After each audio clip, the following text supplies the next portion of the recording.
What is the major problem, do you think? Too much hormones.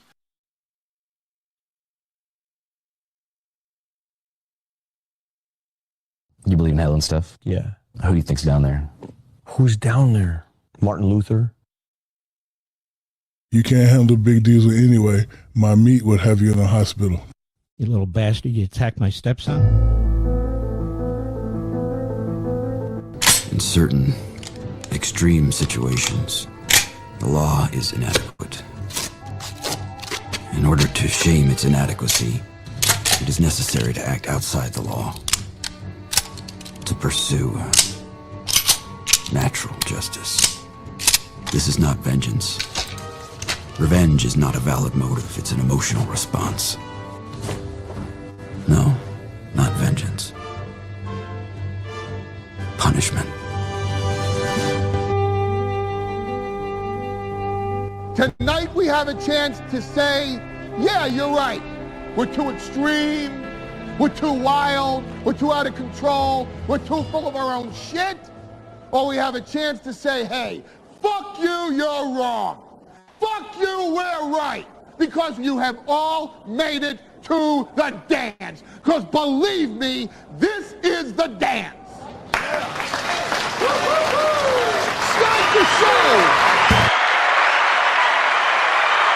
Favorite time off for bad behavior.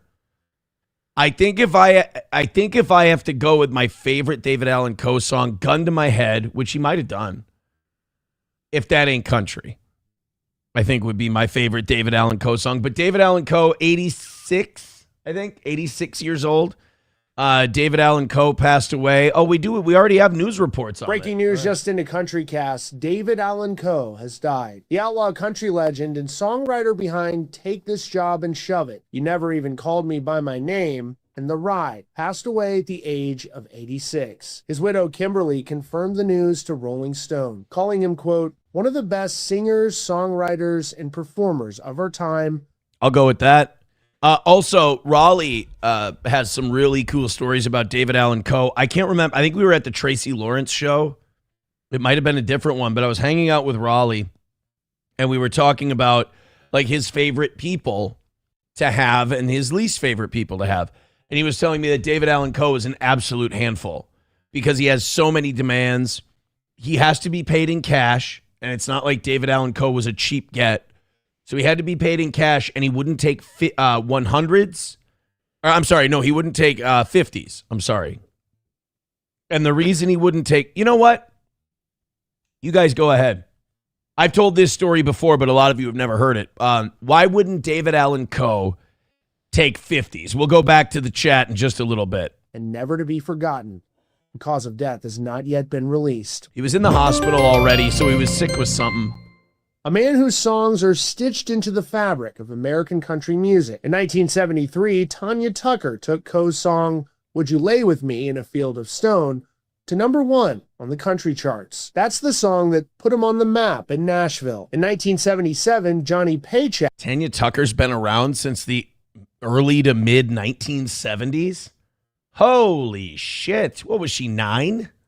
Recorded Coe's song, Take This Job and Shove It, and took it to #1. Coe wrote that one entirely himself, no co-writer. In the same year... Are they going to have the balls to bring up the kind of off-Nashville, off-Broadway albums he did?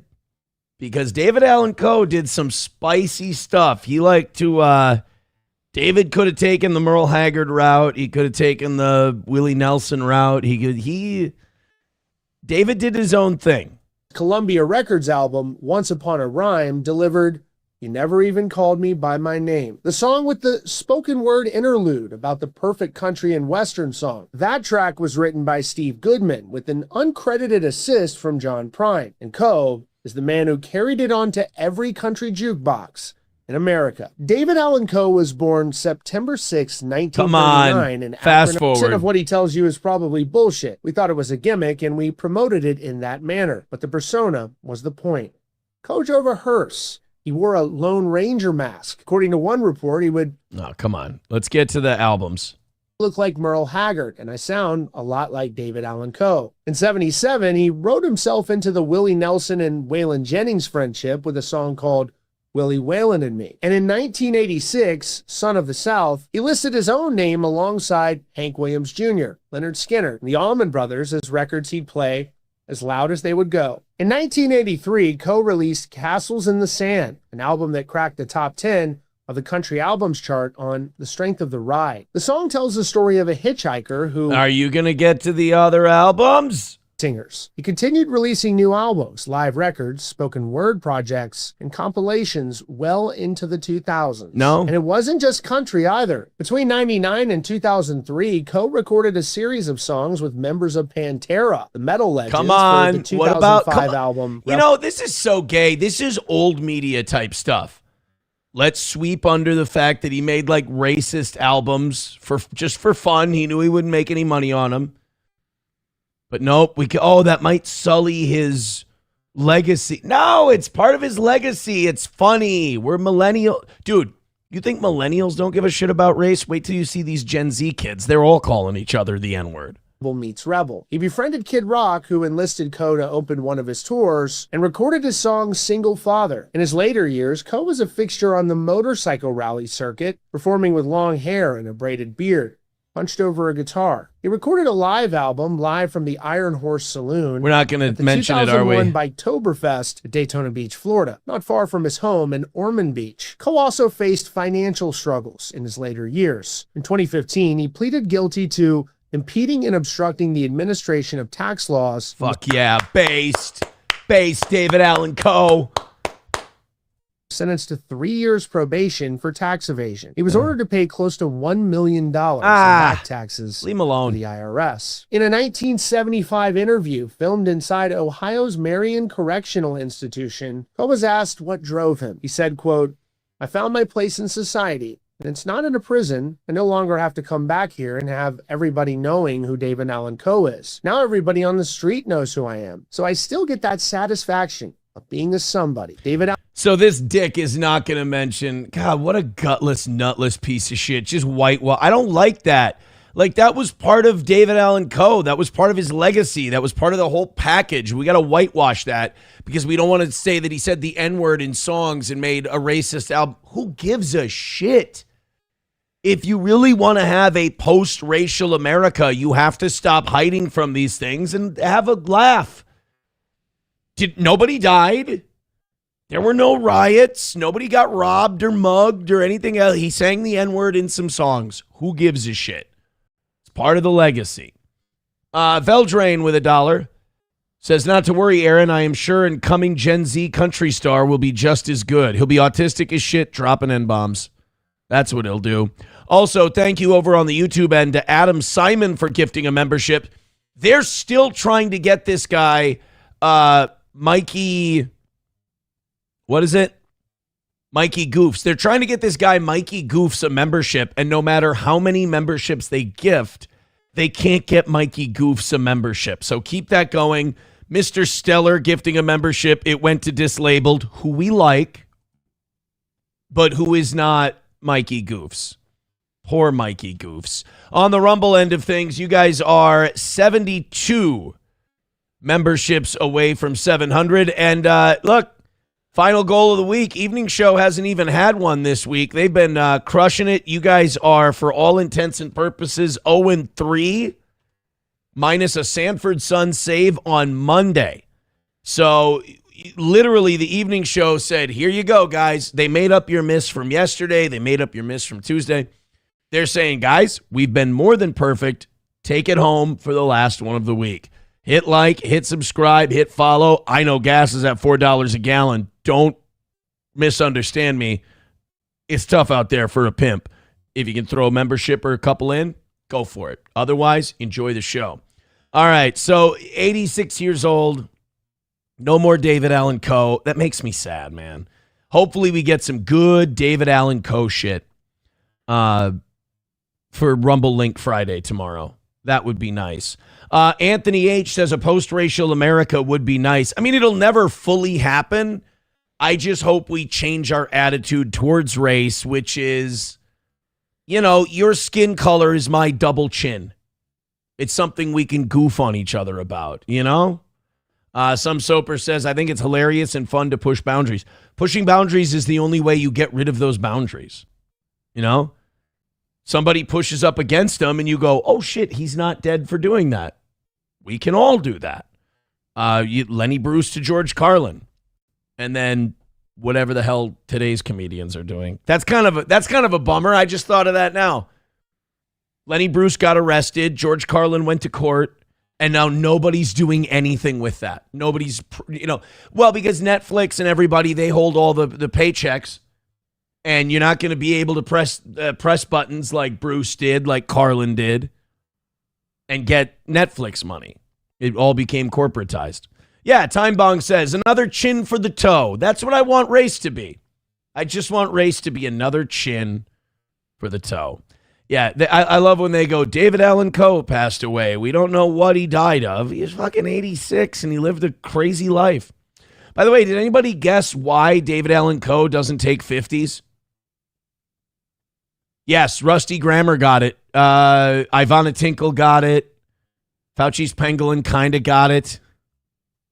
Yeah, it's because Ulysses S. Grant is on the $50 bill. And he was a Union general. And David Allan Coe is a son of the South. Fauci's Pangolin with $1 says Oz won't be in. He's crying in a beer. Not only will Oz be here, but finally, his new dad joke book has arrived. The light's in it. There you go. Oz has got a new dad joke book right at his spot. Ready to go for him. All right, hit like, hit subscribe, and hit follow. We've got a lot of news to get to until Oz gets here and we go to goofy shit. I've got my Celsius ready to go. You guys are hitting like. Today's gearing up to be a good one. Don't let me forget quarterly state report. I forget now because QuickBooks pays all your taxes for you, like all the withholdings. It used to be you had to manually pay your state payroll taxes as a corporation. Now they do that for you, but you still have to file the report with the state Department of Revenue. So I got to remember to do that today, or you get a $250 fine. Hey, yikes! We were talking about Alex Jones and The Onion the other day. The Onion took a new swipe at taking over Infowars as part of Alex Jones's lawsuit that he lost. He's maybe going to lose Infowars. And The Onion has purchased it in this coup d'etat where the parents of the Sandy Hook victims are like writing off some of the Alex Jones debt to make it look like The Onion bought it for that much. They're just basically forgiving the debt. So it doesn't go to Alex Jones, the forgiveness of the debt. It somehow goes to The Onion. And it's just so... kind of like people give Erica Kirk shit because she's an imperfect victim.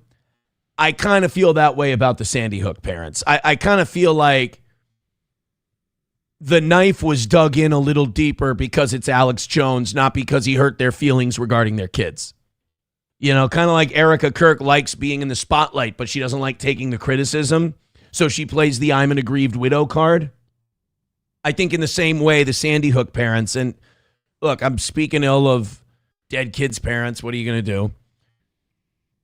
I think that this is personal with them and Alex for political reasons and not just that he said some shit about their kids. I don't have a lot of respect for the parents of the Sandy Hook victims, the way they're behaving. It's gross. Like, you're allowed to hate the guy. You're allowed to not like him. But at some point, sticking the knife in so deep, you can do it, but just admit that you're vengeful motherfuckers. That's fine. Don't sit there and go, like your Mother Teresa, and then all of a sudden you're just tearing at the flesh of Alex Jones and picking over his rotted corpse, and you're like, we're so sad. Come on. You want it to go to The Onion because they're going to try to make a fool out of him. And you're forgiving money to do it. But Alex Jones took it to court. He said, Infowars is mine. I don't want to sell it. I'm not selling it by choice. They're forcing me to do it because of this judgment. That shouldn't be legal. The Onion can't have my property. Well, Old 9 Lives Alex Jones, he's going to get a break, and Infowars does not belong to The Onion yet. Here's Alex yesterday. So, as you all remember, top story in the U.S. for over a week. 2 weeks ago, The Onion, backed by the Democrats and Bloomberg, announced they owned Infowars again. By the way, the Michael Bloomberg, co-owner of the Minnesota Timberwolves. There was no court ruling, no hearing. They just announced the hoax. And then the Texas Court of Appeals shut them down today. What up? A year and a half ago, it was the federal court in Houston. This is so crazy. They had a huge press conference because we get the notices tomorrow with the show trial Democrat Party Soros-funded judge. She's elected, Guerra Gamble, in Austin, Texas. They had NPR, CNN, ABC News, all of them to announce a big victory. Now, the Onion creative director, the guy that promotes pedophilia and Satanism, the former MSNBC censorship czar, the CEO of The Onion, they've been locking down their X accounts, formerly Twitter, and blocking it all because what they did is so incredibly over the top. So they're in a lot of trouble, folks. Alex just sitting in his car in the middle of the night. That I'm interested in the Onion thing, and I'm interested in the Infowars thing, and I'm interested in the new. But I just noticed, and I can't let it go. My brain's going off on a tangent here. You just go into your home. What are you doing, buddy? Why are you just sitting out in your car in the middle of the night? This is like one of those things that you do, and then somebody's like going on a late night walk with their dog, and they're just looking in. They're like, "Is that a motherfucker talking to himself in his car?" This neighborhood's changing. When you claim you own something and you don't, you're selling its merchandise. That's beyond civil. All right. So we got civil rights lawsuits. We got criminal referrals. We got it all. And we are taking action. And so thank you all for your backing. Thank you all for your support. I've got a detailed report. I was just in the office shooting with Rob Doolittle. Be out. Oh, he's in the office. Okay, so he's going home. He's outside the Infowars office. I mentioned the court ruling into it. So you can see it all for yourself. That's all coming probably about an hour or so at Real Alex Jones on X and on Rumble at the Alex Jones Show.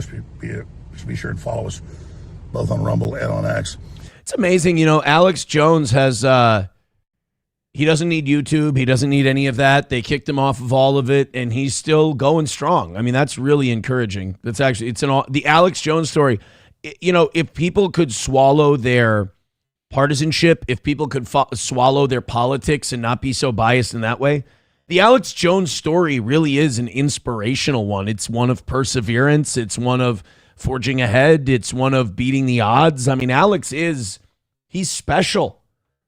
You don't have to like what he says. You don't have to appreciate what he's contributed, which is he's willing to say the crazy shit because he can back it up and he knows it's true. And he knows it's not going to come out for years and years. So people are going to make fun of him. They're going to call him a buffoon. They're going to make all kinds of jokes. And then 5 years after he takes all that abuse for each position he takes, he gets to say Alex Jones was right again. He gets banned from everything, and he's still able to keep his audience. I mean, that's something that only talent alone can buy you that. That's it. So, unfortunately, Alex isn't appreciated because of his politics, but you got to be impressed by what Alex has been able to pull off. I am, at least. Red Fox Mad with $9.99. Thank you very much.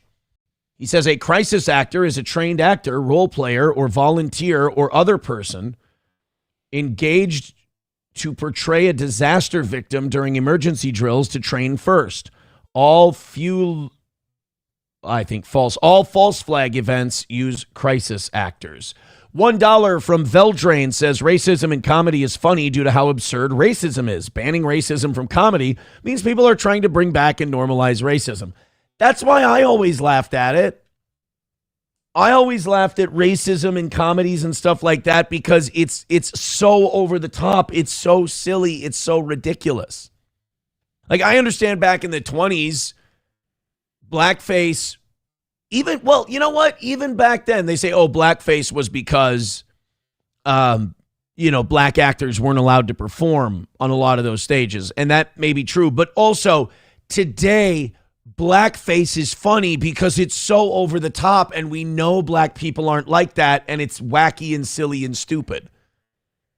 But because of some archaic rule we had 100 years ago, you can't do it. Even though the joke is on the person wearing, like back in the day, back in the 20s, the joke was on black people. You wear blackface now, the joke is on the person wearing blackface. But here's our problem. We live in a stupid internet society. And you start breaking that down and you start explaining that to people, and it takes longer than 9 seconds, they're going to tap out. But you know what they listen to? That bad, that racist. All right. That I can digest. But the explanation of why it's being done and what the artist means and what message they're trying to convey through humor, yeah, my eyes rolled back in my head. I don't get it anymore. That's true. That's very accurate. All right, lot going on today. Let's continue on. Again, trying to get our boy Mikey Goofs a membership. It hasn't worked yet, but we're not giving up on old Mikey Goofs. Hit like, hit subscribe, and hit follow. Good numbers Monday, incredible, like damn near record-breaking numbers Monday.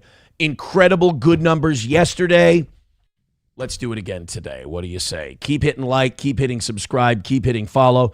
My boy Alex Stein, 1 week removed from his, I'm sure, a dinner he was very nervous for with the host of the Steel Toe Morning Show, Aaron Imholt. I mean, I cast a large shadow. No, Alex was on Tim Pool yesterday, and this was an interesting conversation. It's interesting because I had this same conversation with Alex last week in person. So I always like watching people on a show versus how they are in person, because I don't expect people to be who they are in person as opposed to the person they are on a show. If they are the same exact person, that would be weird to me, because you should be performing a little bit. You should be literally putting on a show. I'm sure I was not the same guy to Alex that he's watched on a show. Alex was not the same. Alex was way more of a dude when I met him in person. You know, when he's doing a show, a lot of the shows he does them for like professional media outfits. You know, you can't just be a fucking lunatic. But Alex in real life he's a bro. He's a guy. He's a dude. He reminds me a lot of my friends. And so I wanted to watch this. I just saw it this morning. I have not watched the whole thing yet. Tim Pool had Alex Stein on, and they were talking about Turning Point post Charlie Kirk. Now, have you guys watched? We did it on the evening show last night. I'm not going to do it again today. But have you guys watched the Erica Kirk rant that she went on? I mean, this woman needs to go home. She needs to go home. She needs to take care of her children. She should have never been involved in the Turning Point business. She's not cut out for this shit. Her husband was just murdered. I'm not saying this as an attack on Erica Kirk. I'm saying this because she comes off as nuts. She comes off as opportunistic. And she comes off as someone who's like, let's keep, pushing the Zionist Turning Point USA narrative, regardless of what my husband would wanted. And if it conflicts with what my husband was saying at the end of his life, we'll just say Charlie would have wanted it this way. And it's gross. And in order to run her company, she's kind of in a way besmirching the memory of her late husband and the father of her children. And people say, oh, you attack Erica Kirk, you attack Erica Kirk. I don't know about you guys, but I'm not as much attacking Erica Kirk as I know what Charlie Kirk said. I know what Charlie Kirk meant. I know what he was talking about because he said it. If he didn't mean it, he wouldn't have said it. I and a lot of other people know where Charlie Kirk was evolving on these issues. Joe Kent tells us that, like he's a disciple. Joe Kent tells us that Charlie Kirk was literally walking through the halls of the West Wing of the White House telling people, stop him from going to war with Iran. He said it's documented. He's leaving the pro-Israel cause. These Jewish donors fit every stereotype. That's what Charlie Kirk said. And then he died a few days later. And then his wife took money from Ben Shapiro, who Charlie Kirk couldn't stand. And they started saying, Shabbat Shalom. I'm not joking. So, I don't want to rip on a widow. I don't want to shit all over a widow. I don't want to besmirch Erica Kirk because of who she is, but she's acting like a dick. And then every time, she's like in quicksand. every time she looks worse, she goes on a podcast and she goes, I got this. Let me continue to stare like a psychopath into the camera and bitch at everybody. That'll help my likability. Somebody tweeted this today. They said she's a bigger parody of herself than Drewski is. Right. I mean, first of all, she's wearing her husband's merch. She's dressed like a cat burglar. And also, the way Turning Point talks about this Tyler Robinson creeps me out.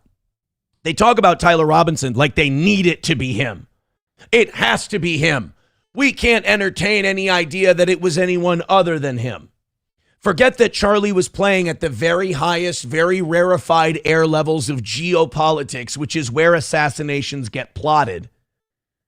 Nah, it was this guy who was fucking a furry trans girl with Grandpappy's 30-06. You need to bring me more than that. But if you say you need to bring me more than that, how dare you? Do you not love Charlie? Do you not? No, these people do love Charlie more than I do. Like, I thought Charlie Kirk was okay, but I wasn't like, oh my God, he's Jesus. But like, these people that you shit on and tell them to go touch grass and all this stuff, these people are only doing this because they loved your husband. And they want to know what the hell happened. And because the government has lied to them so much, they don't believe this story. And then when you come on and you yell at people for asking questions, I'm sorry, but it makes you look weird. And then she goes on and she does a speech and she looks like this. And again, some people are cut out to be public-facing individuals. She's not. Her children need a mother. They lost their father. They don't need to watch mom crashing out every day. Retire on the life insurance money. You probably still own a piece of Turning Point. Let it go. Let it go. So Alex and Tim Pool were doing Tim Pool's show, obviously. And they were talking about Turning Point post Charlie Kirk. We're going to play that in a second. Coltrane, thank you for the $1. My chat went down. I apologize. He says, they aren't like that. You taught us to say allegedly. Sorry. Allegedly. Mountain Jew says, every day Erica Kirk is looking uglier and uglier. Erica is so fake. Nobody is buying it or any of the Zionist script. Mike says she's a widow and she's hateable as fuck. That's just it. Like, everybody gives a widow the benefit of the doubt. And everybody gave her the benefit of the doubt. Remember when she came out with the pyro? And remember when she staged that Instagram picture holding his dead hand? We all went, if she wasn't a widow, we would have went, hey, knock it off. What are you doing? But because she's a widow, we went, everybody grieves differently. She's very sad. Her husband's dead. What are you going to do? Then there were the merch meetings where she was gleefully talking about how much Charlie dead shirt merchandise money they made. And they set up the tent where he was shot.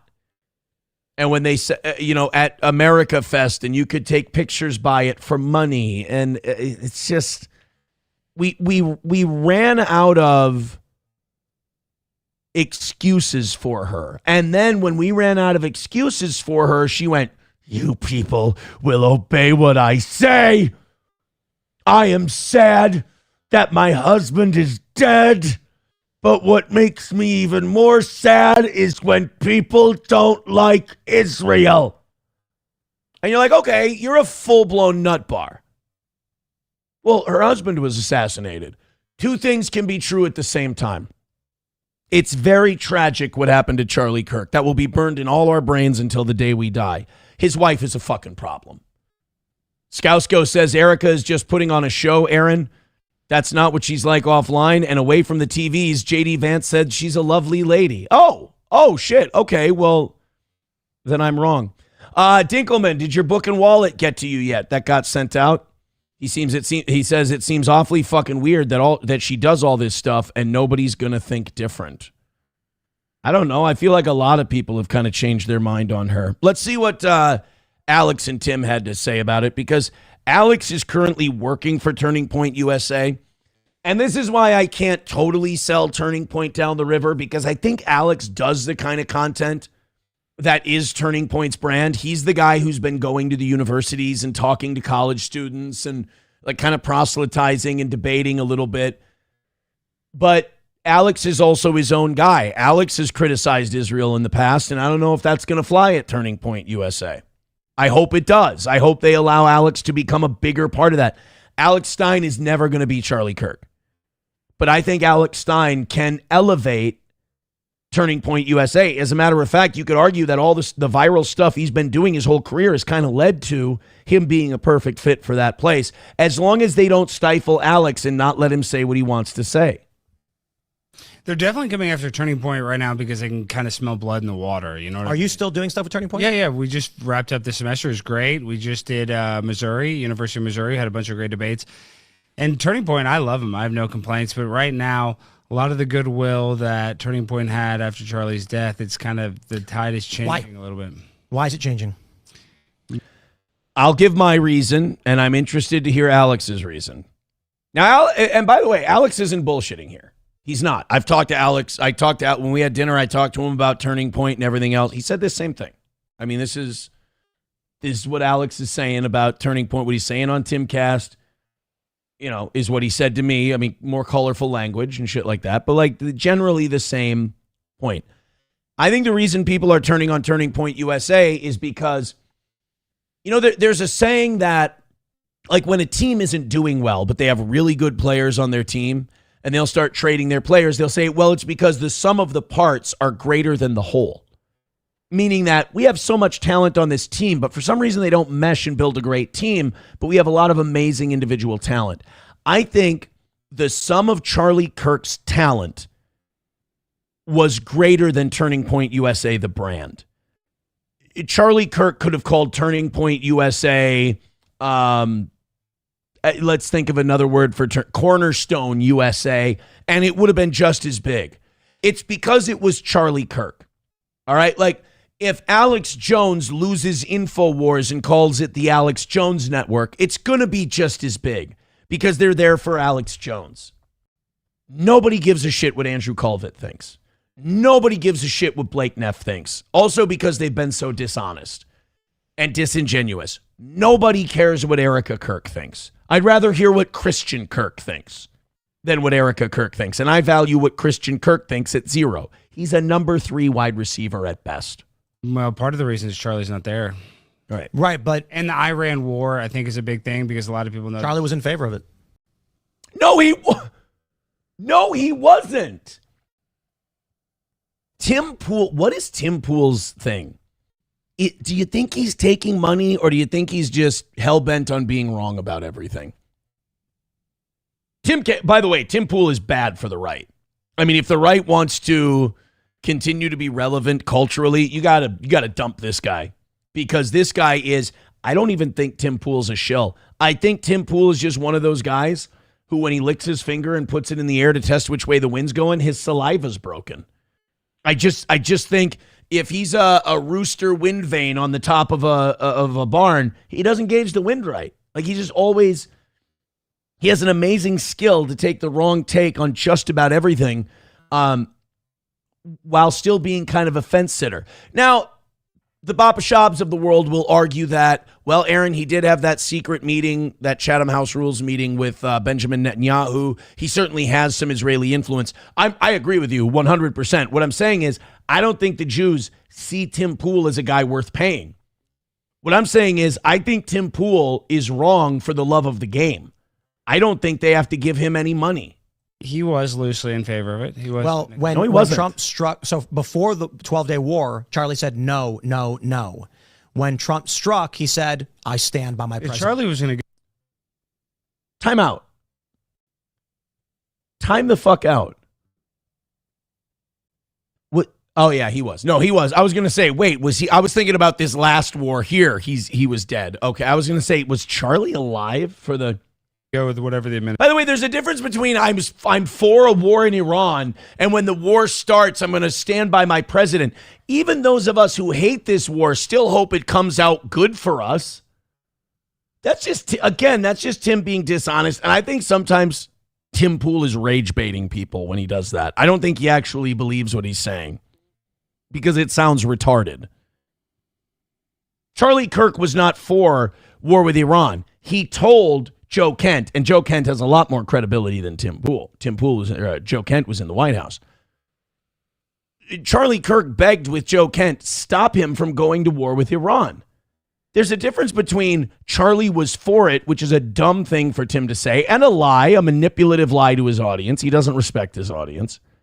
And once we go to war, saying, boy, I really hope this works out well for America. Shit, that's my position. I think this Iran war is illegal. I think it's a war crime. I think Donald Trump should be impeached for it. I think Benjamin Netanyahu is the highest order war criminal we've had since Adolf Hitler. I think he's a terrible guy. I think he's evil and we shouldn't be allied with him, let alone give him money. But those are people of my generation, my children's generation, that are over there fighting this thing. I don't want them to die. I don't want them to get hurt for a war that has nothing to do with our country. So I would like it to end as soon as possible with as little bloodshed as possible. And I'd also like to see the working class Americans who are paying over $4 a gallon for gasoline get a break and get a reprieve so these people can send their kids to a good school and have health insurance and not worry about the budget at the end of every month. So there's a big difference between saying Charlie was for it and saying Charlie was against it, but once it started, he wanted it to go well. Well, everybody wants it to go well.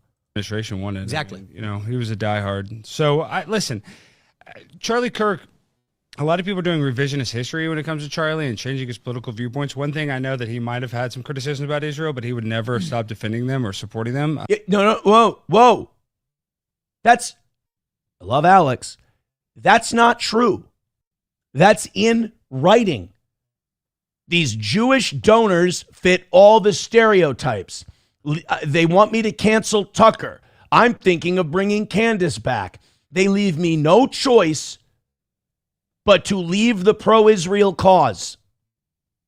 Bill Ackman doesn't call you to a meeting at his mansion in the Hamptons because everything's hunky-dory and get chastised and called by Benjamin Netanyahu. By the way, the theme of Benjamin Netanyahu calling American influencers and American government officials and getting a fucking opinion is really wearing me slick.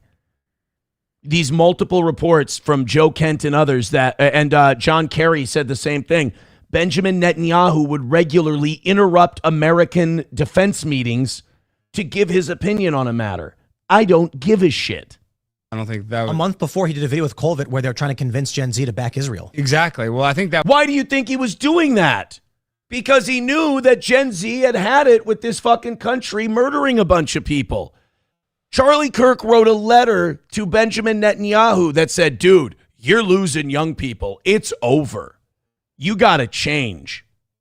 And what did Netanyahu do? He had one of his lackeys buy TikTok. Just buy it. Don't change anything. Don't treat people better. Don't build a better world. Just buy TikTok. It was actually a couple months before. Yeah.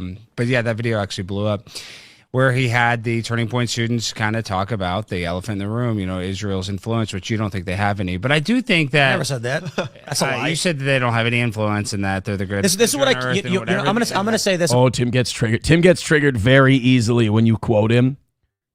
And Alex, in my opinion, again, this isn't something he said to me or anything like that. Alex, in my opinion, just from watching him in some of the debates he's moderated, like the, was it Misfit Patriot and Rathbone or whatever, there was a lot of, he wasn't putting his fingers on the scales, but you could tell he had an opinion. I think Alex, again, this is not based on anything he said to me, but in my opinion, Alex has a lot more criticism for Israel than he says publicly. It just seems that way. About the Israel people. Words in my pocket.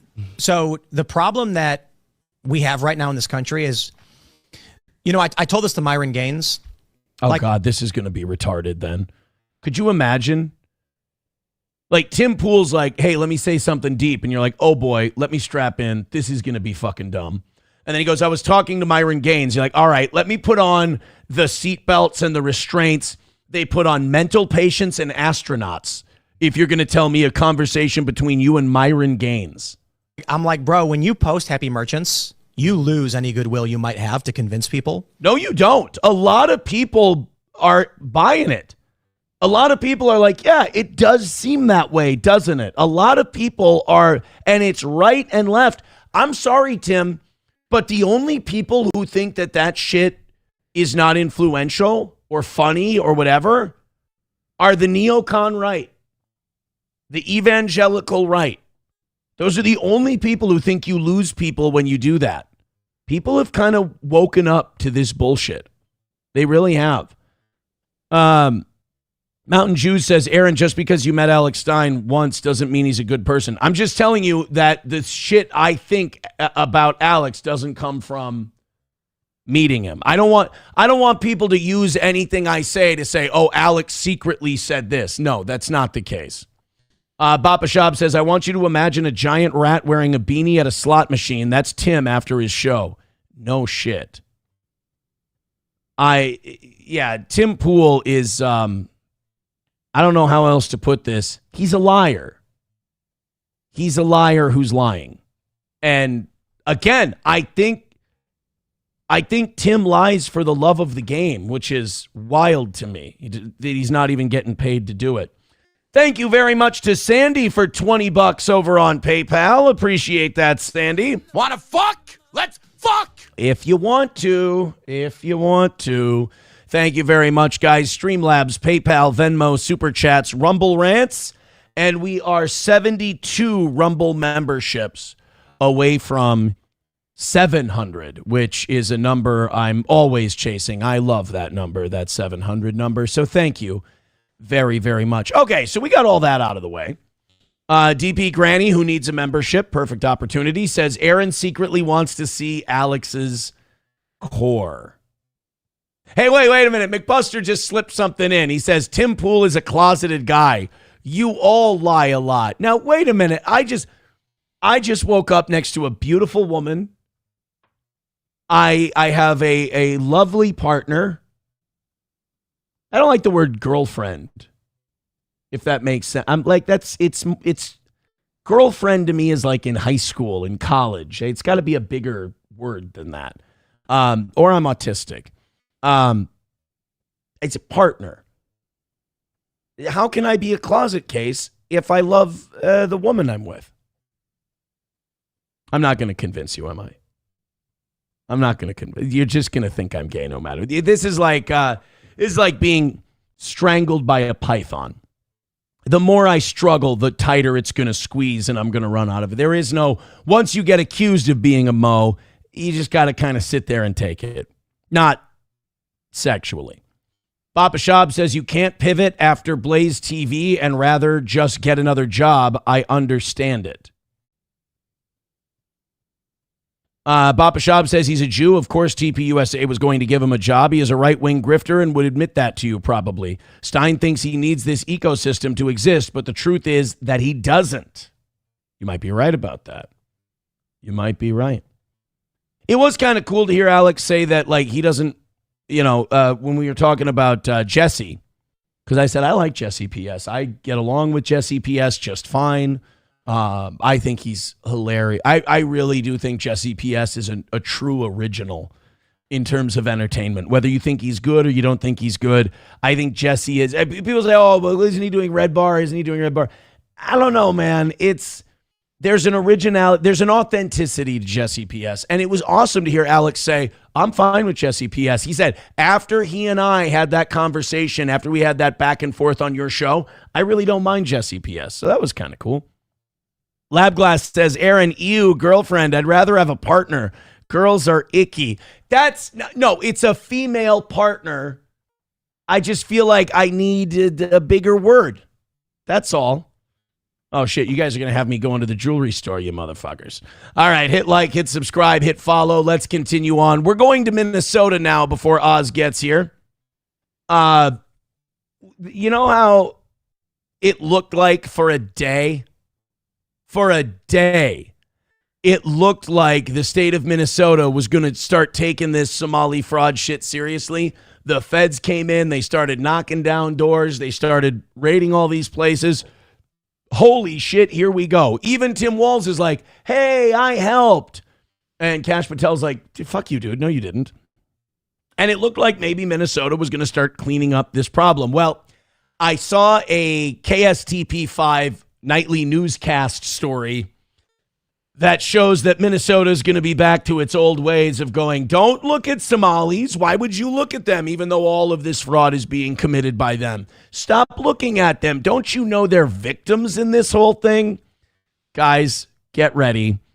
KSTP last night, in a feature that we should call not being able to read the room, decided that the good move to make was run a puff piece sympathetic to the families running the places that were raided this week by the feds. Now back to the centers in question. Let's do it this and way. what this means for families who need No, Karmic, please. I know you're angry about fraud too, but we need to do this thing. Families who need child care and these services. Ben Henry continues our team coverage. Ben spent the day revisiting multiple businesses to talk with families and neighbors. Ben, what did you hear? Lindsay, we're outside a South Minneapolis daycare that was raided earlier this morning. Sign says they're open 7 days a week from 7 a.m. to 10 at night. Since we have been out here, it's been quiet, no one in and no one out. We have been working throughout the day to That was funny. That guy can stay in the country. He's fine. Figure out what these raids mean for families that use these care centers. I did just also reach out to a daycare operator we connected with in the morning to ask if they're going to be open tomorrow. I have not heard back, but I did hear from multiple families outside of that care center. Why would any of these daycares open back up? They can't rip anybody off. They can't steal tax money. You think they were... This is how stupid Minnesota media is and how lefty it is. None of these people were there to take care of kids, dipshit. It was just more welfare they could grab. You understand that we found multiple, we've only convicted 4 people out of like 40 some we've investigated. But you understand, of those 4, 2 of them were on fucking welfare while they were getting this daycare and home health care money. Like, these are people who were on public assistance stealing more government assistance money with these daycare. This isn't, we talked to Somali families and they're so sad. I wouldn't doubt if Somali political figures had like sad looking moms and sad looking kids gathering outside these places that were raided going, oh, kaboo-boo, we don't have anywhere to take our children now. You're all on fucking welfare. None of you are going to work. You don't have to send your kids to daycare. Daycare is for homes where both parents are working. 70%, and that's the generous take, some of you say 80, 70% of Somali families are on public assistance. The 2 parents are not working. They don't need a daycare facility. These daycares were run purely for the purposes of swindling money. All right, there are numerous videos you can go watch of Somali families bringing the kids in the front door, taking them right out the back. So again, this is just the state of Minnesota re-victimizing itself. Just going, but you know what? We got to have sympathy for these poor Somali. Yeah, you're right. We haven't done enough. That's the big problem. We haven't done enough to express how sorry we are for them stealing all of our money. Most we talked to tonight did not want to go on camera. Because you understand, a lot of these families that are bringing these kids to the daycare and then taking them out the back, they let the daycare write down their children's name, and then the parents get a cut of the money. That's how these scams work. And some locations did not seem open. Outside A+ Universal Childcare in Shakopee, conflicting messages from parents about whether they'll be open tomorrow or not. We are still operational. Our daycare is running, but they are, I guess, doing an investigation that I don't know about. The owner is not happy with how the day played out. Very disturbing and shocking, because it's not okay for them just to show up and guns drawn out. I didn't see any video of them coming in with guns drawn out. I didn't see that at all. If federal agents came in with their guns drawn, by the way, you can tell he's lying the way he hesitated, with guns drawn out. If federal police came into a child's daycare center with guns drawn, we'd have known about it. You wouldn't have shut the fuck up. Without warning, we're we have to take Oh my care of- God, they're dressing weirder and weirder every day. They've got some kind of Harry Potter cloak on the kids now. of children. They were part of at least 9 daycares, 5 autism centers, and 1 restaurant, part of a rush of federal raids. FBI search warrant, make yourself known. Oh, there we go. There you got the now that's a restaurant where they got their guns drawn. Cares under investigation get taxpayer dollars that are supposed to help families who can't afford care. It always just kind of felt off. Kyle Wheeler owns the Anytime Fitness next door to the Shakopee daycare. Well, I guess the irregularities with the kids coming and going, you might have a long period of time without seeing any. I hope everything. Yeah, there we go, brother. There we go. Preach, brother, preach. Now go talk to the small. We're so sad. Where are we supposed to bring our kids for 5 minutes? Is legitimate, and obviously we don't want too much chaos going on around here, so obviously there's an investigation going on, and if that all checks out well, we'll be happy for everyone involved. Earlier today, one of the daycare owners said that agents were seeking various student records and described the warrants as very broad. Live in Minneapolis, Ben Henry. Yeah, you know what else is broad? The amount of money you stole. It's a lot. 750,000 is a lot. It's just, I worry about the Minnesota media because I worry that these reports are going to continue to start to lean in the direction of, well, what are they going to do about all these Somali daycares that are closed? Bitch, nobody was going there to begin with. Everybody's fine. Like I said, when your whole family's on welfare, I don't think both of your parents are working. You don't need daycare when you're all on welfare. It's not necessary. So please, Minnesota media, stop feeling so fucking guilty all the time. Good Christ, these Lutherans. Thank you very much to Red Fox Mad for the $4.99. Says, didn't Alex Stein wear a beanie and kiss the wall? I don't think so. Mikey Goofs gifting a membership. Mikey Goofs was trying to gift himself a membership and it didn't work. Oh, come on. Get this poor Mikey Goofs a membership. Damn, man. That's too bad. Baba Shab says they are legitimately, wow, subhuman scum. Like the ways Jews describe you are the way they are, and they're unthinking golems who were imported to our country to replace who you actually are. Yeah, look, the state of Minnesota has made an absolute mess of itself. I don't know. I mean, outside of denaturalizing and kicking people out of the country, look, I got a deal. All these people who are ripping off these daycare and autism welfare programs, they're all building houses in Kenya and shit, right? With the money. And they're leaving bags of money in Kenya so that when we send them to jail for a year, they get out, they hop on a plane, they fuck off with our money. Kenya ain't giving it back. How about instead of jailing these people in the United States, we denaturalize them, we kick them out of the country, they can go to their house in Kenya. I just want you gone. I just want you out of here because we have enough problems with people who live here fucking us over, with people who have a right to be here and were born here fucking us over and defrauding us. I don't need to add more. I mean, it's a dishonest population. And, you know, Aaron, does that mean everyone? If you ever think someone is saying everyone whenever they talk, you're too retarded to have these conversations. What I'm saying is, there's enough rot of fraud and dishonesty in that population that it poisons the whole well. If I put some cyanide in a well, not saying anyone's ever done that, and you say, well, 98% of the water is not cyanide. You only put 2% of the water content. Yeah, but the whole water source is poisoned because of this. It's a similar thing with Somali immigration. Enough people have fucked it up and lied and stole and shown that they don't want to be American. They just want to come here and exploit our country and live off of it like a fucking parasite. They've ruined it for the whole lot of you. You gotta go. Our country's going to be better off. I can't say that you'll be better off, but our country will be, and we can't afford this anymore. I'm sorry. We're going to stop going to war with these countries. What we're going to do is we're going to have our sphere of influence in the Western Hemisphere. China can handle Asia. Japan can handle the Pacific. Russia can handle Eastern Europe. The EU can handle the rest, and Africa, good luck, guys. Bill Gates has got Africa. I don't know.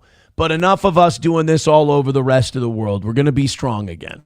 And that also means we got to get a little more picky about who we invite in here. A gifted membership from Toad Climbs Mountains over on YouTube. Thank you very much. Oh, and it went to Todd Pemper. All right. Keep gifting those YouTube memberships. Mikey Goofs is being so nice about it, too. He's like, congrats, Todd Pemper. Hey, Mikey, man up. Fuck Todd Pemper. Right in his ass. Unless he pays forward that membership. Then he's a great guy. I've always said that about Todd Pemper. You're looking for a membership, all right? It's dog eat dog. Let's go. Let's continue on here. So there was another Minnesota story. I want to be thorough before Oz gets here because we're going to get off of this news stuff once Oz gets here, and it's going to be wacky and silly and funny. One of the guys that got raided this week in Minnesota, you're never going to believe this. One of the guys that got raided, while they were raiding him for another business, you know what? Here. Fallout following those sweeping federal raids related to alleged fraud. Our crews were there as agents raided daycares and autism centers across the metro Tuesday. All right, they didn't and go today in our guns crews drawn. went back to those scenes to try and answer the many questions that remain. Our team coverage begins with investigative reporter Kirsten Swanson. She started digging into the autism centers yesterday and found an interesting thread. This isn't good. You know how I've been saying, and I get called racist for it by people who don't like the show? I say things like, if they're running an autism scam, they're running a Medicaid scam. If they're running a Medicaid scam, they're running an adult daycare scam. These people who run these scams, they have a corporation that's an umbrella corporation that has a home health care, an autism, a daycare, a restaurant, a grocery store, whatever. They've got all of them, and they're ripping off all of the programs. And that it's all back to one warehouse or one P.O. box. I keep saying that, and people are like, that's racist. How could you say that about Somalis? Because every freaking time it's true, I have to be able to notice these things. Federal prosecutors have previously said when someone owns multiple companies that bill Medicaid, it can be a red flag for fraud. Oh, God, this state is fucked. This state, federalize Minnesota, kick out, just end the local government and just federalize it, honestly. And the federal government's incompetent, but not on this level. We're willfully incompetent. The federal government is incompetent when they're doing their best. We're doing it on purpose. Oh, it's been said that if they have multiple businesses that bill Medicaid, it's a red flag for fraud. It's not a red flag for fraud. It's a confirmation of fraud. Take them down.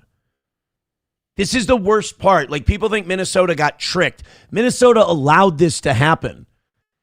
They brought people here that didn't belong here, that weren't smart enough to be here, that came from a shithole of a country. Oz just comes in. I'm on a racist rant. And then they let them come here and just steal from us. They let them just come in and take money from us and do nothing about it. Oh, well, it's a red flag if they have multiple Medicare businesses. No, it's a confirmation. Business records and other publicly available documents. 5 investigators found dozens of people who fit that profile, including the president of one of the autism centers, now under investigation. This nondescript office building in Minneapolis, the location of one of more than a dozen documented federal raids carried out Tuesday at daycares and autism centers. One of those autism centers... Okay, so Aspen Associates... we returned to today. Okay. Suite 155. To try to talk to Faisal Elmi. Business records from the Secretary of State along with... Faisal Elu. Federal provider enrollment documents let's put this in identify him as president and manager of Aspen Associates. He's also listed as manager and owner of House of Opportunity. Both we found Aspen Associates, which was raided yesterday, and also House of Opportunity. So one of the guys they raided on Tuesday also owns another Medicaid company that they feel is connected to fraud. So again, it's just, Yeah, we knew. We were just letting it happen. And what happened was the federal government finally was like, hey, we've been looking at our Medicaid dollars we're sending you. This is getting out of hand. Do you know how bad you have to overspend on something for the federal government to notice? Like this is the federal government who the Pentagon fails every audit they have. And the government goes, oh, well, we'll try again next year. But Easy fix. But your Medicaid is out of whack by like $8 billion. And they're like, we're coming into your state. Like this. Seriously, guys, are you going to do you have any plans to do anything about this? Like, we're not even your state. We're not even looking into this stuff. And we know you're being ripped off. We're like, well, yeah, I mean, our legislature's working on it and we're going to pass some things. Like, you know what? Wow, you Fuck sound it. like Walls there. Yeah, I know. And they're like, you know what? Fuck it. We're coming in. And then Walls goes, yeah, you know, this is what happens when we all work together. And it's like, didn't he say last December, there's no fraud here? Not only that, it's racist. Oh, say yeah. that there is. Of course.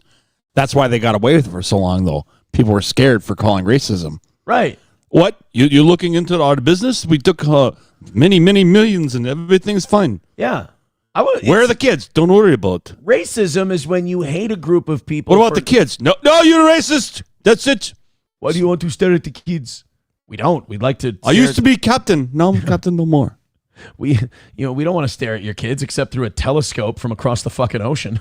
I mean, we don't want to. But it's like racism is disliking someone simply because of their ethnicity and who they are. That's not true. I hate Somalis because they're dishonest ripoff artists. Right. I mean, I hate them. Hey, your racism is complete. MLK. Complete. MLK racism. would be proud of me. I hate them because of the content of their character, not the color of their skin. In a way, I am the dream. Well, you see, baby. Now, the thing happening in Minnesota that you got to understand, Daddy. You see, you go to the daycare, you bring your child in there, and you say, excuse me, dark-skinned princess. Would you be able to take my young child while I go work 9 hours in the steel mill, Daddy? It's a half day today. What? As you understand. So you go to the pay window, you get all funky like a monkey, you give them all your money. What? You say, wrong guy. It doesn't matter. It's fucking me up. But I stay in character, Daddy. All right. Because when you stay in character, when they chanting what at you, it shows that you're bulletproof, Daddy. So where was I? So the darky lady, she tell me I can watch your kid, but only for 15 minutes. And then you got to put him back in your Buick, Jack. And you got to go to the salt mines. And I said, something funky like a monkey in here. And it's probably the Smemalies. It's the Smemalies that is doing it, Jack. Smemali? I fell apart. Maybe I needed the what's. Maybe that was it. Yeah. I fucked it up. Who knows? It is like, yeah, it's like, well, when am I allowed to criticize them then? Because like, it was easy to criticize them before when all they were doing was taking all the welfare money. Mm-hmm. Now they're like actively ripping us. It's like going, hey, don't hate us. We just want to be one of you. And you're like, oh, Right. now I feel bad. And they're like, haha, now let's go in there and steal all their shit. And you're like, hey, wait a minute, quit stealing all our shit. Wow, that's really mean of you to say. It's like, no, I'm not falling for that this time. If you think about it, okay, the average IQ we know is what?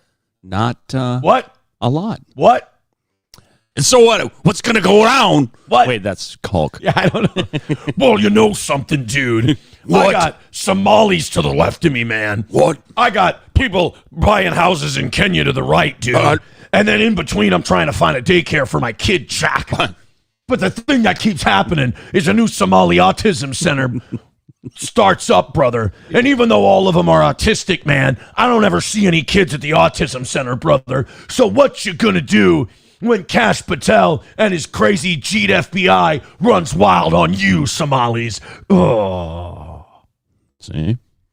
They're all cutting promos from beyond the grave. Absolutely. What would David Allan Coe say about this?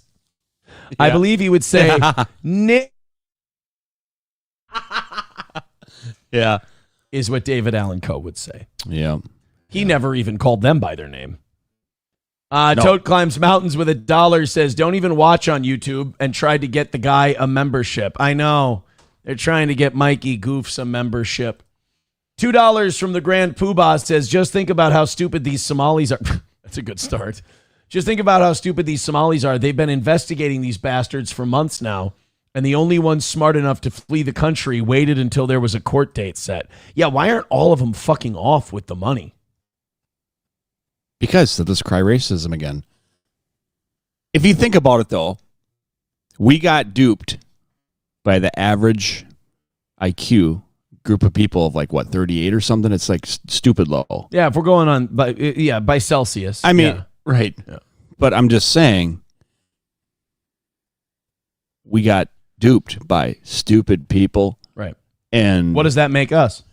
Right. And then I'm thinking I'm like relatively like smarter than that, and I can't make the millions. You're not. I've got bad news. Oh. You're officially dumber than a Somali. Oh, I knew it. Wait a minute. You're I confused. used the title. No. Wait, I'm stupid. So you're confusing me. You're saying they have a lower IQ and they're able to do this and trick us. What does that For make 7 us? years. And now I'm confused. Are you saying we're all black? Oh. I don't. You can be. They're just as smart as the white kids. No, you know what it is? Because if the hood black guys would have been running things, they would have been like, get these fucking Somalis out. They're stealing, dude. Mm-hmm. They would have actually, they don't have white guilt. So that probably would have helped them. All right, guys, thank you very much. Hit like, hit subscribe, hit follow, throw a few memberships in. Oz, hold it up. Oh, my God. I just saw this. It's glowing. It's here. Every $20, and Oz reads one out of the new book. Beautiful. We going to go in order on this one so we know when to replace it? I suppose. All right. And then all these need one of those page markers. Every $20. Oh. You know it's going to be good when the first page is that. Let me see. Daddy, I'm going to tell you a joke. Dude, you know who loved, before I mailed, the reason I was so late mailing Dinkelman's dad joke book to him was because my youngest daughter loved that. She found it on the desk here when she was down started here. reading it. She started reading it out loud. She loved it. And I'm like, I can't send this to Dinkelman yet. My daughter's having too much fun. Conditioner on my D says, how much to burn the book? Well, it was a $10 book. We've missed all of our goals in the morning so far. $250 to burn the book. No, $260. $10 to buy a new one. Silver Wolf with a gifted membership. Did he get it? Did Mikey Milks? Hey, Mikey Goof's got his membership. Nice. Mikey Goof's got his membership. Good for Mikey Goofs over on YouTube. Oz, you know what? I think that's worth a dad joke. Okay. I know it's not $20, but sure. Holy shit. Why did the hipster fall into the lake? Why did the hipster fall into the lake? Yeah. He was ice skating before it was cool. You know what? That's not, right out of the chute. I'm good with that one. I mean, if it's a dad joke my kids wouldn't get, I like it. Right. I don't think they'd get that one. That one was for us, for sure. All right, guys, hit like, hit subscribe, hit follow. Oh, got to throw a shout out. So, no. Saturday. What's Saturday? Last Saturday. Oh, last Saturday. I was in Maple Grove at the Lookout, mixing Raised on Radio. Yes. And some Steel Toe listeners showed up. Fucking in great. Maple Grove. They did. Yeah. Because they heard I don't want to out them who they were because I don't remember, but they were super nice. And I was setting up, so I couldn't really talk to them too much. Sound? No. Oh, okay. And was setting up, and they were like, "Hi," and I was like, "Yeah, thanks," blah blah blah. And so, yeah, thanks for stopping out. And now, did they? I'm making waves. I mean, apparently, I'm drawing them out in the. Did they Grove. just happen to be there, or was it because you said? I'd like to think that they probably came there probably for the band, but I happen to be there. Who knows? Well, I'm saying, did they come out to see the band because you had mentioned it on Thursday? I'd like to think so. Yes. All right. Or being egotistical, maybe this probably came to see me. The band was secondary. Probably not, but I like to dream from time to time. I just got a very good question from an audience member. I'm not ignoring you. I just had to answer. No, it. It that's was fine. Yeah. Very time sensitive. I can't miss business. No. Can't miss business. No. All right, let's talk to Veldrain with $1. He says Democrats would ship orangutan. I don't pre-read these. Okay. All right. So obviously, because you stopped right there. Some of them catch me off guard a little bit. Okay. You had me at orangutan. Democrats would ship orangutan families to Minnesota, but orangutans are smart enough to know not to vote for Democrats. Oh. Now I see. Sounds kind of funky like a monkey. Funky like a monkey, baby. All right. I'm just so happy Mikey Goof's got his membership. A while back, we were talking about, this was like around the start of the Iran war. People were pointing out that Lindsey Graham, the probably gay senator from South Carolina. Sure. And I'm not just saying he's gay because he's like in his 70s and he's a lifelong confirmed bachelor and he's never had any children and he talks with a lisp and he's probably had poop babies. He's remarkably effeminate. He goes to Disney World by himself. He buys bubble wands, even though he has no children. I'm not saying that's what makes him gay. No, Let me be very clear. Okay. That's what makes him a pedophile. Oh. The gay part is different. I didn't know the two were so closely related. Oh, statistically. Oh. Almost joined at the hip. 6'7". Yeah. So Lindsey Graham decided that he would answer questions about his trip to Disney recently. Now, I wish these Nothing about this is gay. Nothing about this is gay. How dare you? No, any bachelor. Okay, now I'm using the word bachelor. You're together with your friends and you're like having Bachelor a conversation. is the new gay F word. And you're like, hey guys, let me tell you about my Disney trip. Okay? Short of the guy who whips out the photo book. Hey, you want to see pictures of all my children? No, actually, I really don't. I would call 320 Pred Hunters. Oh, If yeah. someone Pred said- Hunts. Yeah, Pred Hunts are us. Yeah, I would say we got one. Yeah. But that was Janine. Lindsey Graham wanted to talk to us about his trip to Disney. So because he heard that it had been a while since we called him a queer. Oh. So he wanted to remind us that he'd like a mint julep enema if he could. Oh.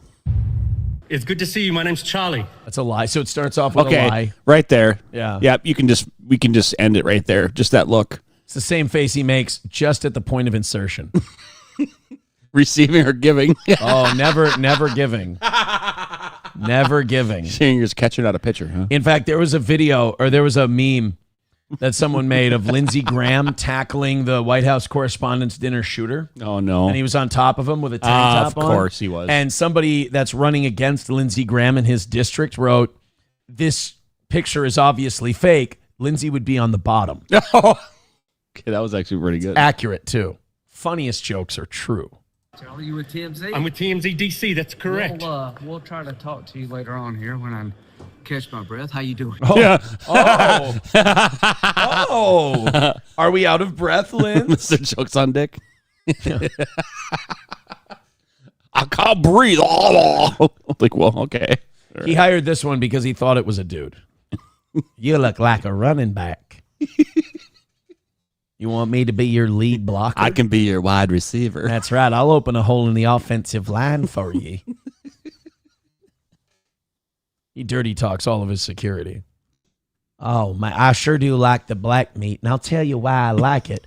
The way it encompasses my O-ring, stretching it to the point I really can't stand it, but there's something about that wonder of, will this be the one where my elasticity finally snaps and I have to walk around with a rope tied around my stomach to keep my poo in my body? Is this the one that's going to do it? Are you Excalibur's sword that's going to split my stone? I've got a new name for you, Miss Security Guard person. I call you Prolapse. All right, I got two big, strong black security guards. Mm-hmm. I call them Amos and Andy. Mm-hmm. And every weekend they put on a show. Oh, Anus and Andy. Oh, Anus. No, I'm Amos. Oh. I'm doing really well. I was just wondering, have you got any plans for next week? Obviously, Congress is off. Butt sex. I'm almost 40, but I will still turn into a 13-year-old if there's a chance to just make a lot of closeted gay jokes. Yeah, well, like you're not a 13-year-old to him. Right. Oh, that's his face when he thinks about a 13-year-old. Yeah. I wonder. By the way, I want to be very clear in case this show could get to Washington, D.C. and people could hear it. I want to be very clear. I'm saying Lindsey Graham is a sodomite pedophile.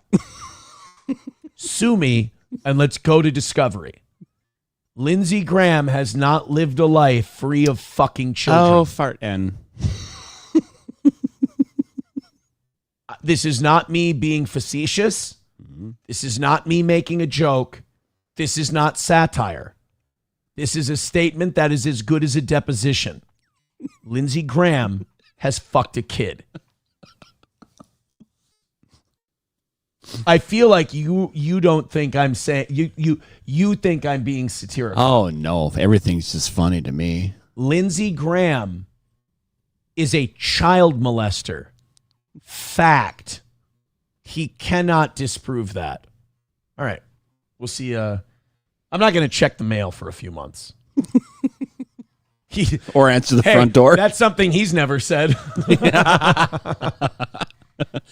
My mailbox is always open. Oh, man. I like it when they just drop it in my slot. I hope the carrier brings a good package.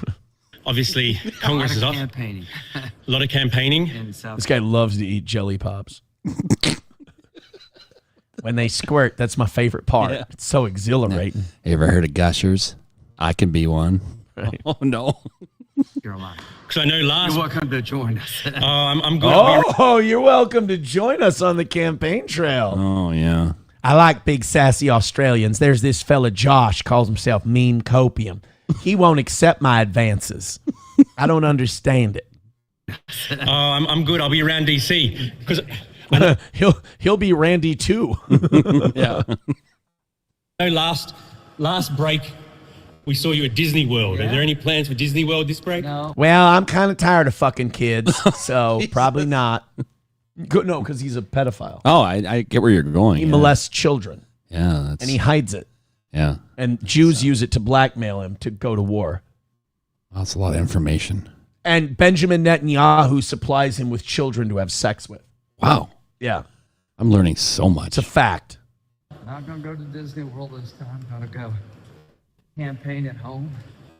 Enjoy Disney World, but you got to work. And you know what other single... I enjoyed Disney's World, but I had to do my plans at Yeah. home. I'm like, You know- what?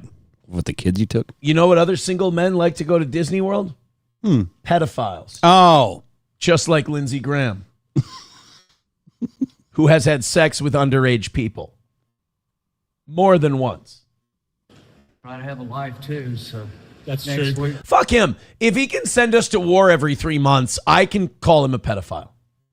Sure. Will be a good.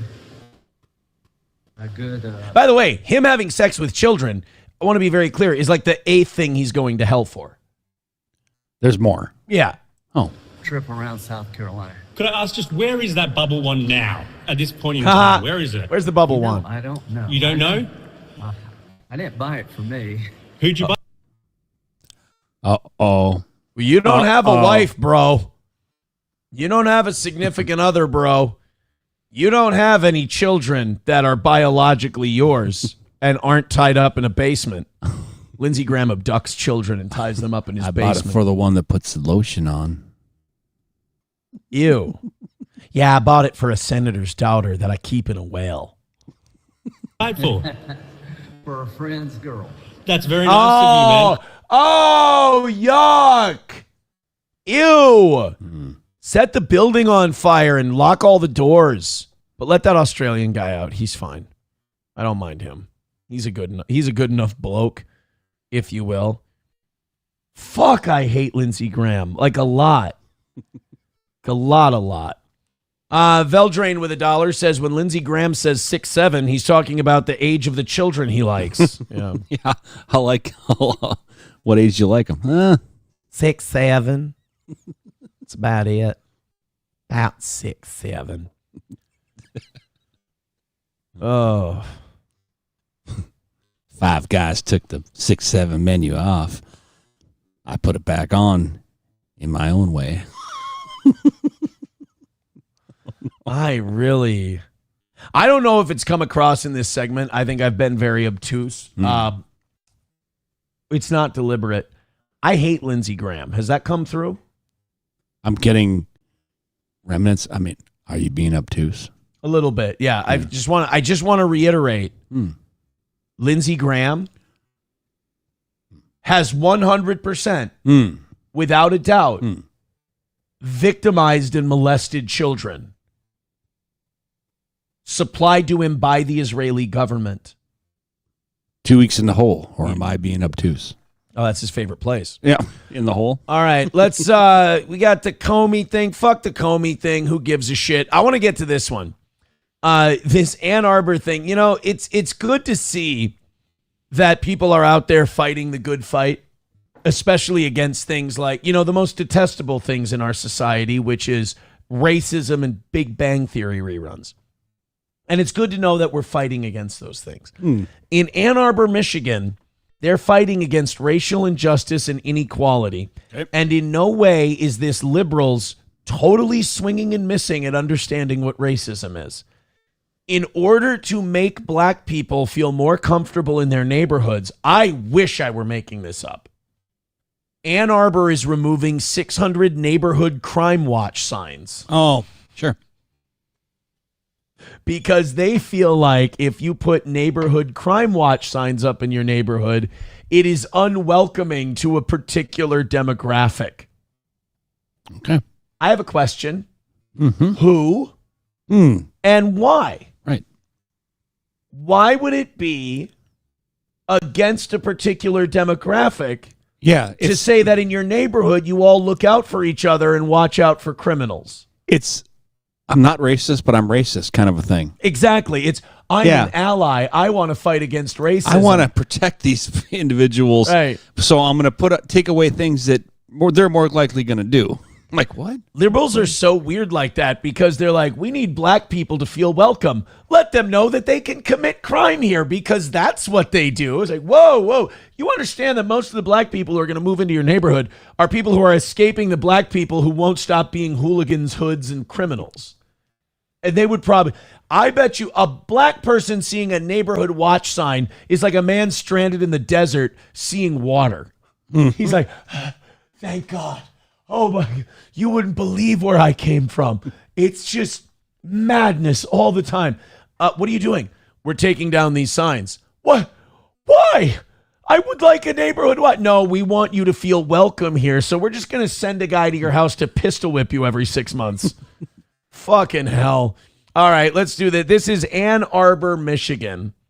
They started this program a year and a half ago, and they're just wrapping it up now. New at 11, the end of Neighborhood Watch. You've probably seen these signs where you live, maybe without even realizing it. But in Ann Arbor, they are coming down. City leaders say they are a sign of the past, and taking them down will only benefit the community.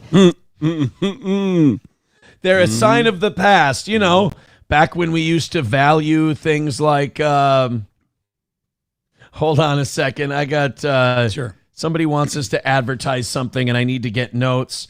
Hold on. Well, on that note, then I can explain that the similarity of this is between that and businesses that decide to put up no weapons allowed, which would be, okay, hey, criminals, come and rob this place because no weapons are allowed because criminals follow the rules. Well, and they're like, but they're also like, it's the sign of a bygone era. Yeah, one where we used to look out for each other and keep crime down and be vigilant. Yeah, that's the problem we're having is that the people in these communities are like, yeah, but this is part of an old time, like an old time back in the day. It's like, yeah, a lot of us would like to go back to that. I'd like to ask a direct quote from the person who decided to do this, who made the final decision. Say, yep, I'm signing this in, and have them explain something to me. And they would say, well, you ever seen any black folks on the Jeffersons? Like, no, why? Well, yeah. The future looks pretty bright, doesn't it? I'm like, wait a minute. That doesn't seem... 7 News Detroit reporter Carly. Was that Matthew McConaughey? Oh, gosh. No, it should have been. Oh. Petrus explains. What was that guy driving? Lincoln. Oh. I embarrassed myself in the sauna. We were all pulling our dicks out and no. I embarrassed myself in the sauna because it was these boomers and they were talking about investments and cars and shit. Yeah. And they're talking about like, yeah, I want an old Barracuda or a... By the way, I always thought the car was called a Le Mans and the guy said Le Mans. And was he being a faggot, or have I been getting that wrong? I always call Le Mans. I don't know. Okay. Well, anyway, they were talking about all these old cars they wanted. And I'm like, this is going to sound weird, guys. But you know what I would really like? I guess I know it's not a classic car, but like my classic car, they're like, oh, what? I'm like, remember in 2017 when Lincoln brought back the Continental? I'm like, I'd really like one of those. And like, oh, okay. Anyway, Chevelles are nice. Yeah. I'm just like, yeah, I'm a fucking bitch. I'm glad I didn't tell him what I'd really like. A 2006 Class C Chrysler 300. Actually, Because those are nice. Secretly, I'm black. Oh. Yeah. All right, let's continue. Speaking of black, let's go to Neighborhood Don't forget Watch. about the subwoofer. Yeah, right. I love that. Zach X is like, I'm not friends with, what was that guy? Jake Lang anymore. Yeah. Oh, why? Because you found out he's an Israeli fucking asset who's working this shit up for no reason? No, because he got in my car and he said, you have subwoofers? How long have you been an N-word? Who the fuck okayed that? Right? All right, sorry. Back to Neighborhood Watch. It's an Oz day, so it's going to take us an hour to do each story. Community. 7 News Detroit reporter Carly Petrus explains how one resident raised concerns and why the city decided it was time for a change. There are signs almost everywhere we By the look. way, did you notice the color of everyone who's saying this is terrible that we have these Neighborhood Watch signs? All white ladies, all of them. I don't understand what it is with white women. Like, don't they study history? Don't they look at how shit used to be and go, maybe we should just, like, we don't like being in charge. It's incredibly stressful. Like, it adds more to our life. Why don't we just let men take care of it and shit will be more orderly? You know, the whole adage, like where the man goes out and makes the money and then the mom basically hangs out and does dishes and You mean when this housework. country was at its most profitable? And and then they have too much time on their hands, and this is the kind of crap that they come up with. Soccer moms would just bored, like, so sick of that beautiful. Yeah. I hate this quiet neighborhood full of peace and safety, and our kids can just go biking without coming back and going, why do you have a black eye and your shoes are stolen? They're not stolen, Mom. They're hanging over the power lines. Signs almost everywhere we look. And here in Ann Arbor, there are 600 of these Crime Watch signs, and soon they're all coming down. It's a street sign many of us drive past almost every day. And they're going to replace them with signs that say, have at her. This would be a guy pulling over his ski mask. You know, all the people, too, are going to be lined up afterwards to buy them. They're going to sell them cheap. And like, I won't need that over my bar. Yeah, right, exactly. Some of us without even noticing it. To me, it sounds like the neighborhood is not being welcoming to the community. Shut up. God, you gays just ruined I shit. was just going to say. Stop it. Look, I mean this with all due respect. I have nothing against gay people. Stop having ideas because they all suck. Like, they're all really bad. Like, Will that's and one Grace, thing they're good at is sucking. Will and Grace ruined like an entire generation of gays where they're like, we should be sassy and get involved in things. It's not going to help, dude. It's like, we're white dudes. We've already thought of all the good ideas. All the good ideas are taken. All you guys do is come in and go, we should do it differently than what you're doing. Why? It's great. For Ann Arbor resident Matthew O'Mara, the neighborhood Crime Watch signs posted all over the city. Of course, the gay guy doesn't feel like it's welcoming. He doesn't have kids to protect. Including the one on his own street, feel outdated. They seemed like they were coming out of the tough on crime sort of 1990s view. Oh, you mean when shit ruled? That time where everyone walked around, where you went to Times Square and you could punch the fucking gay Mexican Mickey dressed guys in the face and go, leave my family alone. Yes. Those times where there was an M&M store on every corner and everybody was nice to each other. And this just feels outdated, like the tough on crime 1990s. Well, you guys are trying to bring back bathhouses from the 80s AIDS epidemic era. Why can't we bring back the things that we love doing? Dunkaroos and Neighborhood Crime Watch. Go fuck your mother. We're bringing back Saved by the Bell, too. We've had enough of you people. Of what means to be safe in the neighborhood. O'Mara says the National Crime Watch program itself is no longer active. Please listen carefully as our options have changed. When I tried George Zimmerman comes in. George Zimmerman has entered the chat. He's like, the fuck it isn't. Comes in dressed as Rambo. He's like, you asked me, I didn't ask you. calling the local Ann Arbor. By the way, your annual reminder that Trayvon Martin was a piece of shit who was menacing the neighborhood and jumped George Zimmerman. And your annual reminder that George Zimmerman, too, was a stupid retard piece of shit. 2 retards got in a fight. One of them died. line, not only did it send me through a few prompts. For the Neighborhood Watch Weekly Crime Bulletin update, press 2. Hello, this is the Neighborhood Watch Crime Bulletin for October 12th, 2010. This bulletin's over 15 years out of date. All right. So leave the signs up. It's kind of like the people who don't have a security system in their house, but they leave the sign up because they're like, it deters people. It keeps them honest, you know? Good fences make good neighbors, you know, lock your door, all that, you know, keep people honest. Appreciate the value of safety in the neighborhood. I think that's very important. My daughter's in middle school, and I want to. Whoa! Where'd you buy her from? You I was just fucking gonna creep? say. The older I get and the older my children get, just the more socially conservative I become. I used to be like libertine, like everybody do what they want as long as you're not hurting people. Gays can't have children. I'm sorry. That's part of the deal you made when you decided to huff butts. No having children. That's not allowed. See this be a really safe neighborhood for her. But for me, these sort of signs are not about safety and they're more about exclusion. So just say black people. Like this, you fucking racist. Just say black people. Say black people, you don't think they like safety. You piece of shit. O'Mara took his concerns to City Council member Jen Iyer. The whole pole doesn't have to come down. It's No. just the sign. It's just the sign. Just this part. And on Oh, Monday, she's helping. Look at her. She's so happy. The little Anne Hathaway is so happy that she can help. This story is just a litany of people that I don't think should have opinions anymore. Right. It's just... City Council passed a resolution. At some point, things are going to get bad enough in this country where white guys just go, move, let me do it. To remove all 600 Actually, of what the would be signs. funnier too is if the city worker was dyslexic and accidentally took down all the bike route signs, and a bunch of bikers got ran over. You want to see the gay guy get really pissed. I go around and I have my seatless bike ride every morning, and I don't like all these signs being gone. And now I know why those helmets are pointy. Arbor. The thing about the Neighborhood Watch signs is that, number one, they don't reduce crime. Studies show that they can actually encourage a culture of fear and suspicion. Some residents. Cool, good. Because I'm suspicious of you, and you're scary because your ideas are shit. She has the fear.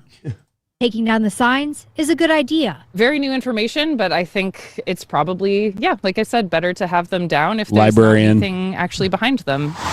Instead, Iyer says... Can you talk to one straight white man and see what he thinks? Or did you talk to a few of them in the neighborhood? They had to edit it out. Yeah, you didn't like the answer. Fuck this shit. Like, whoa, sir, you can't say that. I know, but it's fucked up. Like, Or you sir, ta- you can't say that either. Or you talk to a black man with kids and he was like, no, fuck that. I don't want those hoods from the inner city coming up here and fucking up my shit. I got away from those savages. Does help prevent crime is investing in better communication. Ann Arbor Police recently implementing a crime dashboard that gives residents data, really up-to-date numbers when it comes to incidents in our community. And Okay, so in other words, it's the signs, but not out in public. You can go on your computer and see where all the crap's happening. The east side of the tracks. All right. We don't want to have a program that might encourage you to take part in keeping your neighborhood safe. We're just going to send you data on what's happening in it. It will turn Here's the deal. You can find out after the fact. Right, yes, exactly. We'll tell you after it happened that it happened. coming down. O'Mara says he's relieved. And I feel like this is sort of something that other communities in Michigan and beyond could also do as well. And I'm told the Okay, city has the already whole started time taking down some- sorry, but that him having a child, right? Is that the most hardcore Metro you've ever seen in your entire life? Metro? No, I've seen Metro. Oh, okay. That's way past Metro. That's Philadelphia, dog. That guy's going to be in court one day and he's just going to keel over. Guy's going to be in court and he's going to be like, I have some of the lesions are on my torso. Veldrain with $1 says, I'm Lindsey Graham. My friends and I are the reason Toys R Us is no longer in business. They were at Macy's, and now Macy's is out of business in St. Cloud. Veldrain with $1 says the neighborhood watch signs were exclusively for white men. White women call the police on everyone. Signs are not. That's fair. That's fair. Oh, you did mention that too, of the business that's no longer. Did you know that Crossroads ain't gonna have dildos anymore? All the Spencers are closing. Are they really? Yeah. That used to be a fun place like years ago. You always go in there like, where can I get a bong and dildos in the mall? That's where you went. Spencer's specific locations are closing in April, May 2026, including the Old Hickory store in the Old Hickory Mall store. I was like, the Old Hickory Spencer's. What is that, like a steampunk version of Spencer's?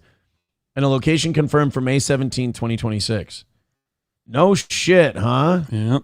They're all closing or some of them? Wasn't Spencer's right next to Hot Topic, too? They were both kind of I think across. Okay, that was like the section of the mall where only a certain demographic would go, young white people.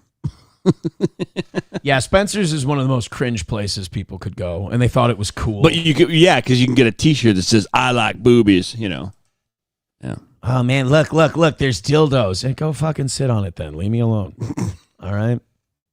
Papa Shab says, "Why is Oz looking for dildos?" You know what? Forget I asked. Actually, they're going to be opening a new store. It's going to be Rabbi Shmuley and his daughter, their sex toy shop that they own together. It's just going to be wall-to-wall dildos. Oh, uncut deals.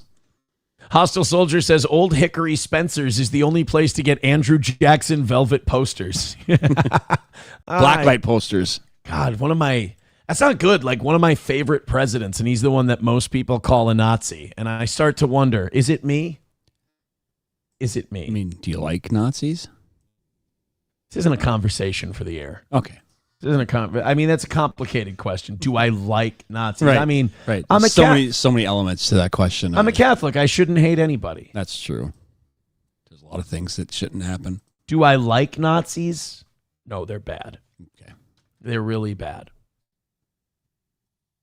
I don't like when there's a lot of silence after I make that statement. It makes me like you're trying to get me to confess to something. No. Never. I think the lesson of Nazi Germany should be, don't let your country be taken advantage of and demoralized because they might turn to crazy people. Schnozem says, Shmuley Sex Shop. Show us your star, David. I get it. I get it. $1 from Professor Tie-Dye says, why is Oz looking for a bong and a dildo? Yes, because that's what I'm looking for, because I mentioned Spencer's is closing and I'm bummed that they don't have any more. So you're right. Are you? Well, I mean, look, if I were looking for a dildo and one of the places that had them went away, I'd be sad. Yeah, I don't know if that's the place to go though for something like that. No, you should go to a better dildo place. Well, Sex World closed. Remember, you could buy all that merch. Yep, Sex World closed. Mm-hmm. Wait, where can you find degeneracy? Anybody know a gay guy? You're going to have to go on Amazon just like everything else. I guess so. You get it in a day. Yeah, right? What'd you order? A dildo and a Bible. It was fucking Amazon and rules. A tape measure for some reason. To measure the Bible. Yeah. Not to see the diameter of my asshole. Pre and post dildo insertion. Mm-hmm. That's definitely not. What is it? Why are you buying anti-inflammatories too? That's none of your fucking business, quite frankly. No reason to have this conversation. Hit like, hit subscribe, and hit follow. Pushing 600 this morning. We appreciate it. Throw in a couple of memberships, what have you. Let's see if we can call ourselves winners today for the first time this week on the morning show. If we notch a win and we hit today's goal, it proves that you all hate Johnny and love Oz. Let's do this. Somebody put this on TikTok and said, hey, I got a method for getting a free stove from Home Depot. This person is the most, like, there's people who are retarded and it's harmless to everyone but them. Sure. And then there's like violently, socially retarded people who are really fucking dumb, don't know how dumb they are, and it hurts other people. I have a feeling this is going to be the latter of the two. This is going to be someone who actually thinks they're scoring a free stove. I'm going to play this, wait till the end, and then you tell me what this actually is. Is this one of those hacks? This is a hack. Oh, yes, they're saying this is a hack. Let me show you how to get this for this. And this is how you can get a free stove. Now, they're saying this is how you get a free stove. I want you to tell me what this is after this video's over. Putting the pencil in a stove. They're going to the self-checkout. Let me guess, he's going to scan the pencil. Scans the pencil. I knew it. 20 20 cents, pays, gets a receipt. Thanks. And then leaves the store. I'm surprised it wasn't one of those videos where all of a sudden the glasses come up in the joint. Yeah. Know? Now, he calls that scanning a pencil for a free stove. What do you call that? Stealing. I call that theft. Yeah. I would say you just stole a stove. And I really hope we found out, like, we can cross-reference whose account that is, who the human being who runs it is, and we fucking arrest that guy. Yeah. Well, here's the thing. They're probably stupid enough to pay with a credit card. That's true. So, sir, we got you on video, your card. Yeah, we ran the registered data and everything. And you stole a stove by concealing a pencil inside the stove. But I thought I was getting a 20-cent stove.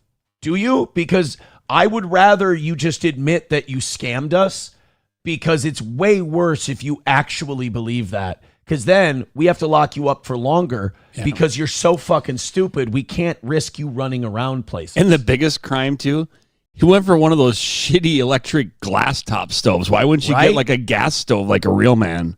Jeez. I mean, if you're going to do it right. No offense. I mean, get a hot tub while you're at it. Put the stove inside the hot tub, put the cover on the hot tub, set the pencil on top of the hot tub, scan the pencil, and walk out with a 20-cent for a hot tub and a stove. I know. I can't think of all the good ideas, but I'm just here to make the big money. I mean, it's like the white trash version of black people going into a CVS and raiding the makeup section. Mm-hmm. You know, it's like it's a passive aggressive. It's a really Norwegian way to steal. Mm-hmm. It's very, very passive. Oh, shit. Then he's got to go home to Belclair Acres and shove that back in the single wide and get that in the front door. It's gonna be a hassle. You know. People saying in the chat, "Slow down, Oz. I'm trying to take notes." Yeah. Professor, you too. Professor Tie-Dye with $1 says Aaron loves Nazis so much he's simulating the Holocaust with his hairline. That's not true. My hairline's real. Holy shit. I'm sorry. I didn't understand what he was trying to say. No, yeah. It almost sounded like you're a denier there for a second. No, the Holocaust happened. Oh. In fact, I think the media is the real Holocaust deniers. I think 40 million Jews died in the Holocaust, and they're undercounting it. I think it's an anti-Semitic conspiracy theory, to be honest with you. Feldrain with $1 says he paid for a pencil and walked out with a stove. What does that tell you about the guy? He's white. Yeah. That's a white boy right there.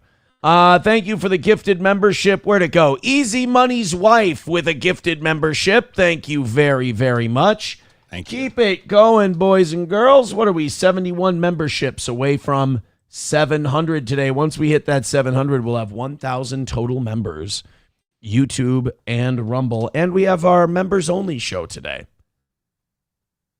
Adam Simon says Aaron's hairline died in the holly. It's not true. It's a good song.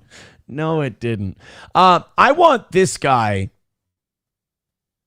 to run security at all inner city fast food joints. I think this guy should be head of security at Popeyes. Mm-hmm. I think he should be head of security at Taco Bell, McDonald's, everywhere. Everywhere they have except Dave's Hot Chicken. That should just be a militarized zone. We should just have the National Guard at Dave's Hot Chicken. But this guy, Damari Jaquan Patterson. Oh, Jewish. Yes, very much so. Redhead. The most Jewish. You know what? I think we can find an audio version, a video version of this story.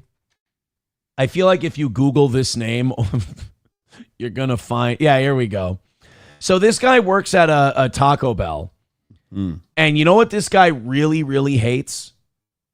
He hates it when people steal from the Taco Bell. He hates when you say, order a water. You know, like, hey, I'd like a cup for water. And you start putting soda in it. Oh, right there. That shit don't fly at his Taco Bell. And you know what? I got to tell you, it's so good to see people have standards in 2026. And not, even though it's not his Taco Bell, he doesn't own it. He understands stealing is stealing and it's wrong. And he enforces that in blood. Excellent. Our top story tonight, new video showing the moment a West Palm Beach Taco Bell employee fired a gun at customers. Oh, Jesus. Holy crap. This guy's the best. I told you. It's nice to see a Daquan on this side of the law. I want to see the video. Did he hold it sideways? Oh, you know what? Did he hold it sideways? Well, no. Did he hit him in the leg or center mass? Leg. Were hurt. One. Yeah, he fired at the customer stealing He a actually soda. shot a baby. Yeah. He's firing at the customer stealing a soda. He hit a 3-year-old. Across the street in a trailer house sleeping. What'd you do? Man, I was shooting at those people stealing soda. How the fuck did you hit that old lady across town at the old folks' home? I guess I got to go to the range. Yeah. Grazed by a bullet and the other injured in the scuffle. We asked CBS 12 News reporter Katie Benty to find out more about the motive. She joins Why the fuck did you send Katie down there? It's dangerous. Send Shaniqua. She knows how to operate down there. This chick is going to be a sitting duck. us live tonight. Katie? First, I'd like to plug my OF. Sorry, we just don't make any money doing local news anymore. No.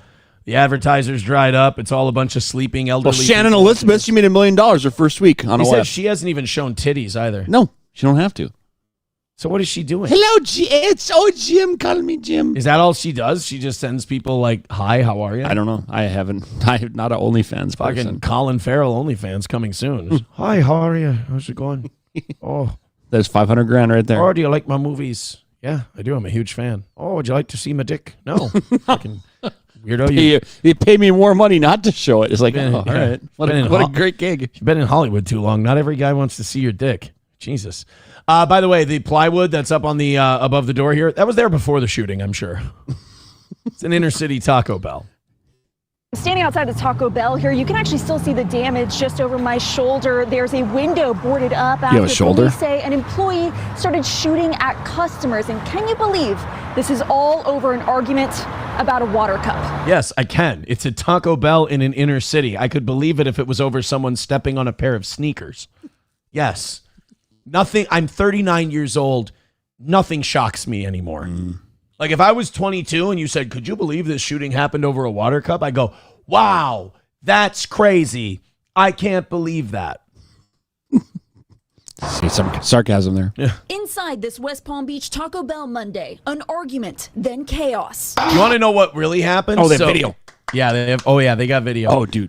After this shooting, they went outside and there was a whole van full of people. Or there was a van full of food, I'm sorry, and there were people coming up through the sewer to go and raid the van. Wow. And they caught the guy who did it. His name was Edgar Friendly. Wow. Yeah. An argument. And the cop who arrested them, everyone was celebrating him, and he looked and he saw that they were just stealing quesaritos. And he goes, this isn't right. All right? Law is the law. Justice is justice, but not when it's someone looking for something to eat. And that was heavy. That was some deep shit. It's a very good movie reference. He then froze a guy and kicked his head off. Oh, that's he. Yeah, that was fucking wild. This story got away from us for sure. That is a weird movie when you think about it. Yeah. He went and he arrested some people at a Taco Bell. He had sex with a VR helmet on. And then he froze a guy and kicked his head off. And somewhere in there, Jesse the Body Ventura got to rape a little. Yeah, what's the deal with the 3 seashells? Nobody ever told us. In chaos. A customer hits record as an employee appears to come from behind the counter. You are fined $100 for the verbal. Whoa! Oh shit! Oh! That's one of those things where like you see it happen in real time. Yeah. You see the guy pull out the gun. You're eating a gordita, and you're like, I mean, yeah, he's got a gun out. That's fucked up, but there's no way he's gonna. Holy shit! Oh my god, that was not what I expected to happen. I'm gonna finish my chili cheese burrito after all this chaos. Yeah, is done. Then all of a sudden, bang! You're like, oh fuck, he actually fired. Fine, I'll have to. You just slowly like, and then start rolling it up. Like, I guess I'll eat it outside. All right, I know when I'm not welcome. Yeah. You could have just told me to go in the drive-thru. By the way, I'm going to top off my pop before I walk out. That was fuck you are. $1.19 for this thing. You're right. I'm just going to go. Soda's bad for me anyway. That employee is 20-year-old Damari Patterson, racking the gun. Who fucking loves justice and hates theft. I'm on this guy's side. Then swinging it, striking. By the way, these girls shouldn't be eating at Taco Bell anyway. You're going to get fat. Oh, but you know what? They're dating black guys. I understand. Okay, never mind. You know what? This makes sense. Delete. Nobody in this has a dad. Before a shot fires. Detectives say Patterson then followed the group outside, firing again. Bro, you bring your gun to your Taco Bell job? That's gangster as shit. Yeah. And as they tried to escape, and the newly released police report has details about how this started. The customers were asking for water cups, then filling them with soda. Fuck them. You know what? You take your life into your own hands when you pull that shit. Yeah, people should take note. Don't steal pop. That's right. This guy needs to be contracted. He needs to be floating. Yeah. He needs to be a journeyman and going to different... He needs to be the head of assets protection for Taco Bell Corporation. Really every restaurant. Yeah, well, I'm sure his phone's probably ringing off the hook. Like, he's at Olive Garden. I got 4 job offers today already. Yeah, he needs to be a freelancer. And by the way, he's doing that from the jail phone. Right. Call from West Palm Beach Correctional Facility. Oh, it's my security guy. Hold on. What'd you do this time? That bitch was trying to sneak Olive Garden breadsticks in a motherfucking purse, and that shit ain't okay with me. Oh. It's okay, Daquan. Right. We'll bail you out again. We already got your bail money set up. We'll be fine. You'll be out in about 15 minutes. We got a car waiting for you out front. Hey, Daquan, what's going on? You're in jail again? All right, let me explain. I'm sure you got a good explanation. There are only 2 Boston Market locations left, and I'll be fucked if I'm going to let them steal us blind. Mm-hmm. It's good. What was it? A whole rotisserie chicken. Oh, fuck them up, dude. Police say 2 people sustained minor injuries, drove themselves to the hospital. We know a woman, was very close to being shot. One individual was grazed during that. He really can't shoot for shit. Dude was at point blank range. First, I'd like to plug my OF. That altercation. 24 hours later, the suspect... Excuse me, Your Honor. I'd like to plug my OF. Oh, no. Oh, no. He punches his lawyer in the face because he stole the pen. This guy really hates theft. In front of a judge. I got him, Your Honor. Charged with 3 counts of aggravated assault with a deadly weapon. And records show this isn't the first time a heated argument turned violent. In 2024, deputies say Patterson pulled a knife during a dispute at home. Meanwhile, back at... Okay, but he said, please pass the potatoes. Yeah. Not on him. Taco Bell, the doors are open. People are coming in for food. I spoke with some customers who aren't bothered by the violence. They say they know it can happen. No, they're probably used to it. Okay, I have a question for you. The witnesses they're about to show us, would you like to choose a demographic? I don't have to. The internet has satisfied my curiosity. All right. If they're white, I'm going to shit my pants on purpose. Anywhere, including fast food restaurants. I mean, holy shit! Wow. Yeah, but notice this fucking chicken shits in the drive-thru. Yeah, I ain't scared of this. Yeah. It's like, well, you know what? Park your car, get the fuck out, and ask for a water slowly cup. reaches over and locks the door as they're having a conversation.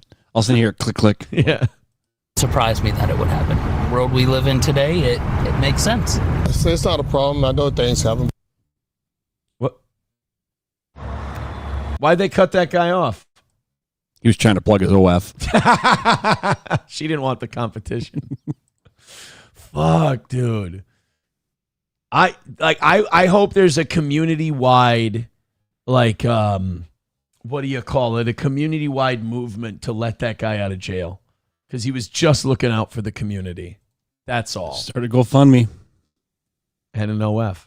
Well, yeah, he'll make more money in the OF. Exactly. This is all about economics. Like, what does he do on the content? He's like, yo, steal no pop. Wally Word with 5 gifted memberships. 5. Well, guess what, Oz? That means somebody has earned the first ever reading out of the new dad joke book, and it is Wally Word with his 5 gifted memberships. Thank you, buddy. What do we call birds that stick together? I'm actually liking this book already. I'm okay. Birds that stick together. Okay, what are they? Velcros. That's actually, you know what? This book's way better than the other It's on one. a good start. This is, Velcros is not a bad joke. 100%. Sir Furburger says, go back to that chick with the DSLs. Well, go check her OF. Like I said, he's trying to plug it for her. That's right. Thank you guys very much. That puts us 66 memberships away from 700. Thank you very much. And you know what? $20 comes in the next 37 minutes, and we're looking good. So you guys are looking great today. Thank you very much. We are looking for our first win of the week in the morning. I do have a message that I want to read to everyone. No, you got to send me the name of the business, though. All right, here we go. I'm sorry, guys. I got to jump around for this. No, it's fine. We do have a new advertiser. There's on a the song program. called that. Yeah, please. Neon Now sign service of Myrtle Beach. Find them on Facebook, Neon Now, serving both North and South Carolina. But go on there, no matter where you're from, and say, first of all, thanks for supporting Steel Toe, but also tell them, hey, can you make a sign for me? Have it sent to where I am? Why not? Neon Now. Neon Now on Facebook. Your signage is supposed to stand out, and with everyone going to LED, stand out from everyone else with neon. That, of course, is Neon Now on Facebook. Let's go here. Let's go see some of the signs. This might have to be something I might have to get for my business. By the way, rest in peace, David Allan Coe. He died? We started the show with that. Yeah. Really? It's nowhere on the internet or anything like that. It's sad, man. It's sad that he's gone. Neon Now. There's a UK Neon Now. Oh no, you gotta see. This is why you gotta send me your link, buddy. You gotta send me the link. We can't be doing a UK Neon Now. Here's Neon NZ. Buddy, you gotta have this better prepared for us. You gotta send us links and the whole deal. Neon Now. So what you're saying on Facebook is a Steel Toe Neon Now sign behind us would probably be something that should be negotiated. Oh my, look at that. You want a little advertising? Well, we want a little signage. Look at that. AP laser engraving, Thank you very much. Well, for the next week, we're going to be talking about Neon Now. So now the guy who runs Neon Now can send me a link that we can bring up while we're doing the read, which would be helpful. Adam Simon with $1.99. Thank you very, very much. We appreciate that. This one, this one's so Florida. A guy in Florida has been arrested. He's a suspect in a murder and how would you say this, hiding of a body. And the way they caught him is a very Gen Z way to be caught. I want to see, this one's got to have, I don't want to give away too much. What's the knife for? It's for the hoof. Here we go. Yeah, here. This guy this is some Indian tech Chat GPT AI shit right here. This is, remember back in the day when Googling things first became a thing and people didn't realize that if you Googled how to kill a motherfucker or how to burn a body or how to dispose of evidence, the cops would find out that you've searched that. For like a year? Yeah. Well, now it's even easier to catch these retards because there's Chat GPT and AI. Take a look. Prosecutors say these Florida grad students' murders were planned, and the suspect messaged ChatGPT before and after his victims vanished.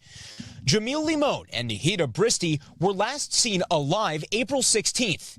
3 days earlier, the man's roommate, Hisham Abu Garbia, allegedly... Whoa, everyone slow down, all right? By the way, this story took place in the United States of America. Usha and Dasha were killed by Ugamat, and this all happened in Florida. You know, a Western nation. A very Floridian thing. Yes. They asked ChatGPT. I miss the days when Lance used to kill Tyrus with an axe, you know? Yeah. ChatGPT about putting someone in a trash bag and throwing them in a dumpster. Hey, don't be too specific. Right. What happens if a human has put in a black garbage bag and thrown in a dumpster? Pretty soon the address is on there and the names. Right. Oh, if I take care of Usha down on 16 and 3rd Pennsylvania, and and then how do I go about disposing of this thing and then dismembering, and what I basically want to do is save space. I want the garbage, bag to be relatively small, so there's not a lot of suspicion when I'm carrying it out to the dumpster. ChatGPT, let's say I wanted to go to a book depository in, say, November of 1963 and shoot at a topless car. What do you think the best window to shoot out of would be? Why do you ask? I don't know. The Jews that hired me for the job want to know. According to this court filing from prosecutors, the AI chatbot replied that it sounds dangerous. Before the suspect asked, how would they find out? Limon and Bristy were both... That would be funny, like ChatGPT's not a narc, so it's like, hey, that sounds dangerous, maybe. Yeah. Like they're trying to be subtle about it. And then he's like, no, really, what if I want to hide a human body in a black dumpster? Nigga, log off as soon as you can. I don't want to turn you in, bro. No, that's not Chat NWO. That's Chat NGPT. Of Bangladeshi doctoral students in Tampa. After they disappeared, the suspect alleged... See, like, this is where immigration-wise, I'm like, why don't you all just go back to Bangladesh and hammer this shit out? Like, quit. Yeah. Stop with your fucking clan feuds from thousands of years ago in West Palm Beach. We got fucking black guys shooting people over soda at Taco Bell. We don't need more problems. They sent ChatGPT several more messages, including, has there been someone who survived a sniper bullet to the head? I mean... At least they weren't specific, Well, let me tell you the story of Phineas Gage. He took a railroad spike, clean through the brains, and he survived. I mean, he was a cantankerous crazy fucker the rest of his life and couldn't control his emotions, but technically he wasn't dead. It's true. Now, Florida's Attorney General says his office is investigating OpenAI, the company behind the popular AI chatbot. The fuck did they do? They didn't tell the guy to shoot someone in the head or put him in a body bag. See, we're at the point now where we're going to blame technology and computers for that. Right. I wasn't going to do it, but then ChatGPT said, this is a great idea. Here's how you do it. They actually said it sounds dangerous. Right. Don't blame ChatGPT. Blame the Bangladeshi immigrants and send them all home. It sounds dangerous. Dangerous is my middle name. Yeah. OpenAI telling NBC News the company is looking into these reports and will do whatever we can to support law enforcement in their investigation. Right. ChatGPT is going to be the one that gets you a conviction. What are you giving them shit for? However, there's going to be a civil suit in the end because they have money. So yeah, it's Elon Musk, right? OpenAI. Probs. Limon and Bristy's disappearance sparked a... Did you just play B-roll of a boat throwing something into the ocean? You throw a body in. That's insensitive as fuck for this story.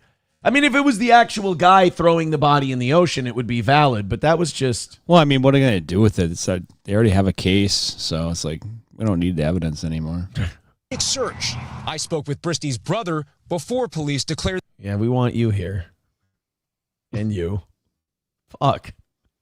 What's to stop anyone from thinking this is a Bangladeshi news station? This a murder case.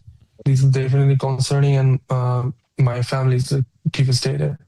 Now, following Friday's dramatic You're fat. Whoa, I was going to say that's not at the gym. Bars. He faces numerous charges, including first-degree premeditated murder. Investigators discovered Limon's body on Friday, and right now they're working to identify... But was it in a plastic bag? What the fuck? Let's fuck! He's always looking for an opening. But was it in a plastic bag in a dumpster? That's the question.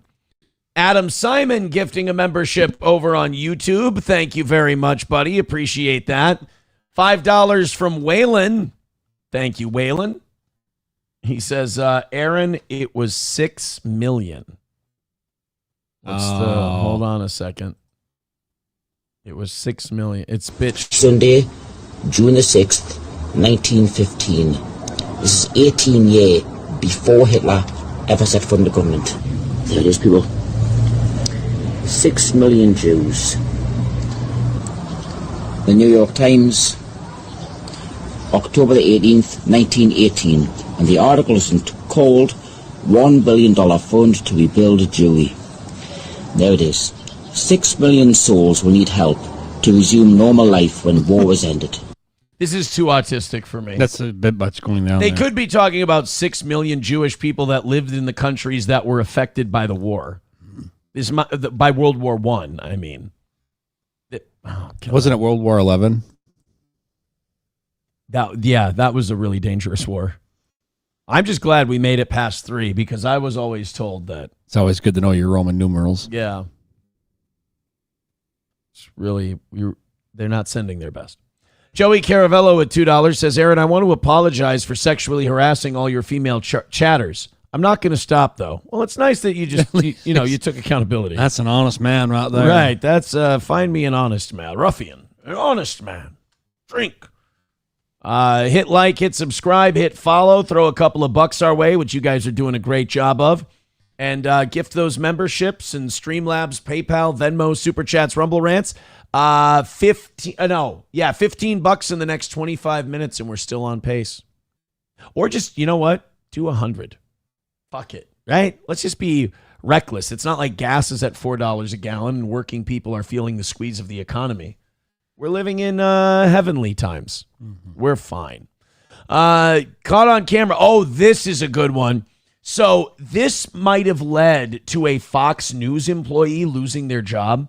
You know James O'Keefe? Do you remember him? You'll remember when I explain him, but do you remember the name? No, unless I see the video. James O'Keefe has been around for about 20 years. He first started, he was the kid who went and interviewed the Acorn people with the pimp suit on about the prostitute and all that. But ever since he founded Project Veritas, where they did those, basically what he does is he has his reporters set up a Grindr account. And all these gays that work for the drug companies and the government just go on a date and they're so randied up by the idea of having rampant butt sex with someone they just met that they just dish all of their secrets. They're just gossiping because actually, we don't even need this vaccine. It's not even necessary. And most people are going to die of heart attacks. It's just so fucking weird, right? Like this whole pandemic is crazy. So you're saying they unload more ways than one? Yes. They unload their secrets and then their jizz. Gays love to chat with Lindsey Graham. But this next one, James O'Keefe, one of his reporters, got Fox News Media Vice President Jason Hermes bragging about charging $4,000 strip club bills to Fox corporate cards and says, we would just lie on the Fox expense reports. No one's going to fucking say a word to me. Well, James O'Keefe came out with this, and now the whole world knows. And this Jason Hermes has now taken down all of his social medias. He's removed Fox News from his LinkedIn. There's a chance that this guy is fucking gonzo. Let's take a look. Fox Weather. Like, I run that network. I'm a celebrity around all of it, but no one knows me. Jason Hermes is the vice president of content sales and partnerships for Fox Weather under Fox News Media. So between me and the president of ad sales is Jeff Collins, and he reports to Blackwood Murdoch, who's Rupert Murdoch's son. Hermes admits to using the Fox corporate company credit card for thousands of dollars at strip clubs. You could take this. Yeah, but what kind of strip club is he going to? With dudes dancing? This guy probably thinks he likes pussy. You and I know different, but I think he thinks he likes girls. Oh. And by the way, I'm not trying to act like Fox News, like this is the only place where this happens. Yeah. Happens everywhere, happens at every company. But I just love that a business like Fox News, like we're the good conservative place. It's like, no. Jason, can you come into my office for a second? Hey, looking at the rear slips here from your last statement. What is Thunder Down Under? It's basketball. Australian basketball team. It's Daryl Dawkins, Chocolate Thunder from Down Under. And what is Gapes and Apes? Well, I don't know if I can say it, sir, without getting fired for breaching human resources code of conduct on race. Breached was his asshole. Gapes and Apes. That one's kind of self-explanatory, isn't it, sir? Mm-hmm. This guy knows what I'm talking about. Jason Hermes. In a strip club, literally, it's spend $4,000. No, it's Jason Herpes. Go into your corporate manager, and they would sign it and pay it off, and you'd be like, "Well, that's what the client wanted." Like on Fox News, on Fox, on NBC. If we wanted to, like you could. Oh yeah. Yeah. Like, no one's gonna say a word. So this is where James O'Keefe is so brilliant. So send some cutie reporter to talk to this guy, and he'll spill his guts if he thinks he's got a chance to get laid. Like, oh, we could go to a strip club right now, and he's just like fully hard, and he's like, yeah, let's fucking go, and we can charge it to Fox News. Openly boasting that they can just lie on the expense reports, potentially violating U.S. federal tax codes, committing wire fraud, and violating Fox's standards of business conduct. Would you do this like just with like hosts or like? No, we would just do it ourselves and lie at the expense report. He just says that shit. No, we just do it all ourselves and lie on the expense. But if you're here's what I don't understand though. If you're going to lie on an expense report, how can you lie your way out of charging that kind of, because that's, if they gave you cash, okay, you can lie that away. But a card it's going to say where that card exactly was charged. So how can you lie? Like I said, what's Thunder Down Under? That's a good point. That's a library. Like, okay, I mean, they overlooked the fact of where it got charged to. It makes zero sense. But if you say the client wanted it, then isn't it a valid charge? Like, the tax laws are so loose for corporations, like in terms of what they spend money on. Yeah. If you just go, oh, it was for a client dinner. Yeah, client dinner, Thunder Down Under. Client entertainment, like you're allowed to do that. So how much of a fucking retard? I'm sorry, but what did you get at Thunder Down? The rump roast. Yeah, right. It's still like that. That's pretty cool. Because it's media. It's nobody's money. Oh, God. All right, guy. James, come on. James can be quite the boomer from time to time. All right, I don't want to get fucking popped on YouTube, guys. Is the vice president of content sales and partnerships for Fox Weather under Fox News Media. The VP openly describes his close working relationship with the Murdochs and proudly claims, quote, I'm the boss. It's like winning the lottery. I'm the boss of Fox Weather. Like, I run that network. I'm the boss of Fox Weather. Wow. I mean, wow, don't brag too hard. That's like the guy in Mad Men who was the head of Heinz, but he was always pissed because like the ketchup guy was seen as above him, and he got sauces and beans. And he's like, yeah, I'm the head of Heinz, but I'm sauces and beans. He's ketchup. And they had like this feud going. Like, he didn't want the ketchup guy to work with the advertising agency that he was working with because he fucking hates the ketchup. It's like, I run Fox News. Really? Yay. Really? You do? Yeah, weather.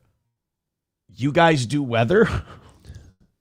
Got $4,000 in titty bar money that says I do. So there's just a couple people above you, right? One. So between me and the president of ad sales is Jeff Collins, and he reports to Blackwood Murdoch, who's Rupert Murdoch's son.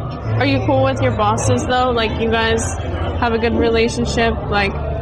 Yeah, I'm cool with that. My boss is... First of all, if a really hot chick is sitting with you at a bar and she's kind of tilting her lapel towards you and going, yeah, I'm gonna tell me everything about your corporate job at Fox News. My question is, where's the hidden mic? Because it ain't in her cleavage, because I guarantee he's staring at that. It's either glasses or titty, because it's a lower angle. It's probably her Boussiere flower. Yeah. She's doing the old clown thing. With anything. And that's like a great job to have. It's the best job. Yeah. Because I'm a celebrity around all of it. Oh my God. What a fag, dude. This guy sucks. I hope they don't fire him. I hope they give him a very public facing job so we can all make fun of him. Oh my God. It's the best. It's like winning the lottery. I want this guy to now replace Erica Kirk at Turning Point USA so they can have the two douchiest CEOs in history. Conservative? Okay, I'm not like a fucking MAGA red hat, like asshole, like... I'm sure the Fox News audience would love to hear them talk that way. I'm not some douchebag, retard MAGA red hat. Bro, MAGA doesn't wear red hats anymore. They wear kippas. You didn't know that. Wait. I would never advertise. Yeah. Like, I'm not a Donald Trump supporter. Like, I'm not a MAGA red. Yeah, fuck those retards. We just take their money in our cash for gold advertisements. God. You see that light above you dimming slowly? That's your career. Yeah. Disappearing. Say fare thee well. Mez immediately reveals that he has a history of using his corporate credit card at strip clubs, sometimes up to $4,000 in a single visit on a Tuesday at 3 p.m. I mean, here's the deal. Why'd you go at Tuesday at 3 p.m.? Well, it was quiet. Yeah. The girls love it. That's like when all the pregnant strippers are on too. So like, the B squad. Yeah. So now he's giving $4,000 that can help like pay some of her medical bills and get her some prenatal vitamins. If anything, this guy just get it from dad. Oh. She can't get it from the dad. He's black. Apparently just make his corporate manager approve the charges by claiming, quote, that's what the client wanted. I'll be honest, like we used to be able to go to strip clubs. Like on Fox News? On Fox, on NBC, with the corporate... No way. I'll show you pictures. I love this guy. He's like, we used to do really illegal, unethical shit. Here, in case you needed proof for your investigation. Am I getting this on the camera right for you? Okay. Is this out of focus in any way? Let me know. Yes, you could take this, walk into a strip club, literally, spend $4,000. Oh my God. You could put anything. By the way, what kind of guy on a date with a beautiful woman is bragging about how much he goes to strip clubs? I don't really feel like that's a... If I'm with a woman and she's into that, I'm going to pass. She's like, oh, tell me more. That's where the gayness comes out, though, because he's non-threatening. Tell me more about all your escapades at the strip club, taking advantage of strippers. It's like, I'm starting to feel like maybe you have an ulterior motive here. Like, at no point does this guy suspect that she's up to some shit. No. He's so oblivious, he actually thinks that she wants to hear these fucking stories. Sometimes I put dog collars on him and make him eat milk bones. It's like, that's so great. Yeah. Really? Fascinating. Say, well, the client wanted to go to a strip club. You're like, dude, it's Tuesday at fucking 3 o'clock in the afternoon. I'm like, well, the client wanted it, and they'd be like, okay, they would give you the money. What can I say? Peter Popoff and his ministry love bitches. They would sign it and pay it off, and you'd be like, well, that's what the client wanted. Really? But I'm friends with all these guys. If we wanted to, like, I want to see if she's actually cute. Yeah. It's her. It's the woman who's talking. It's the woman who's on the thing. He lets them. Oh, that was her. Yeah, he lets them. Okay, so I can see where he's basically then spilling his beans. Right. Yeah. Let's see her OF. He's spilling his beans. She's keeping hers locked up for this douche. The Fox VP continues to boast that he could simply lie on the expense reports, detailing that because he was overseeing roughly $90 million worth of business, he was virtually untouchable. Would you do this like just with like hosts or like? No, we would just do it. Hannity and I went and we just would double team bitches in the VIP room all the time. Hannity's getting sucked off. I'm in her ass, even though her vagina's totally wide open. I don't know. It's always where I ended up. Can't explain why. Ourselves and lie at the expense reports. Oh, okay. Like when I'm bringing in 90 million, no one's gonna fucking say a word to me. So when that's fair though. Like what do you give a shit about a $4,000 expense if this guy's bringing in $90 million in business? Yeah. When you're like flies to me. An expense for $4,000. That's nothing. And you brought in $100 million this year. Yeah. Like, whatever you want. Just by the way, he's talking about how much money he brought in. We know he brought in 60, right? It was 90, then it was 100. Yeah. You brought in 60, dude. Shut the fuck up. But still, that's a drop in a bucket for those whole expenses. Yeah. Whatever you want to do. That's pretty cool. It's still like that. That's pretty cool. Because it's media. It's nobody's money. In July of 2015, nobody's money. We're cooked. A man named John David Barrett, working for Worldwide Technologies, was indicted over claims that he, quote, utilized... Whoa. I just noticed that Project Veritas and O'Keefe Media are using the same logos. Did he get the Project Veritas name back? Or did they make up with each other and they're working together again? I know that's autistic as fuck and nobody cares, but that's weird to me. Because James O'Keefe had this big falling out with Project Veritas because he was exposing the COVID medical grift, and the people who were donating to him wanted him to shut that shit down immediately. So they framed him as this guy who was inappropriate to the workers and mean to them and created a hostile working environment, and they forced him out of the company he helped build. And so he started doing his own thing.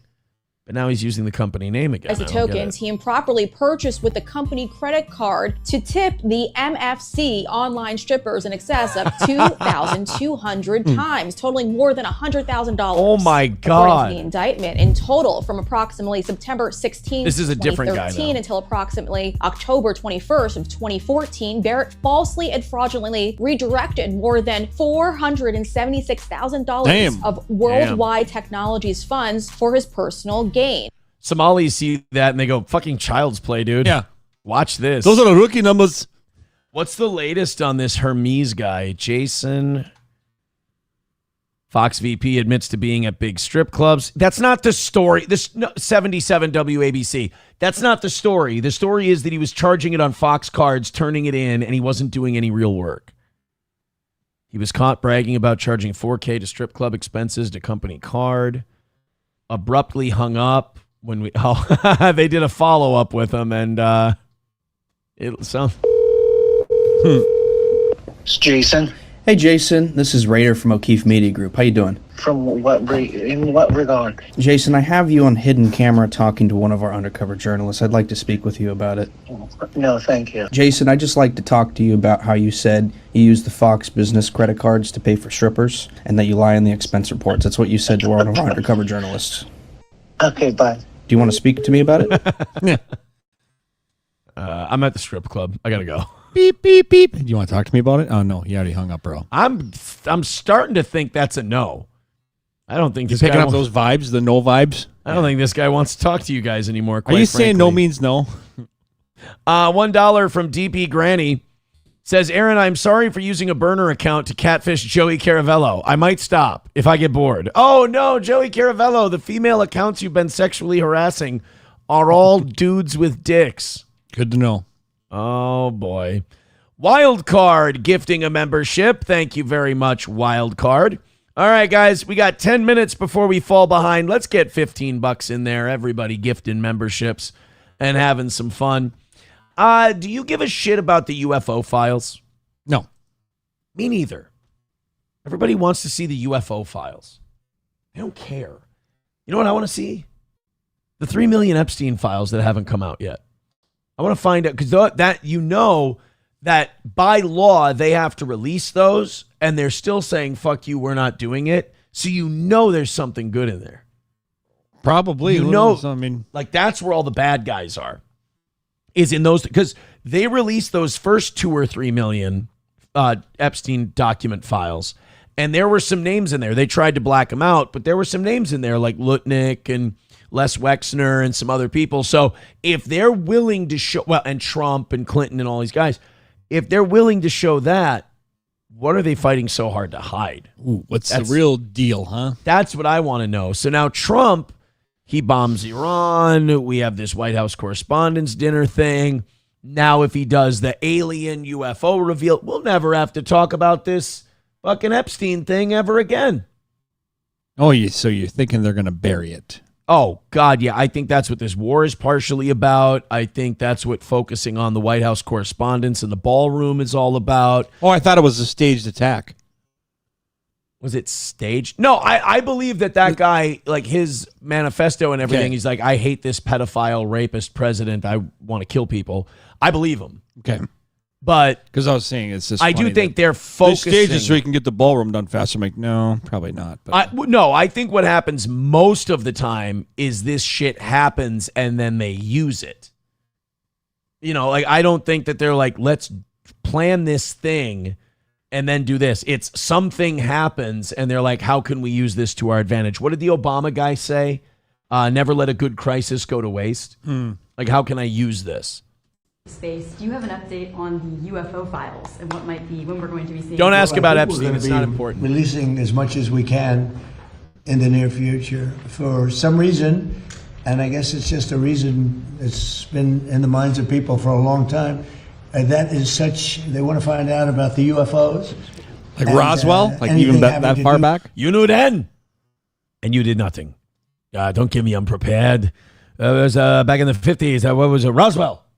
You watch all those videos. The spaceships. Some of them, probably all of them are like faked, like where they're doing a surgery on an alien. And they get up or whatever. The crash.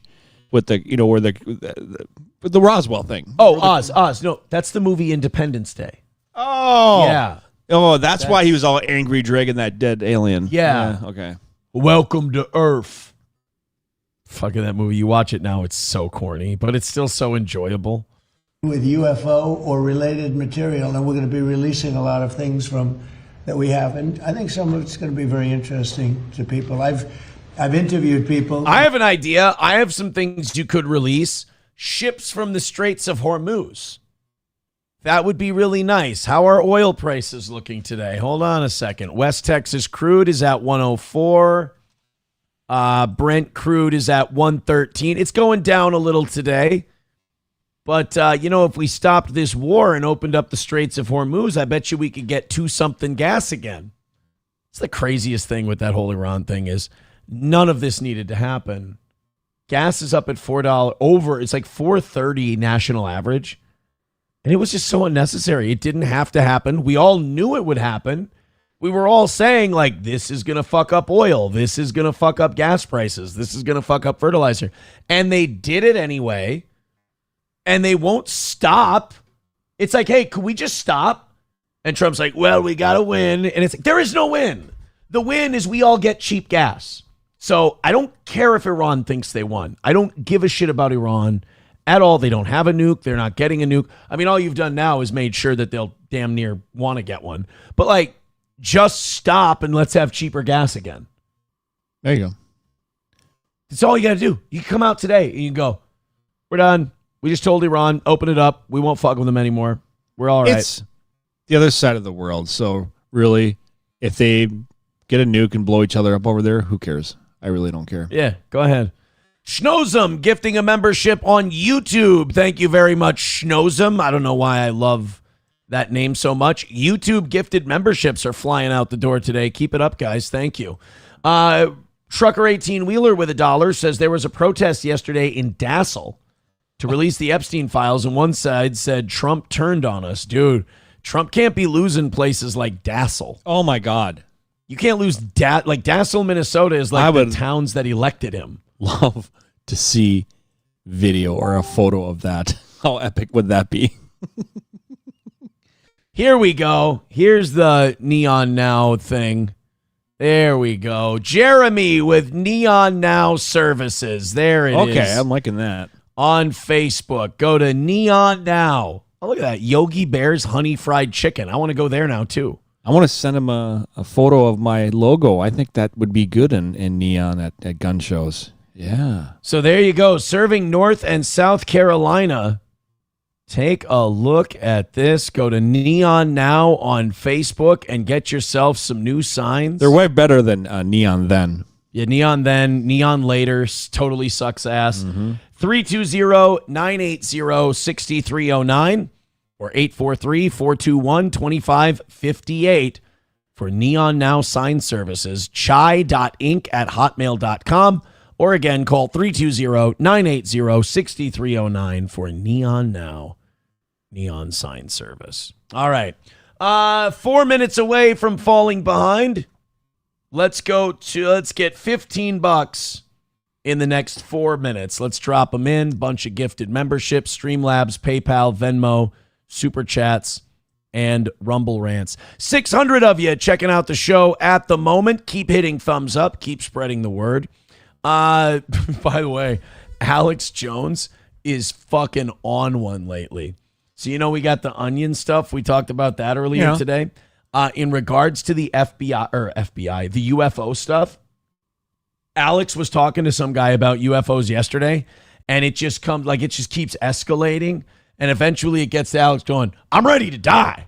And you're like, whoa, buddy. This is Alex Jones yesterday talking to a guy about the FBI stuff. I don't know why John Lastman from Rockin' 101 is on with him, but I'm jealous. Like they flipped the light switch right when Trump said disclose and sent Hegseth out with your plan to do this, then all this death started, including the top general disappearing. Well, General McCaslin, he was a Wright-Patterson, very dark projects. Yeah, have you heard about all the scientists that are disappearing? Yep. All the UFO nuclear physicist types, they're just dropping dead. Like mysterious circumstances. They're disappearing. Like 10 of them in the last 2 years. Make sure Harry gets this. Operator. And we know his history. I've known about it for 20 some years. We're not sure if he vanished himself. He may have decided. Now, remember, I can only have to be careful what I'm going to say. By the way, you got to respect the old boomers who still use the free headphones for their video chats. They can't step up to the AirPods. Alex has got like the AirPods. top of the line microphones, like full rooms full of producers. This guy's just got. He came through with his iPhone. Yeah. There's a very senior law enforcement entity, task force, drilling down on this at the level of RICO. Lindsey Graham just went, what? No, drilling down, figuratively, Lindsey. Oh, I'm going to go sit on my bubble wand. Criterion influence, corrupt organization charges. And there is a noose going tightening around these criminal deep state actors. Whoa. I'm excited. Whoa. I'm excited again. Oh, my goodness. Is it a belt? Lindsey. By the way, I want to reiterate on today's show, Lindsey Graham has abducted and fucked children. Wow. Yeah. Part of his disappearance may be that they were getting very close to what he had been doing with some very criminal activities, and he made himself disappear.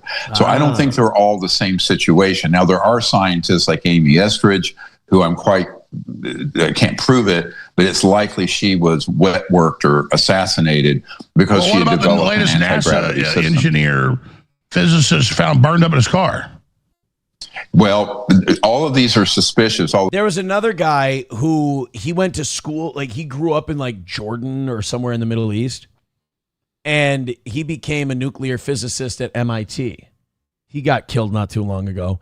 He was shot at his home. A guy he hadn't seen since he was in school when he was 9 in Lebanon or Jordan or whatever came to his house randomly and shot him. He knew too much.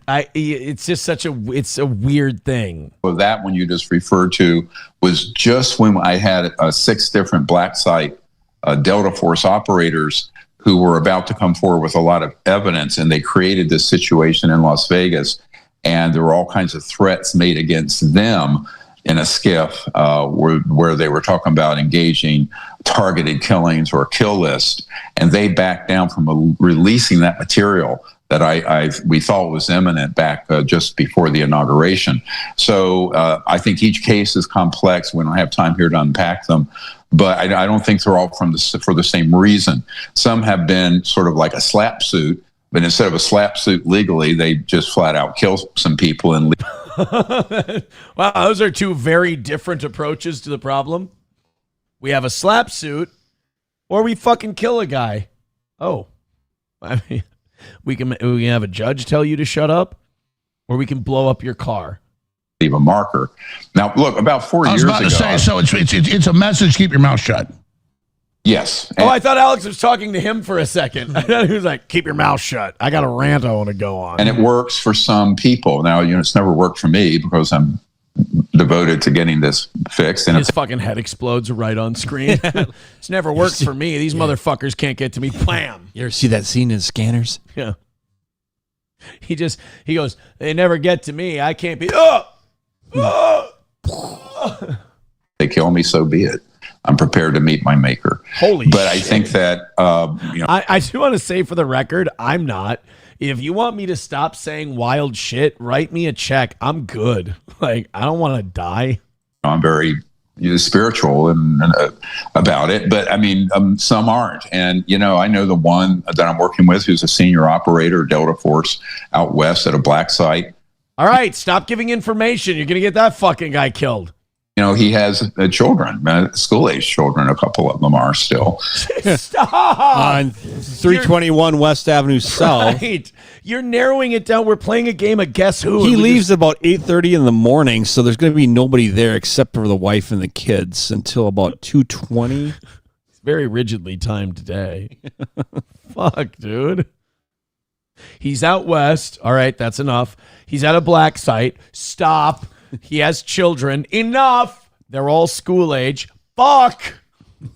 And so, it gets very frightening for these men because you're willing to die, then they target your family. It's a whole other level. So I talked to my family when we got threatened, and they did. And basically my whole family, I can't really ask my 8-year-old, but they just said, no, we're willing to die. So I had my full... What the fuck, Alex? Tell them no. What the hell? It's like, I talked to my family about all the conspiracies I'm into and all that, and I said, I got threatened. They're like, Dad, we're ready to die. And I'm like, holy shit, no, that's not... I meant like I would live in a bunker. I don't mean like, what the fuck? Yeah, Dad, we've all got cyanide caps. All right, you guys are fucking nuts. Maybe I should have picked a different career path. Maybe I should have been a mailman or something.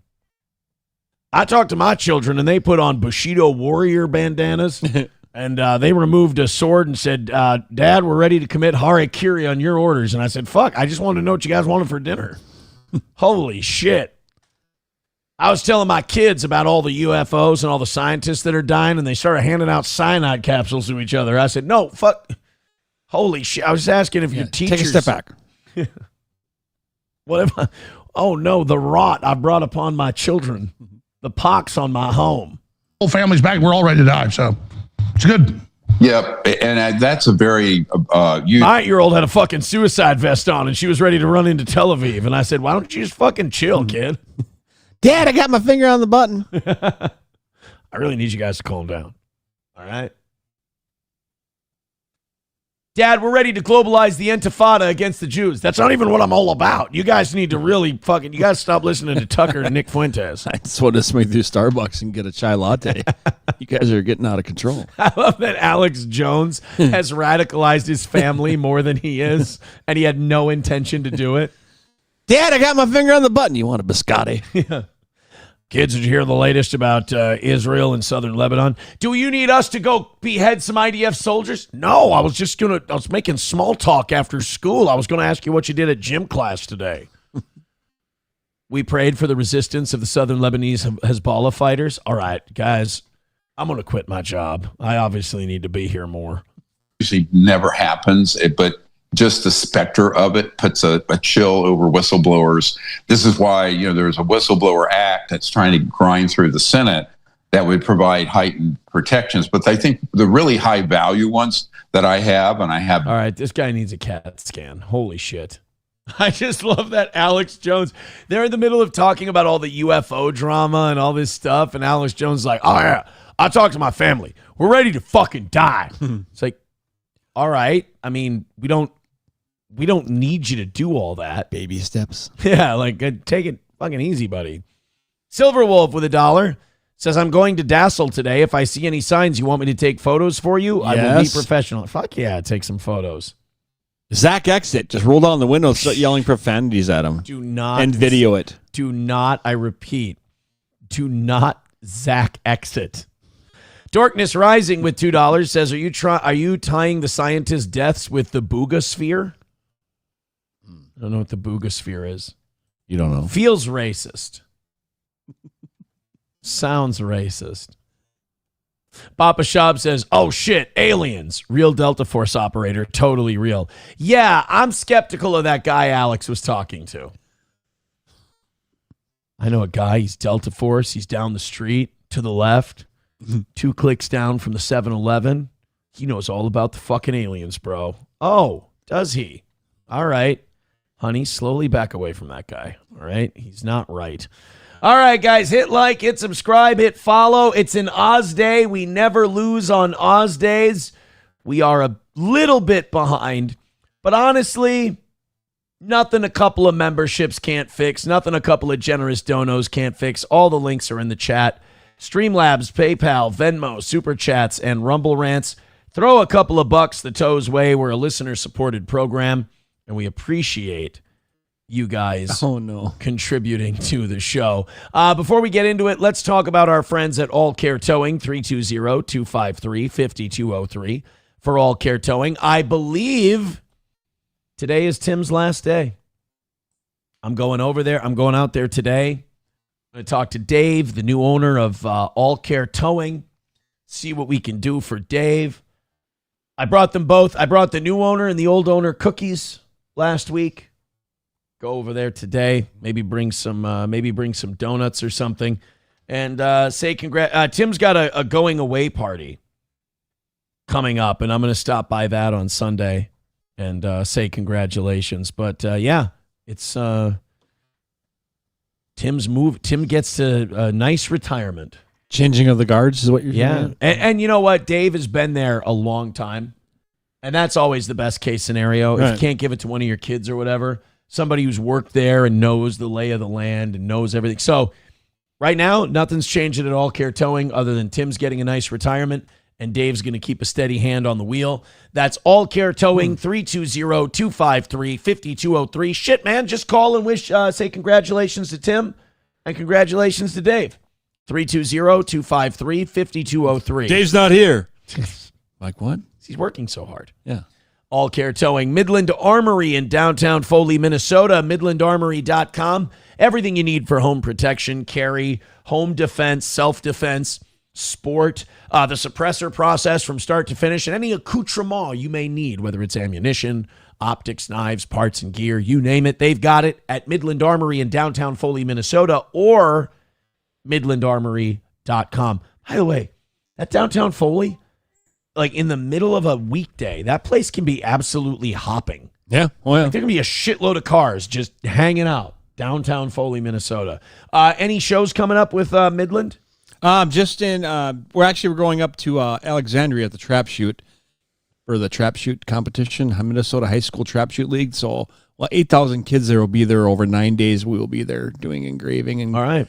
And Greg is going to be there. Greg, not Stacy. He's the armorer there, so he's going to be fixing shotguns. If your shotgun breaks down, you bring it over to Midland, and it's going to be a good time. That's June 15th through the 23rd. Midland Armory, downtown Foley, Minnesota, midlandarmory.com. And then Stoney's in downtown Rockville, Minnesota. Can't make a racist fuck around day out of Thursday, can ya, bitches? But guess what it is at Stoney's?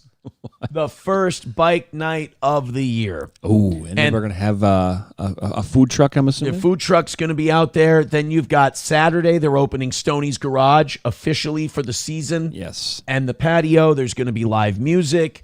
There's going to be, grab yourself a pizza, one of their ultimate Bloody Marys, couple of drinks, play some pool, play some darts, wear hang your out hood outside. Stop it. Hang out. Have fun. Be merry. Drink.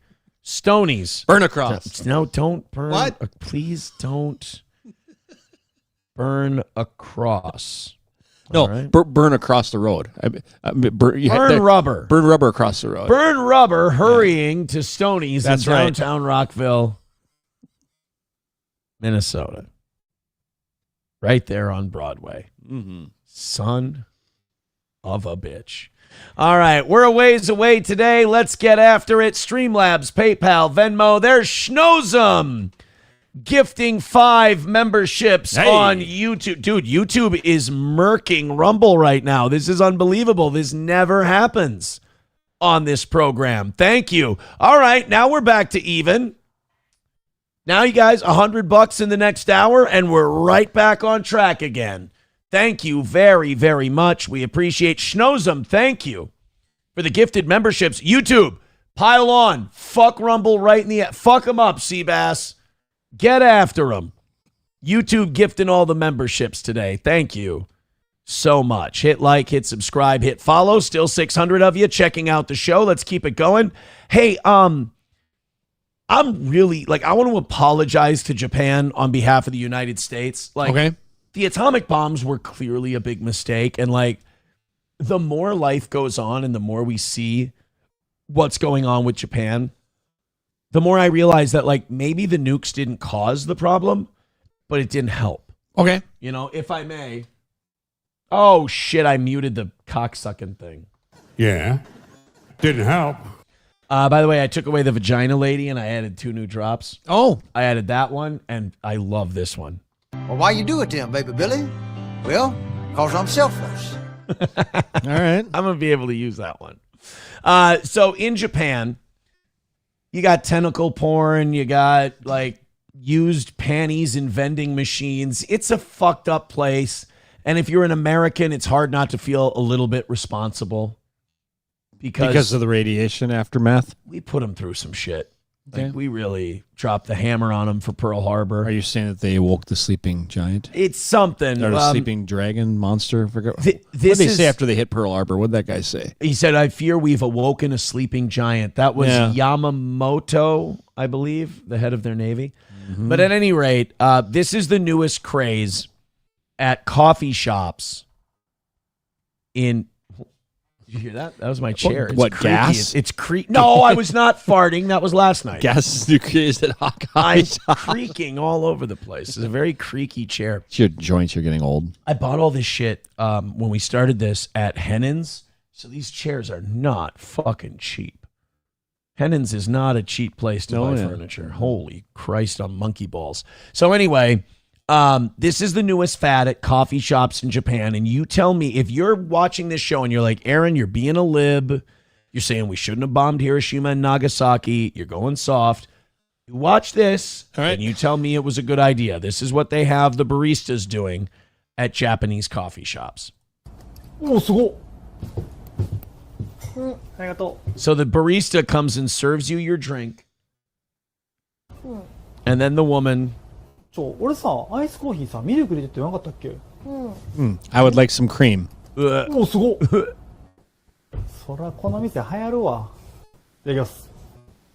you say the N-word at the end? What was that? Hold on. What the fuck?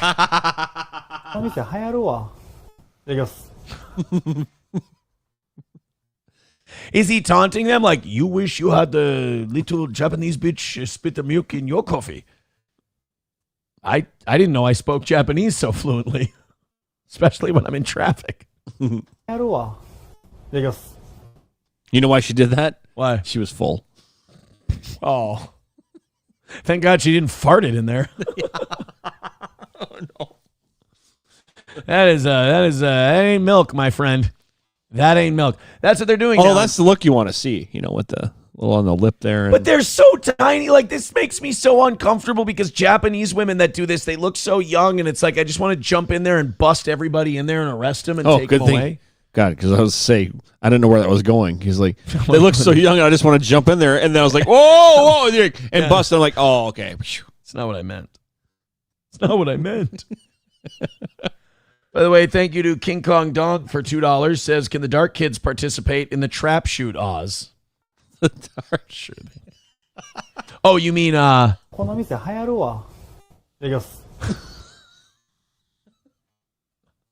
Ew. Stop spitting milk in people's coffee. It's a bar in Osaka that offers a special service where female servers spit milk into your coffee. It's just milk. It's a fucked up country. And again, I'm sure it would have been fucked up without us, but there is no way in hell that dropping those bombs. Can we look up lasting effects of radiation?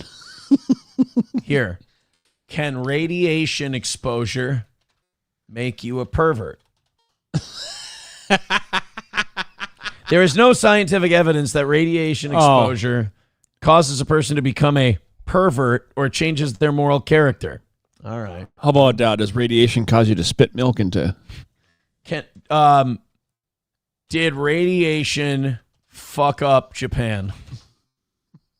ChatGPT is going to be amazing. Oh, this is Fukushima. Oh, yeah, let's not forget they also have had nuclear waste leaking into the water forever. They ever fix that? I think they contain it. Like, I know it was like leaking. Like, even a couple of years ago, it was still leaking bits and pieces. I think it's still because leaking. of a faulty water pump. Fukushima remains radioactive, particularly in areas near the damaged power plant. However, massive cleanup efforts have reduced radiation levels significantly. But it ain't over. In most of the prefecture. Well, look at Chernobyl. I mean, they put that it's big still dead. sarcophagus or whatever over the top of it, and you can't get anywhere near. With many areas now deemed safe for residents and visitors, the cleanup is expected to take decades, focusing on long-lived cesium-137. Although you can visit reactor room number 4, the control room. But can't you only do that for a little bit? Well, you ain't gonna you don't want to hang out there for Fukushima or Chernobyl? Chernobyl. Yep. How far is Osaka from Fukushima? 350 miles. Yeah, so the milk spitting is just them generally being fucking weirdos.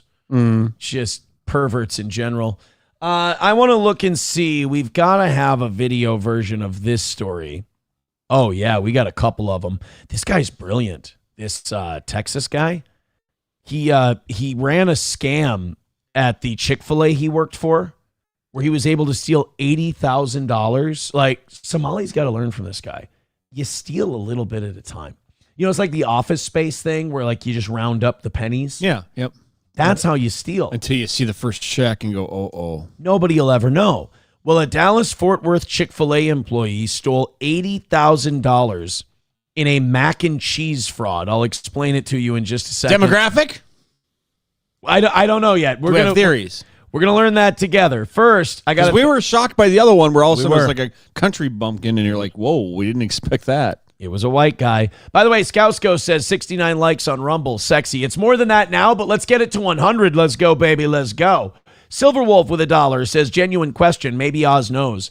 Does Midland do repairs? I have a World War I Mauser C96 that I can't get to operate right. Just wondering if they do repairs or if I should go to the guy. I'm not going to say who the other guy is. Do they do repairs at Midland? I would definitely take it to Greg and ask him. Take it to Greg. I mean, he's worked some miracles on some stuff. So. Take it to Greg. Ask him what he can do because it depends. On a Wall with $1 says, I was away from the phone, so I thought something completely different was happening.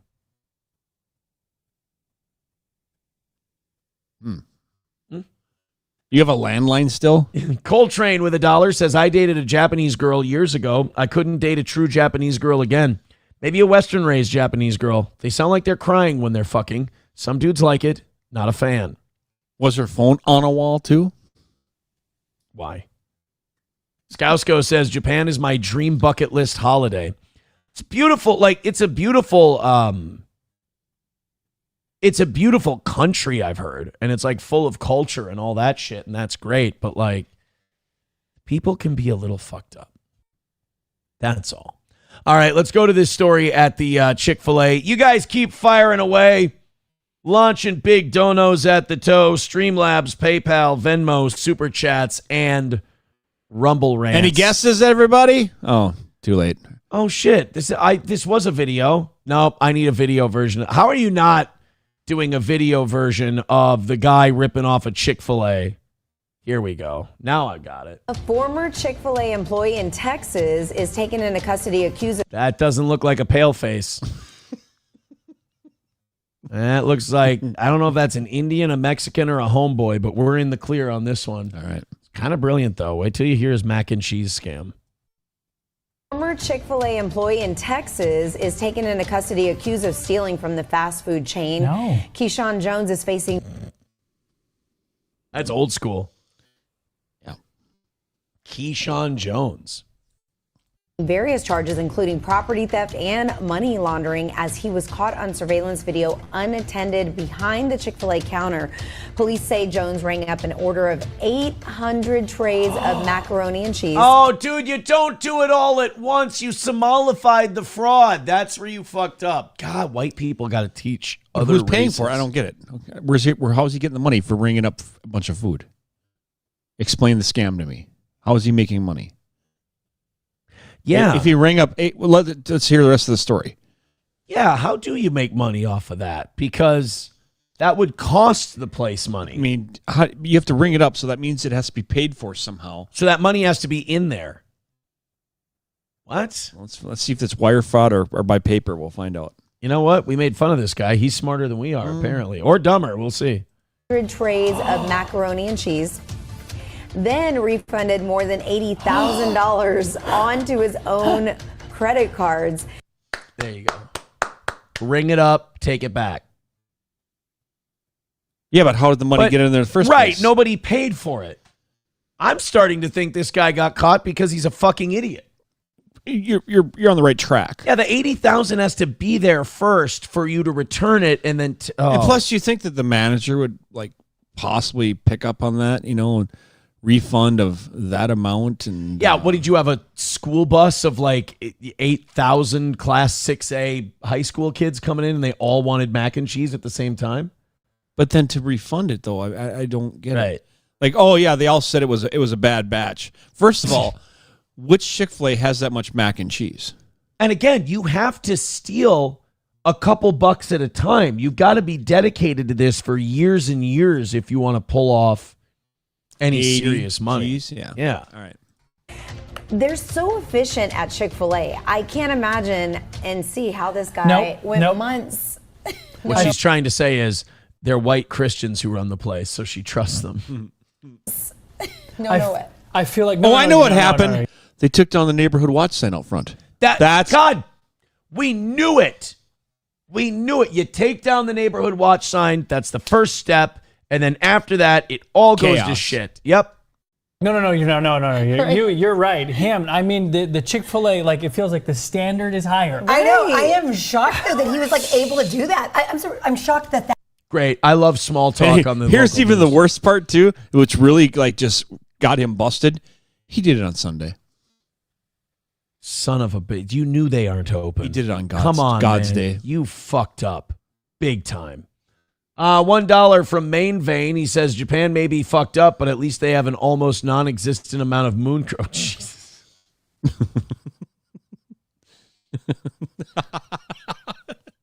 Also, I don't think, Papa Shab, that the person who did this, I don't think their name was Jigaboo Jones. That's not...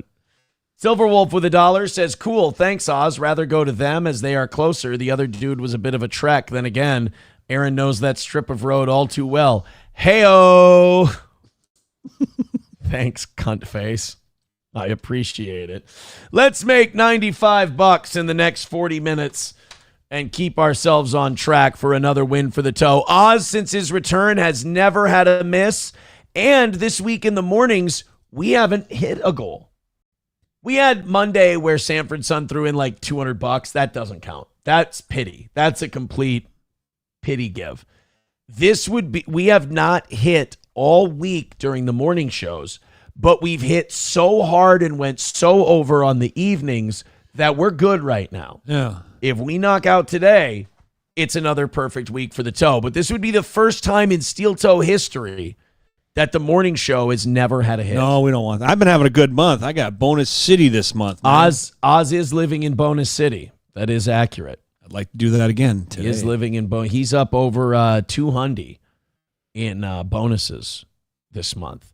All right, this is gross. I don't like this. Like, you know how they have these congressional hearings?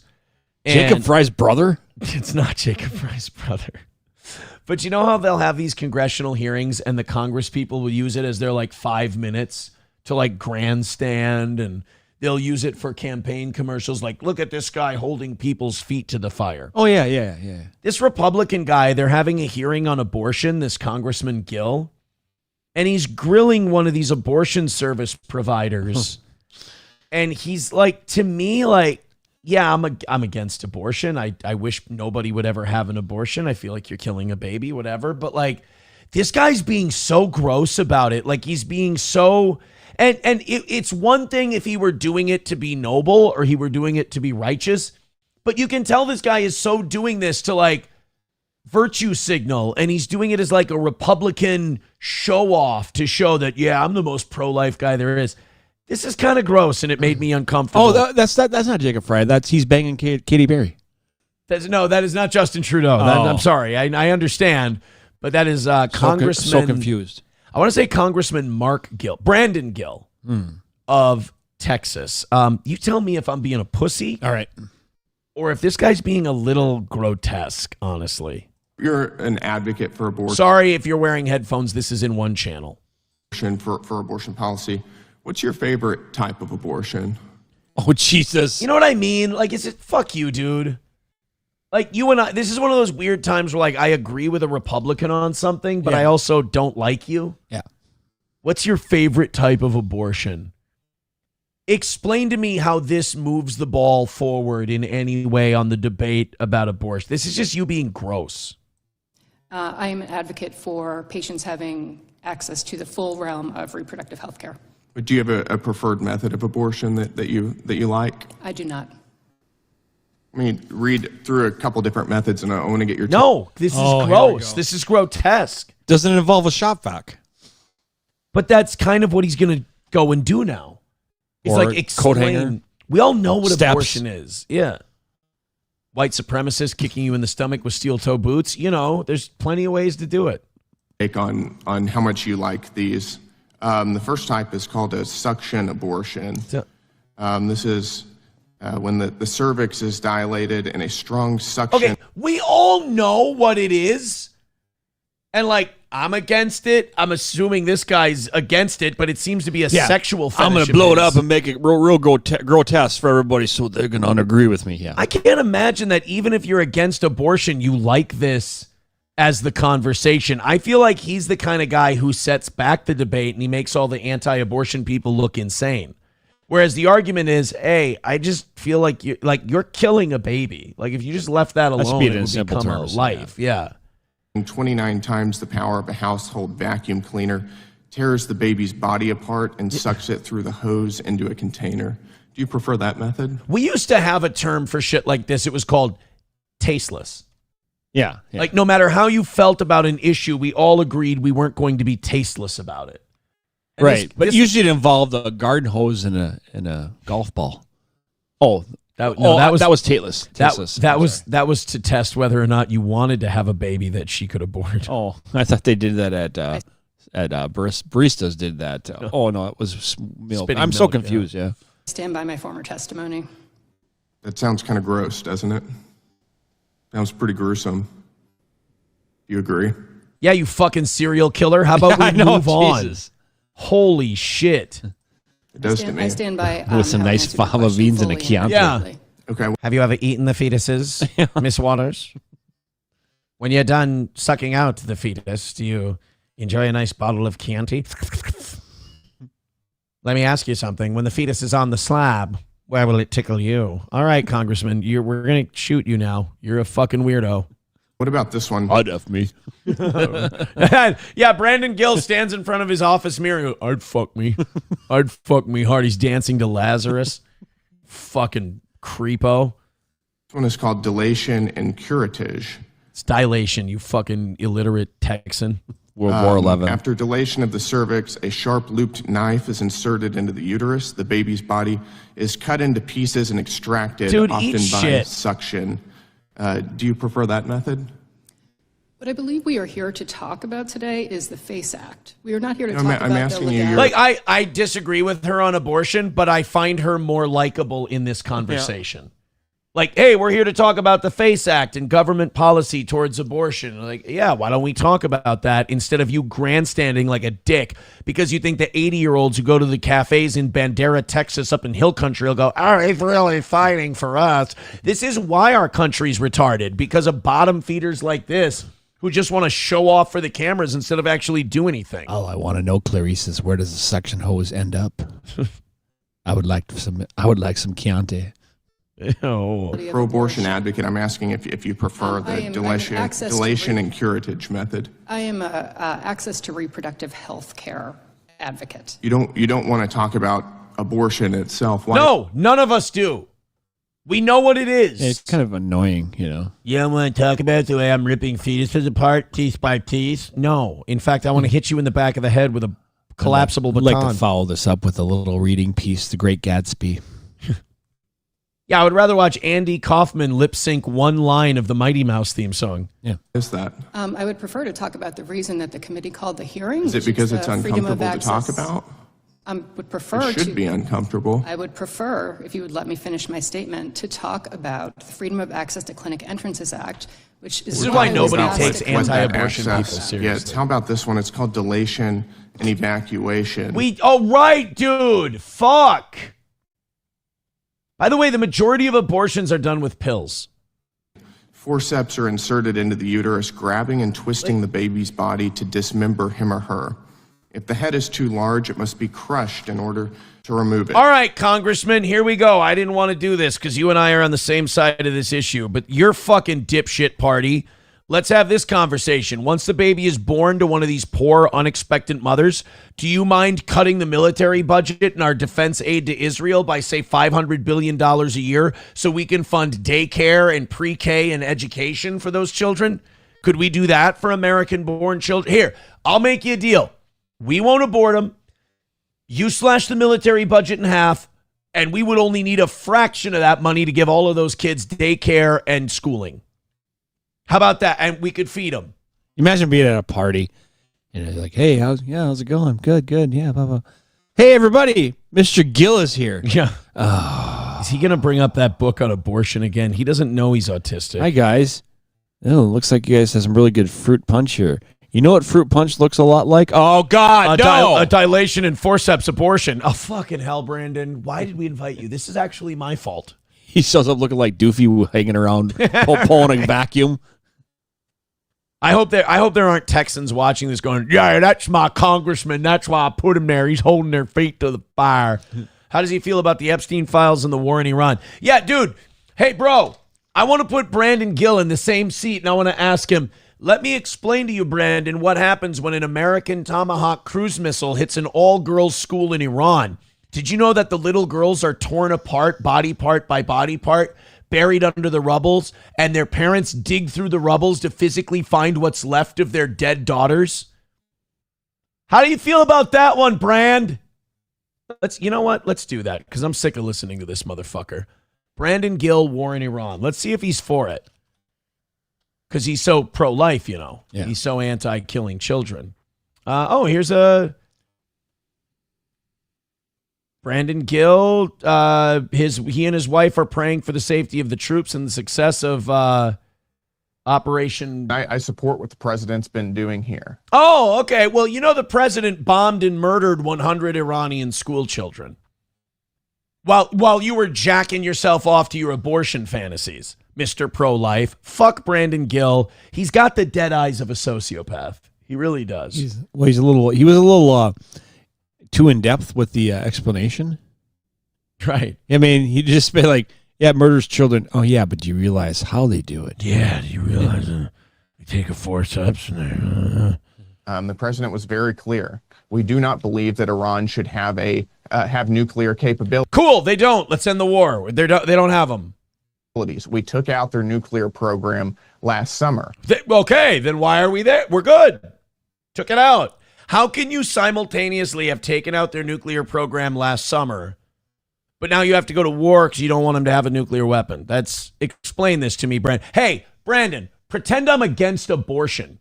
Explain it, pretend I'm for abortion. Explain the process that way. But what didn't change, even though we took out the program, was the policy in Iran. The policy in Iran hasn't changed since 2003 when Ayatollah Khamenei issued a fatwa saying they are not going to have nuclear weapons. You fucking killed that guy and put his crazy son in charge who wants to nuke the shit out of everybody now because you're a fucking asshole. But anyway, explain the abortion thing to us again, dickweed. The Iranian government still sought to create nuclear weapons. That is intolerable for the United States. At the same time, it's intolerable for Israel? I don't give a shit if Iran has nukes. North Korea has nukes. Russia has nukes. China has nukes. We're fine. They're building up a large, short-range domestic ballistic missile program, which, combined with their naval assets, makes them a serious threat to American interests in the region. I'm pretty sure the only attacks have been launched by us on them.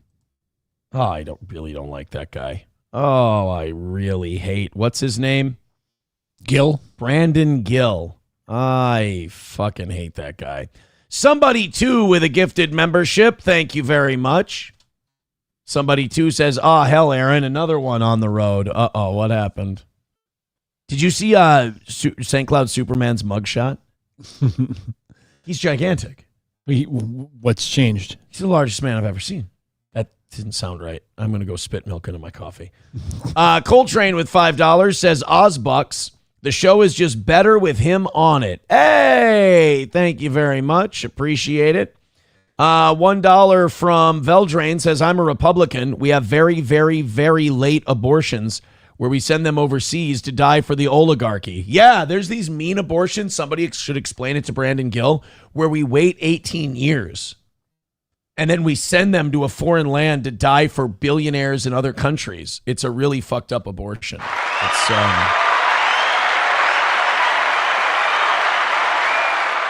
yeah, I'm going to go out on a limb and say that guy is shit. He sucks. Fair. He's awful. Reformed Rapscallion says, Aaron the Catholic defending abortion. I know ears aren't our best tools sometimes. Sure. I forget. Did I say I was against abortion in that segment? I'm feeling, I picked up a little bit of that, yeah. Feel like I did. Yeah. Feel like that guy is fucking gross. Grand Poobah says, I'd rather have Brandon Gill as my state representative than Angie Craig or Ilhan Omar or any other commie Democrats we have in Minnesota. Well, congratulations. That attitude is why we have Brandon Gills in our country is fucked. Because you go, fucking Angie Craig and Ilhan Omar. How about a primary guy against Brandon Gill? How about some other guy who might be better? Hey, I'd rather have Brandon Gill fuck my country to death than Angie Craig or Ilhan Omar. Why? They're both going to fuck your country to death. Stop voting for these retards because the other person will just fuck up in the other direction. By the way, Blues DeVilman says, hey, Vince Gill's cousin? Well, I'll give him one more last chance to shut the fuck up. All right. Hit like, hit subscribe, hit follow. In the next 20 minutes, we need to get $90 down or Oz, you're looking at your first defeat in history. Those Not gas gonna happen. prices. Those gas prices. Who the fuck okayed that? The gas prices not looking good for the Steel Toe Morning Show. The Steel Toe Morning Show is looking at its first ever whole week defeat. Next up, oh God, commercial driving 101. Someone sent this in. Let me guess. Next up was California CDL? Adbi Demakdis California CDL. Mukmed, who was ready and able to obtain his Class A CDL and is ready for the road ahead with Aztecs Corp. I can't wait to see this. Proud of you, buddy, for putting in the work required. Have a safe career. Sandals? No? Yeah. Commercial Driving 101, U.S. Department of Transportation. Where is this? Let's see. Aztecs Corp. Please tell me there's a video. Oh, we already saw one. That's where the semi smashed into all those cars, killing people. Yeah, that's the one. Oncology. This is a pharmaceutical company? No, it's a daycare center. Leering Oncology. Where is it based out of? I want to find out where this fucker got his license from. California. Cambridge, UK? Okay, that's not it. Yeah, this is just a commercial driving Facebook thing. Oh, MNCDL's, I think, it's Minnesota. Hey, it's us. Yeah. You better be careful with all this stuff. You know, we might get a reputation. Hey, Hutchinson, Minnesota. How much you want to bet that they get, that there's a little cash involved? By the way, did you see that? You can get your CDL in 4 days. Oh, shit, really? Is that what it said? Back up. Look at it. Well, I'm off it now. I closed it out. It really said get your CDL. That's what I glanced and saw, yeah. No. That's like having a flight school and saying learn how to fly, but you don't have to worry about the taking off or landing. Taking off's the easy part. Jesus. That's brutal. Grand Poobah says, Bapa Shab, your black-pilled bullshit doesn't help or improve the situation in any way. It doesn't help, you're right, but you know what it does? It at least lets you see what's really going on and lets you accept it how it is, and maybe from there you can do something. But your Republicans have butt-fucked us just as hard as those Democrats have. You act like Angie Craig and Ilhan Omar are sending this country to hell faster than these Republicans are. They're not. They're just sending it there in a different direction. The Republicans push it to the right where they give billionaires all the working classes money and they fuck you over and convince you that if you speak out against them, you're a dirty commie. And then Angie Craig and Ilhan Omar strip us from all the traditions and the things that brought this country real progress. So yes, the black pilling at least lets you see it, all this shit for what it is. Let's talk about, we need to make a little cash here, boys and girls, that's for sure. So let's talk about our friends at Rumble Wallet. They can cancel your accounts, freeze your cards, decide what you're allowed to buy, say, or support. Big banks and financial institutions have total control, and they use it. That's why financial independence matters more now than ever. Introducing Rumble Wallet, a wallet built for real freedom. With Rumble Wallet, you control your money, not a bank, not a government, not a tech company. Buy digital assets like Tether, Tether Gold, and Bitcoin in one secure place. No permission, no middleman, no cancel button. And when you want to support the creators you actually believe in, you can use the Rumble Wallet app directly to tip content creators securely, instantly, and without interference. This isn't a credit line where they can shut it off. It's your wallet permanently, yours to protect your future, yours to protect your family. When the system fails, when institutions turn on their own people, financial sovereignty is the difference between security and vulnerability. Rumble Wallet isn't about politics. It's about freedom, ownership, and protecting what's yours. So take control today. Download Rumble Wallet now and step away from the big banks for good. True protection, true ownership, true financial freedom. Rumble Wallet. All right, guys, help us out. Streamlabs, PayPal, Venmo, Super Chats, and Rumble Rants. You want some more of this? And every $20 gets a dad joke, and I am not looking forward to having an entire week of steel toe goals not knocked out. I would appreciate your support. Mikey Two Milk says, I know the guy who runs that truck school. Biggest asshole I've ever met, and I've met you. Wow. I mean, it just... How bad is it? It kind of screams scam, doesn't it? A little bit. Kind of screams scam. I'm going to defend Stephen Miller for a moment. Now, Stephen Miller is a douche who works in the Trump administration. He's basically a meme. I mean, he's a guy who's just like, yeah, I just troll the libs. It's like, all right, that's cool. If you have a Twitter account, that's awesome. If you're going to work in the administration, I need you to do something more than troll the libs. But he was at the White House Correspondents' Dinner thing, and people gave him a lot of shit, and it was really unfair. There's a picture of him behind his wife, who's pregnant, as they're leaving the White House Correspondents' Dinner. And people are taking it as an opportunity, and I guess I'm just not built this way. Like, even if I don't like a guy, I can't lie about the shit he's doing just so I can be a prick. Stephen Miller is very clearly protecting his wife, his pregnant wife, on their way out of the White House Correspondents' Dinner. But because of the way the picture looks, these grotesque ghouls, these liberal podcasters, Jennifer Welch and Angie Sullivan, we've talked about them before. They host a podcast called I've Had It, and they truly are one of these. They're these types of people who their outside matches their inside. I mean, they're ghoulish, gross. This is what happens to you if you become too much of a Democrat or too much of a Republican. You just morph into this gross golem-like creature. This is them talking about Stephen and Katie Miller. And again, I just think it's really unfair because they've been catching a lot of shit for this. They are. And then you might remember from the night of the shooting, the incident at the White House Correspondents' Dinner. So are the Al-Qaeda guys standing just off screen with the Kalashnikovs telling her what to say? Blink twice. She looks like a trans hostage. Oof. Representative Lee Finke of Minnesota looks more terrible than usual.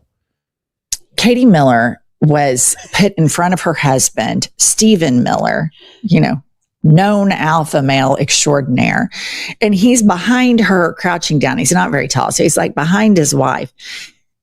Now, if he wasn't using her as a shield, and it was he wasn't. If he's standing over her, covering her, if shots break out, he can. She's also pregnant. You have to be very careful. And if he was walking in front of her, you would go, "Oh, look, he's abandoning his wife. Oh, look, he's leaving his pregnant wife." Yeah, what's he supposed to do? I think Stephen Miller is a dildo too, but you're so much of a lefty that you need this because it fuels your need for hatred. You're so broken inside. Something private between the two of them, and they were whisked to safety. You would never talk about it again. But Katie Miller says, "Hold my beer. I want to defend." She can't drink beer. She's pregnant. My husband, the biggest pussy in government, Stephen Miller. Play the clip. So my dear husband lifts me up, and Brian, who's our detail, says to Stephen, she goes first. Look, I'm sorry. That looks like a guy who's protecting his wife. Literally picking her up out of her chair and ushering her to safety. And so I went first because the threat was behind us. And so what everyone sees is my husband maybe copping a feel. But what I would say is that he wasn't going to put... He is touching some titty there. But it's okay because that's pregnant titty. So he's behind her, ushering her to safety, telling the security guys, get her out first. Look, Stephen Miller's a dick. Stephen Miller's a total douche. I don't think he's productive, but that doesn't mean I think he's some kind of monster who's like, I'm going to hold my pregnant wife in front of me while there's a shooter. I mean, if he did, there would be extra protection. Dude, women like have this to go through 2 bodies. Yeah, right. And then Brandon Gill would be there to tell you exactly how the bullet went through and killed the child, because it has to be very thorough. These two are just ghoulish, monstrous, disgusting figures. People like this need to be shamed on all sides. Put his hands on my stomach because that's where our baby is. Yeah. And so he just moved his hands upward. And of course, you don't notice that in the moment. And later that night, I see it on X. Get ready to watch these two fucking seethe over this. Because, like, this is his own wife laughing about. She's actually laughing about retards like this. And they're about to go, see, owned. These guys would make it great on, like, anti-steel toe Reddits. Just like their ability to bend the way reality really is. And there's this like very funny post, and I look at Steven and I was like, did you really need to do that? And he's like, what did I do? Nice and what's cop to feel on the way out of the ballroom. Yeah, it's not like he finger popped her or anything. Middle of the shooting. That was later. You're right. I mean, it's just a real knee slapper. But the fact that she felt like she needed to address it, that he wasn't using her as a shield, tells you 100% he was using her as a shield. Okay, this is 100% bullshit cope, because it doesn't matter. If people like you say it and then he defends himself, or his wife defends him from it, it's, that tells you that he was totally using her as a shield. If she says nothing, you guys just get to go on like the cackling, ghoulish hens you are and get, see, he's not even responding to it. He's ashamed. It's because he knows. It doesn't matter what they say, because you two are so broken and lost and shitty and insecure that you're going to take anything they do as like, they're thinking about me. Take it from someone who has people who do that to him from time to time. We're not thinking about you. Yeah. All right? You're insecure because you think about us constantly, and you need us to be thinking about you. Otherwise, you need to look inside yourself and go, oh shit, maybe I'm fucking crazy and obsessed. No. He's thinking about me. These guys are they're little Haleys from Pretty Antisocial. This is what she's gonna age into. She's not far away. Otherwise, you would never address it. Ever. You don't have to come out and defend the truth. But I just also... Yes, you do. Are you out of your fucking mind? The devil is alive, ma'am. You do have... The truth is the one thing that does need to be defended. I want to point out that Katie Miller is the woman who says that teen pregnancy in the United States has declined, and that's a huge problem. She also has picked a fight with Miss Rachel. So in the one hand, you have... so fuck her. Let's make fun of the way that they got out of a shooting. This is why, like, I feel bad for people... I guess kind of like myself, who are like political orphans. You're like, I don't really feel like I fit in on either one of these sides. So you go like try to watch some shit, right? And you're like, I like it. Okay, that guy's fucking nuts. Okay, never mind, I'm not with it. Let's go check out the other side. What are these two ladies talking about? Yeah, Katie Miller and Stephen Miller, he's just using her as a human shield during a shooting. All right, these two are unhinged. I can't.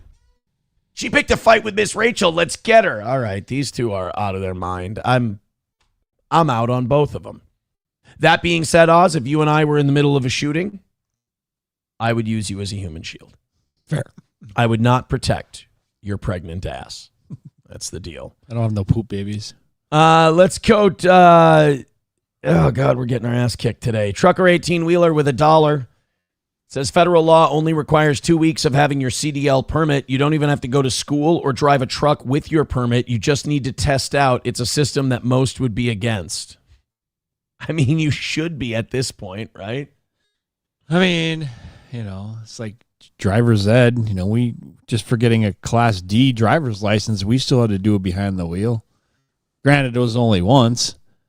Right. But if you're going to drive a 90,000 pound vehicle that doesn't stop on a dime and could kill people, you probably should have more than 4 days.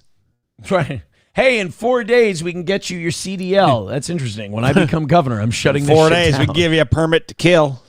Main Vein with $1 says, this is typical unhappy liberal white woman behavior. Accurate. No one wants to be with them because they are insufferable and they will die alone, hopefully in the gutter after being... Oh, Jesus. R-worded by a moon all right. Well, they definitely, I see that took a U-turn. Yeah. Got away from us a little bit. Like, this is kind of a good road. And then, what if they, and then turn and, oh, wow. All right. All that for $1. I have a feeling we're not going to make $90 in 8 minutes. So, yeah, Oz, I think your winning streak might be coming to an end. And despite the evening show throwing in hundreds upon hundreds upon hundreds of dollars, we may not have a perfect week this week. Because the morning show just got fucking ass raped so hard. And again, oil's through the roof. Gas is through the roof. Nobody's blaming you guys. You guys are fucking incredible and amazing. If you've got a rally in you, now's probably the time. Because where we are now, I'm not going to play the music and hit the light and everything and embarrass the shit out of the show for a number we're not going to hit. So hit like, hit subscribe, hit follow. We'll keep doing a show for you no matter what happens. But if you could throw a couple bucks in, holy shit, would we be appreciative. I also have a trick up my sleeve for a little bit later, but I was told not to use that trick up my sleeve until the end of the show. So please and thank you. Millionaire with $5. Thank you very much, Millionaire. You see, guys, that moves it down really well. It's just everybody doing that moves it down really well, and we can knock it out that way. There's almost 600 people watching this show. Millionaire with $5 says you feel like you don't fit in because your ass can't fit in an airplane seat, Aaron. That's really mean-spirited. That's very evil. Yeah. I'm on the higher end of my weight scale right now. I've worked out every day this week. I just don't understand what's going on. You know what I try to convince myself of? That you're not gay? That too, all the time, constantly, every fucking day. What I try to convince myself of is I've been, instead of just straight up running for 3 miles, what I've been doing is doing intervals where I sprint like at a 1 incline, and then I'll walk for a few minutes at like a 9 incline. And so I'm convincing myself that the only reason I haven't dropped any considerable weight this week is because my leg muscles are building.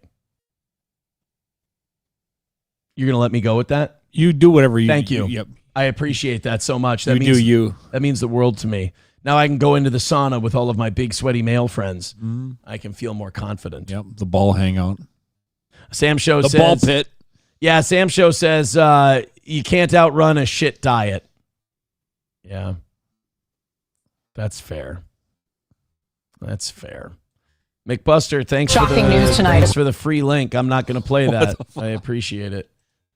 We're fucking getting our ass kicked by about $1.85 right now. Free links are not my forte here on the morning show. Thank you very much though for your link contribution. All right, hit like, hit subscribe, hit follow, Streamlabs, PayPal, Venmo, Super Chats, Rumble Rants. Looking at Oz's first loss ever. Remains of this remember the Titan submarine that went down to see the Titanic? They didn't make it there. Spoiler alert, they didn't make it. Well, now the mother and wife of that father and son that were going down, civil suit. Well, I don't think that. No, she's not filing a civil suit. No, but she is going public with how she received their remains, and she's not happy with it. Now, here's my thing. Like, the fact that you got any remains back is a small miracle. You're just going to get back a smaller version after the pressure. Yeah. Like, the whole thing fucking imploded and blew out. Honey, we shrunk the dude. Yeah. So, like, what are we going to bitch? Right. Are we complaining? Ziploc bag? No. Old Jiffy jar. No. She said she received slush in 2 small boxes. Well, it's not their fault that all that was left of your husband and your son. Well, with the pressure, slush, yeah, that seems about right, because they showed animations. You can see animations of what it would do to the body. Right. Because when it would hit so quickly that you wouldn't even know you died. It's going to basically liquefy it. They were vaporized. It was slushify it. Yes, you're right. Yeah. She didn't receive vapor in 2 small boxes. She thought that she was getting a Uber delivery, or no, what's the when they a DoorDash delivery from Sonic for one of their famous slushes. Turns out it was not the one. She looked in the box. It's like, oh, is this cherry and mango? No, that's Charles. No. Oh, a cherry slushy. It's Frank. Yeah. Sorry, Ooh, don't drink that. Oh, fuck. Oh. It's salty and warm. Yeah, I know. It's blood. It's mostly blood. and pureed organs. It's not very salty though after Yeah. the seawater mixed with it. Actually, she goes to take a sip. She goes, "It is a fucking slushy. You guys tricked me. You didn't find them, did you?" It's like, oh, we didn't think you'd actually try to drink your son's remains. It's kind of fucked up, actually, if you think about it, that you did that. It's your fault. We tried to save $1. We went to the 7-Eleven, fill any size cup deal for 99 cents. Yeah. We just kind of thought you would accept it and not try to drink your loved one's remains, you fucking cannibal. I've always said that, though, about like when people get ashes and then you find out it was fraud and it wasn't their ashes. I'm like, who gives a shit? Don't tell me. Yeah. I'm getting a jar of ashes. That's what I wanted. You tell me it's theirs, I'll believe you. You see a bunch of guys out back of the mortuary. They're all having a smoke, and they're like, yeah, time to empty out the ashtray again. We got another one we got to send out today. All right. So they but it's like, send it to them. Imagine if we treated money the way we treated receiving cremation remains. If you're like, $10, come on, this isn't actually backed by anything. It's like, oh shit, the whole system's going to collapse. What are we doing? Just accept that it's worth $10, that piece of paper. Veldrain with $1 says, would you like blueberry squishy? Come again? I'm sorry, Frank's ashes. How do you whatever. How do you fit 45 Jewish people in a car? Oh, how? Ashtray. Yeah. That's not a dad joke. It's a sad joke. Oh. That'd be funny if that was in there. Like that Jewish joke was in the innocent dad joke book. Like, well, they have Bed Bath and Beyond version of this. This is the Beyond. You go in the very back, and all of a sudden it's pulling out like what? And it's really. How do you asphalt it? Like, my hey, God! Can I see that book? Yeah, can yeah. I see the dad joke book real quick? What page are you on? That one right there. That's Okay. that's the. Let me see. That's the questionable. Again, all of your $20 donations come with a dad joke read from Oz. What's the difference between a Jew and Santa Claus? Weird. I don't know. Santa Claus comes down the chimney. Oh, that's definitely in the Beyond section. I didn't get that joke. Maybe for $40 they can get one out of the Beyond section. Yeah, that doesn't sound like a dad joke to me. That sounds like a sad joke. There we go. Difference between a dad joke, and a sad joke. $40 to get you a sad joke. $40 or a really horrifically $40 racist funny joke. $40 will get you Holocaust material. Apparently, watch us knock out the goal in a fucking heartbeat. Link to the Jake says they got a can of Campbell's tomato juice. I mean, that's kind of what she's saying. So the remains, we haven't even gotten into the actual story yet. We got too many slushy jokes. Yeah. You know? Yeah. Was that the condensed version of the tomato juice? Or It would be, actually. If you add milk to their remains, it makes a really good soup. Yes. Creamy. The remains of the British father and son who died in the Titan submersible disaster. They'll forever be redcoats. Were returned to their family as slush in 2 small boxes, according to grieving wife and mother Christine DeWood. Well, here's the thing, like, oh my God. It's not like they withheld the good parts from her. That was all. Cardboard boxes was leaking and shit. It's like, and they set it in a box. Just seawater and blood, and you're like, oh God, I don't even want it back. Gosh. Businessman Shahzada Dawood, 48, died alongside 19-year-old Suleiman and 3 other men in Ocean's Gate's vessel. That's the worst part about dying in oil money. Because it was like how many million to go in that. The billionaires did that. It was a lot, yeah. It was billionaires.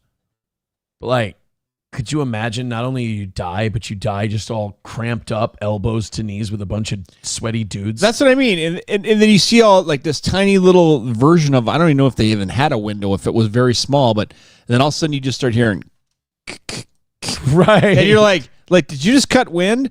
No, I don't think the boom. You could hear the audio. They have audio of that thing starting to fail. Oh, yeah, no, I've heard that. Oh, yeah. my goodness. You just have enough time to go, what the fuck? And then done. Yep. Gone. All you see is just a little poof and a bunch of air going up. Trucker 18-wheeler, let's go. Let's keep it going. He says, what's the difference between a pizza and a Jew? Thank you for the 5. He gives $1 and then says a pizza doesn't scream when it goes in the oven. Neither did the Jews. They were dead when it was for cremation. Veldrain with $1 says a Jew with an erection runs into a wall as fast as he can. What does he break? His nose. His nose. Yeah, why are you ruining our jokes? What are you doing? What are you guys doing? Come on. We're 180 away from a win We're today. not having any material left out of this. Guys, we're metrically butt fucked at the moment. All right? Just, don't steal our shit. That's all we're asking. So anyway, the submersible imploded. We know that. Now, almost 3 years later, moved on from the tragedy, Mrs. DeWood has revealed the agonizing wait to receive the remains of her loved ones. Well, I'm sorry. Picker didn't happen. We had to scrape them out of a grouper's mouth. I actually would like to see a Jello mold. That one. He just takes it and puts it in a Jello mold. Look, it's Scooby-Doo. Ladies and gentlemen, we do have leaked images of their remains. Oh, yeah. There we go. I believe it was the second one. Yeah, definitely looked at, marbling. That's very cloddy. Yeah. Definitely looks like them. Oh, look, there's a screw from the... Wait, no, that's Renee Good's airbag.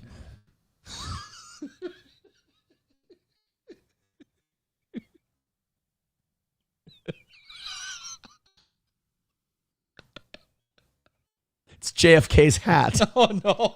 No. Oh, that's no fun. That's not all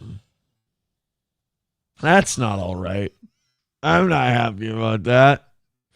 You can tell we're doing it for the love of the game today, boys. Wilson! Fucking Renee Good's airbag, you piece of rat shit. Thank you very much for the $5. Oz for mayor. Hold on a minute. I got to get his message here. That's right. Let's hit that goal. I've been keep throwing gold out like that. Yeah, this guy's going to talk about Renee Good's airbag. You can't throw in 5 memberships. What the fuck's going on with How's this that world? not funny? That's because they have to pay $4.50 for fucking gas. Oz for mayor with $5 says Aaron could start his own trucking school, call it the White Power School of Trucking, and put it in Rockville. But I'm not going to. You're right. I could do that. No, you want to be in competition with another bar venue in Rockville? All right, 175 away from today. Make it happen. Bird Collector says, okay, now I'll hit like Oz. Yeah. You know what I'm sad about? I'm not even sad about the jokes you and I just made. I'm sad that I don't have more guys who got shot in the head jokes. Oh, yeah. I don't really have. Yeah, that's... I mean, JFK and Renee Good. That's pretty much, yeah. Yeah. It wasn't Alex. That's all that comes to mind. Those shootings were not Alex Pretty.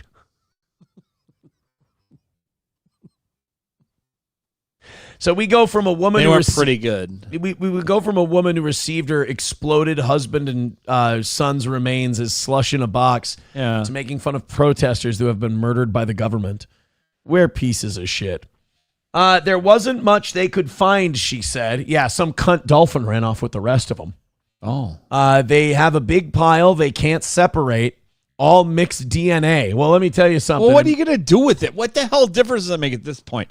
Can't you just say, just take the rest, throw it in a cremation thing, and then give me the cigarette ashes out of the back break room? Do you really? I mean, at that point, that's do you really how I've care? always felt. I'm like, it's a representation of a memory. Yeah, you know? just make the cute little urn thing and all laser engrave it. If I want them and their memory, I'll do that thing where they like preserve them and put them in an airtight sarcophagus like Vladimir Lenin. One of the best mistakes. So this guy was a pilot, and they were going to release his ashes out of the side. Was his name Lowell? No. Oh, no, he was a mechanic. That was a fucking shitty Wings joke. Wings joke, yeah.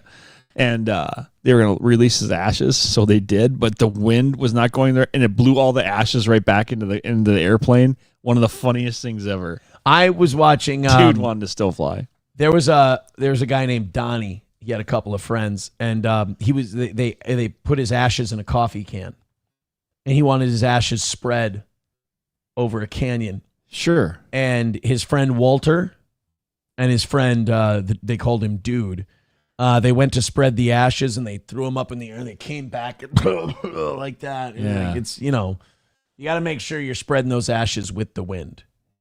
Never pee into the wind. It's very... Apparently, this Donnie guy was out of his element. Constantly. $5 from Veldra. Hey, there you go. Where's this been all morning? I wouldn't be such a panicky Pete. Everybody with 5. Let's get everybody with 5 and get in here. Veldrain with $5 says, how dare you, Oz? I wasn't expecting to laugh out loud this morning. Oh, that's a great fucking ringing endorsement of Johnny and I and the show we put on Monday through Wednesday.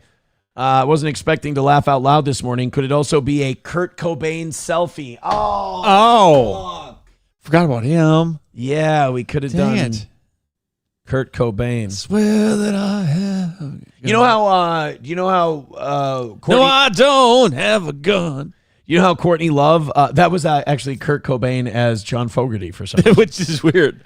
They're reopening that case. Yeah. Are they again? They're turning it into. They say now it's considered a homicide because what they think is he got too messed up on heroin and then they shot him and then put the gun to make it look like he blew his head off. I'm like, I don't know. Yeah, the mortally depressed heroin addict who constantly sang songs about blowing his fucking head off couldn't have just blown his fucking head off.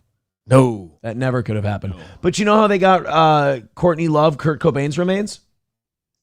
They just picked them off her dress. Oh, is that what it was? All right, let's listen to what this British lady's fucking cunt bitching about.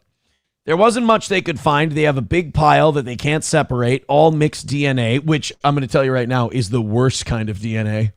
Pure is the only way to go. Yeah. That's why I only breed white children. And they asked if I wanted some of that too, but I said no. Just what you know is Suleiman and Shahzada. Well, there you go. Okay. So, they're like, just give me what I know is my relatives. They're like, here's some goop. Of a billionaire would look like that. That's the look of somebody who's a billionaire. Turtleneck. The chair's probably a $20,000 chair. Oz. That's Miss Piggy from the Muppets. Oh, you dick. Yeah, I was wrong the whole time. Why is Bobcat Goldthwait from Police Academy involved in this?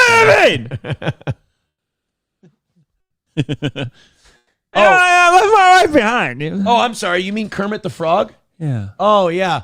Let me tell you about the submersible. I was down in that stinking submarine with a bunch of dudes for an hour. And then it blew up and there was shit and piss and cum all over the thing. And after we were done and we hit the bottom of the ocean, her husband said, "The aristocrats." That's a good Kermit the Frog impression. That was spot on. Yeah. There's no better Kermit the Frog in the business than what I just did. I've been doing Kermit the Frog for at least 5 years. Wow, what kind of car does Kermit the Frog drive? Well, especially when I'm driving in my Lincoln. I like to talk about the frog of Kermit. That's wild. What I do is take my fingers and roll up a little booger ball and look at it and go, am I going to flick this out the window or am I just going to keep on driving? You know, Kermit the Frog can't eat his boogers because he'll accidentally bite his own fingers. Oh. Wow. You know what? Wow. We don't deserve to make money. I ruined it. That's on me. Shuli Madoff with $5 says, here we go. He wants to ask you a Trump question, buddy. How does your friend to your left feel about Melania being an escort before she met Donald Trump? It's also suspicious Trump had a teen modeling agency. How do you feel about that, Mr. MAGA? What billionaire hasn't sponsored a swim team?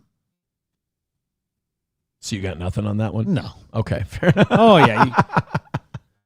Although it was funny watching the picture of the king and queen. My God, it's Jerry Lawler. That different king? No. And then it was Trump and Melania, and they were all looking away, and Trump had his hand on Melania's ass, kind of like, Oh, did he and really? Then, yeah, they showed all three of them, and then basically the guy just put, "We're built differently." Because they were holding hands. You know what I loved seeing? All those Democrats who were at No Kings rallies recently, just standing up and applauding for a literal when we king. had a literal king in the White House. A literal But king. they weren't out there talking about it. Of course, they ain't part of the monarchy or whatever. They don't really rule over there, do they? They're just kind of like... Yeah, they're there for show, aren't they? They're the head of state. Okay. No, they're the head of state. They're not the big... The prime minister is the head of the government. Okay, that's it. Yeah. Main Vein with $5. Thank you very much. He says the dude abides. Thank you. DP Granny with $1 says Aaron's shit jokes is giving me a Bud Dwyer headache. Oh, our Bud Dwyer. Oh, forgot about him. Oh, God. That was such a disturbing video when he's like started pulling out of the bag and then he shows it. Right. But the worst part is after he shoots himself, then it just looked a massive leakage. Oh, that's not the worst part of the Bud Dwyer video. What's the worst part? Me having to reach and get a towel to wipe the cum off my stomach. Oh, that's true. That's true. This show has taken a turn. And so much brownie. And right when a red boy drops, oops, should have listened to the OGs with $100 on Rumble. Thank you. And I just want to say thank you for making it happen. Thank you.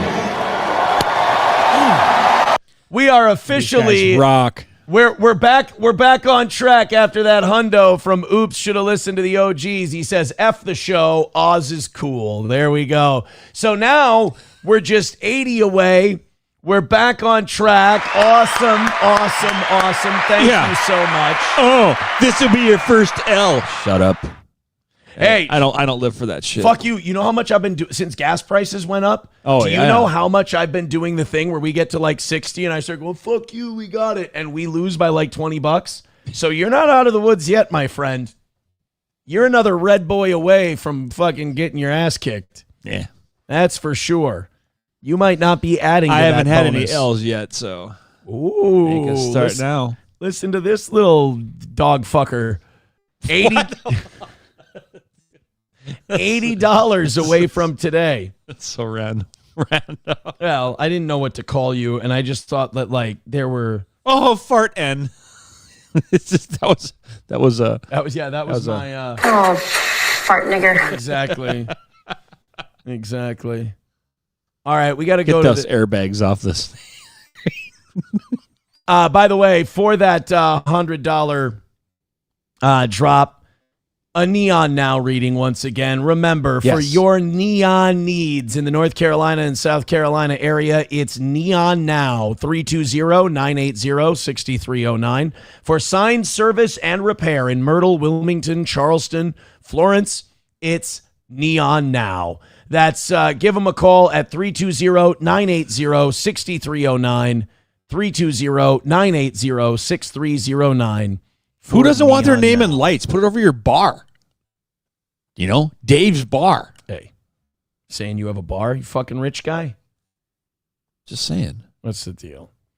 By the way, Millionaire says, how many dad jokes is 100? Oh, shit, that's 5. Oh, geez. You got to give Jeremy his 5 dad jokes, my friend. That's a good way of asking for it. Like, if you paid for it, you ask for it. Like, hey, how many of that will get me? Oh, reminder, I have 5 coming. That is a really polite way to go, hey, fuckhead. All right, number 1. Okay. Knock, knock. Who's there? Kermit. Kermit who? Kermit a crime. You get locked up. All right. Is that really what it said? Yeah. All right, here. I got one. Okay. Knock, knock. Who's there? Kermit. Kermit who? Kermit a rape on prom night. That's a rape joke. That was out of the back section of the book. Yeah. All right, second one. Knock, knock. Who's there? Bruce. Bruce who? Bruce Easley. Don't hit me. Yeah, I got one. Knock, knock. Who's there? Bruce. Bruce who? Bruised vagina from the rape that happened at prom. All right. Third one. Jesus Christ. Third one. Go ahead. All right. Knock, knock. Knock, knock. Who's there? Jamaica. Jamaica who? Jamaica mistake.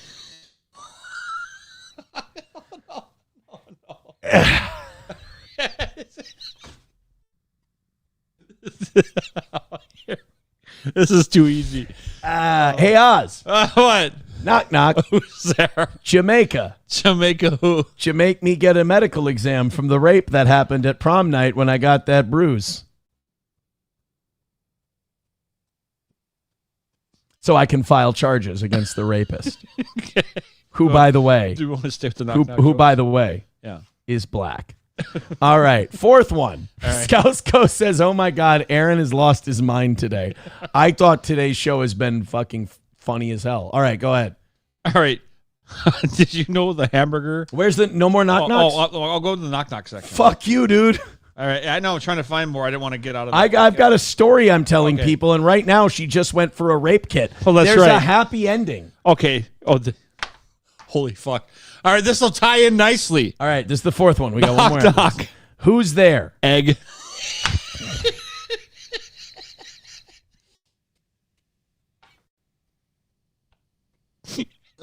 All right. Yeah. Egg who? Oh my! Excited to see me. All right, so this is going to actually continue the story. Ready? Knock, knock. Who's there? Egg. Egg who? Egg I had aborted after I had the medical exam to confirm that I was raped at prom by the black guy after I had a bruised pelvis. So now we have an abortion. Let's do our last knock, knock joke. All right. Knock, knock. Who's there? Theodore. Theodore. Who? Theodore wasn't open, so I knocked. All right. This is going to end this. I'm this fine. is going to end this story. Ready? I'm fine. This is going to end the story. Yep. Knock, knock. Who's there? Theodore. Theodore who? Theodore is the nice, safe boyfriend I met after I was raped at prom and had an abortion after my medical exam from my bruised cervix. There we go. Happy ending. One right after the other. She met a nice guy named Theodore. Mm-hmm. Not knowing that she actually met him at prom, but he was wearing a ski mask and telling her to shut the fuck up. Sad story. All right, 75 away from a win because Easy Money's wife just gifted a membership. Thank you very much. 65 memberships away from 700. And 75 away from a W today. Mel Gillum says, who put crack in their coffee? What did I do? What did I do? Yeah, what did you say? I'm trying to make some entertainment. Mm-hmm. You know? Yeah. Trying to make some entertainment for the people. Yes. I just thought they'd want. Hey, did you see the Olivia Wilde photo? Was it wild? Bro, wacky and wild. I don't know if this is like being molested by the Weinsteins your entire career. I don't know if this is Ozempic. I don't know if it's botched surgery. I don't know if it's her a divorce she had from the Jason Sudeikis, but something's wrong with Olivia Wilde. Like it is fucking. So this is Olivia Wilde, I think 6 years ago, they said. How's she looking? Beautiful, right? Yeah. Gorgeous. Well, 5 head, but yeah. This was her at 42 years old. This is her in a recent video that was released. Ho! Like, I don't know if that's drugs. That it's not normal. That's not normal aging. A lot of it's, I think that's Ozempic and all those weight loss. Like, nobody goes to the gym, nobody works out, nobody eats health anymore, but you get a shot. And it might do things. Look at Kelly Osbourne. She looks like a dude. She like Calissa Flockhart. Like she can go sideways and go through a windowsill. But this isn't like the normal aging process. Because like Ozempic, they say creates like holes in your bones and weakens your skeletal structure. That's crocodile. I mean, when I first saw it, I went heroin. Oh, yeah. Like, I don't know. Like, I'm sure there's an innocent explanation as to how she got looking that way. Yeah, somebody was slipping her the drugs. But it's still the drugs. It's a drugs of some kind. Holy crap. People in the chat are saying lizard people. She drank baby blood. It's a Jewish sacrifice. Wait a minute. Am I stupid? Is Olivia Wilde? No, she's not. Oh, she has Sephardi Jewish ancestry. Oh, okay. Wait, Jason Sudeikis? No, he's a goy. No, he's born to a mother of German and Irish ancestry and a father of Lithuanian and Irish descent. Hey. Wait, no, there's nothing wrong with being Jewish. He's fine. Hey, speaking of Jewish people, did you see what Nick Fuentes did to that Jewish lady that came to his house? Oh my God, was this nasty. So Nick Fuentes was accused and charged at one point. Let me bring this video up. He was charged at one point with assault and battery. Recently, Chicago, the attorneys, they dropped the charges against him. So he's good to go. That also means that all the evidence in the case can now be released to the public. Okay. Because it's been settled. There's no... This woman, she's Jewish. She doesn't like Nick Fuentes because she thinks he's an anti-Semite, which is fair. So she went to his house. Now, this is shortly after Nick Fuentes had a literal serial killer show up to his house wearing a motorcycle mask and carrying a crossbow.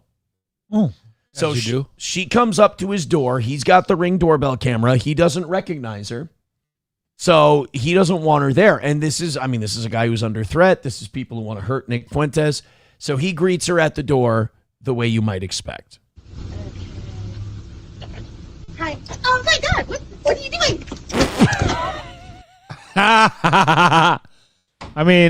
Hey. Get the fuck off my lawn. Yeah. I love that. First of all, the pepper spray, it catches her completely by surprise. She does this passive aggressive say, oh, hi. Like she's going to get a video of Nick Fuentes and embarrass the shit out of him. Yeah. Instead, he's like, no, we're not going to play a game here. We're not here to have a conversation. And that's the ultimate get off my lawn move. This is what the kids call being yeeted off the front porch. Fair. Hi. Oh my God, what are you doing? Get the fuck out of here. Get the fuck out of here. And did he now I keep missing this. Did he take his pepper spray back or her phone? Oh no, he's still got the pepper spray right Maybe here. the phone, maybe. I think he jacked her phone. Hi. Oh my God, what are you doing? I can tell you what he's doing. It's not in your favor. Oh yeah, he grabbed her phone. It'd be funny if he stopped and grabbed his paper. Yeah. I haven't looked at this today. Yeah. Wow. So yeah, he did that, and now this woman is like, "Oh, it's terrible that the cops didn't prosecute this man, so I'm going to be launching a lawsuit." She's suing. She wants to sue the police department and Nick Fuentes. Yeah, good luck with all that. Yeah. When you go on somebody's property, go up to the thing, and you don't expect good things to happen to you.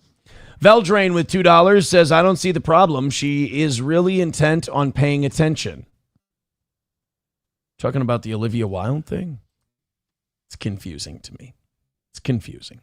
All right, we're only 75 away from a win today. Thank you very, very much. By the way, somebody pointing out that this was, DP Granny says this was before the killer showed up. This was after he got doxxed. Oh, wow, it's been that long since, because I remember when the police questioned him and we got the body cam footage of that. I remember that. I thought that was after the killer thing. Wow. And he took her phone. I don't think you're allowed to do that. Oh, if they're on your property, you can do anything you want. I guess. Rational Redhead pointing out, yes, David Allan Coe died at 86 years old. That's why the title of today's show is, what did I call it? Goodbye to an Outlaw. Yeah. We say goodbye to David Allan Coe, 86 years young, as it were. There you go. Yeah, I love, the thing is when these guys die, I never met the guy. He's as alive to me today as he was yesterday. Like, still got the music, still got all that other shit. All of the racism. All of the racism. And it's funny because the videos that we played today, like of the news stories that were honoring David Allan Coe, none of them mentioned the racist albums. None of them mentioned all that other shit. And I'm like, you chicken shits. Yeah. Come on, who cares? It was part of who he was. So yeah, Confederate flag, everything, Yeah, so this Olivia Wilde thing, she appeared wide-eyed and gaunt, sparking concern among her fan base who questioned the reason for her altered appearance.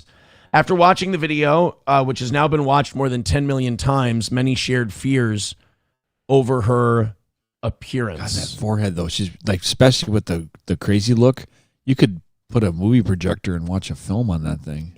But again, like, you don't... You do a short field landing with a Cessna on that baby. I really don't feel like you just age that way normally. Like, I feel like being in that industry does something to you. Like, it's so damaging. It's so, like, soul-sucking that you end up... Look at Sharon and Kelly. Both of them, they went on that same shot diet, and they're both nuts. Could be that, yeah. Or it could be the Ozempic thing. But you know what? We deserve...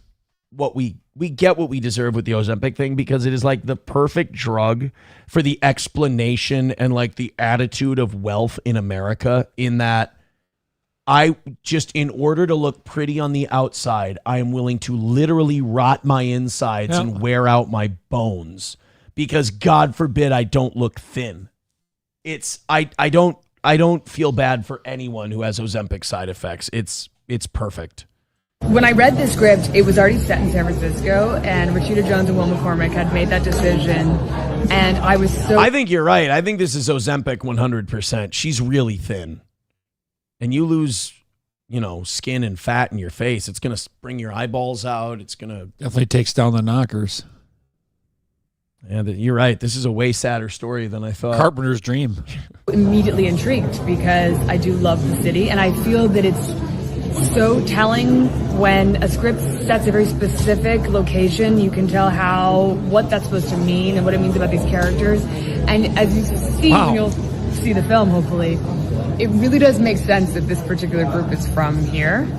And I think that there's nowhere else we could have filmed it. And sometimes when you see people who are that gaunt and they're talking, you're like, is this AI? Is this animated? It doesn't look real. It doesn't look real. 8 years apart is what they said. That's literally the difference between buying a 2x4 at Home Depot and Menards. That one is a Menards 2x4 versus a Home Depot. Flat as a board.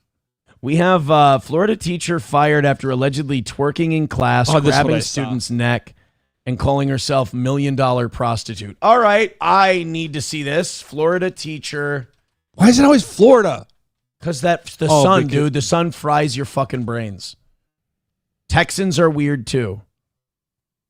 April 20th, 2026. Is this the one? I hope so. I hope this is the clip. I'm not seeing it on... I want the video on Twitter. But they're not showing it to me. They're just showing me links to the news story. Show me this fucking bitch going I want to see this bitch go crazy. Come on, Twitter. You're no good anymore. You suck. Oh, they also have, you know what? They're having a problem because there's 2 Florida teacher stories today. There's that one, and there's Florida teacher admits having sex with underage student multiple times on campus. Yeah, I know, but this one's not good looking, so it doesn't make any sense. Right. I just want to see the wackadoodle one. Show me the crazy black one. That's all I want to see. Fired for twerking in class. Oh, here we go. All right. Now we're getting somewhere. Okay. Let's go. All right. $75 Are you away ready for this? $75 away from a win. Let's do it, boys and girls. She's not going to answer. She needs to leave the premises. The Lake County Sheriff's Office releasing this body camera video recorded from inside Lake Mineola High School on Monday. Investigators went on to note Jordan appeared to be suffering from a possible mental health episode. Not a threat, and I will not be killed when I'm with my head. The Sheriff's Office. You know what though? Mental breakdown. Like I say this, teachers, police, all these different lines of work where you're just stressed all the time. Especially teachers. I can see having just a complete fucking mental breakdown. Look at the eyes. Look at the crazy eyes. Yeah. It says moments before, students inside the classroom say Jordan began acting erratically, slamming her hands, dancing inappropriately, made sexually suggestive comments, and even physically grabbed a student. I was told immediately. Lake County School Board Chair Bill Mathias says he's proud of how the students handled the situation. This guy just seems like a guy who would say, I warned y'all when we hired one of them that something could happen. And I ain't trying to sit here and say, I told you so. But I did tell y'all so. It was very moving to me. The teens were actually being sensitive to what appeared to be a mental health episode. That's correct. Investigators In other words, they also didn't say call her an a N-word. search revealed a history of bipolar disorder. Whoa, no way. Bipolar disorder? You're kidding me. School Board Chair Mathias also says, thanks to the district's You Are Not Alone program, there is a mental health. When they need to load this guy into the truck, do they just pick him up underneath his arms and go, oopsie daisy, here you look at this little Twinkie fella. Holy shit, is he tiny. Controversial take, I would not hire someone with bipolar disorder. I didn't even know that was a thing. Bipolar disorder? No, that would be allowed in a school if they were diagnosed with something like that. Well, it's, discrimination if you don't, but it's like, okay, you could have a fucking meltdown much like this lady anytime, anywhere. I know. So that's a DEI hire then, basically? In many ways. Specialist at every high school in the district. He says that mental health specialist is also available for any staff and even substitutes. Well, they should have used it on the staff then. Bro, even for substitutes, what kind of wackadoodle fucked up substitutes are you hiring that they're there for a day or two and they're like, I got to go see the counselor? Here's the deal, though. You ever heard that in school? Like, oh, I'm so-and-so your substitute teacher because Mrs. X is sick today. And you're like, yes, this is going to be a great day because you get all excited because you can get away with more stuff than you normally do, right? Because most substitute teachers are... Right, pushovers. Pushovers. And then this one was like, Oh, this is going to be a surprise. Yeah, then your substitute starts twerking and Yeah. grabbing your cock, and you're just like, what the fuck is going on? I'm feeling a little ill, so I probably won't be in school tomorrow. Don't get Miss X again. We don't want. Miss Substitute, I know today is a relaxed day, but I was wondering if you could check my homework. There is no substitute, only Zool. Like, oh, shit. There's another one of these fucking wackadoodles that they brought in here. Jordan, we asked the district about how they hire substitutes. They provided this link. We take a dart. We have a shitload of pictures on the wall. And we just chuck it as hard as we can. Teacher Keymaster again. Yeah. Link to their website, which states an applicant must have at least a GED and pass a criminal background check. Oh my God. What? How about medical records? Okay, I get the GED because if it's a third grade class, okay, theoretically that's probably the level they're at as far as mentally.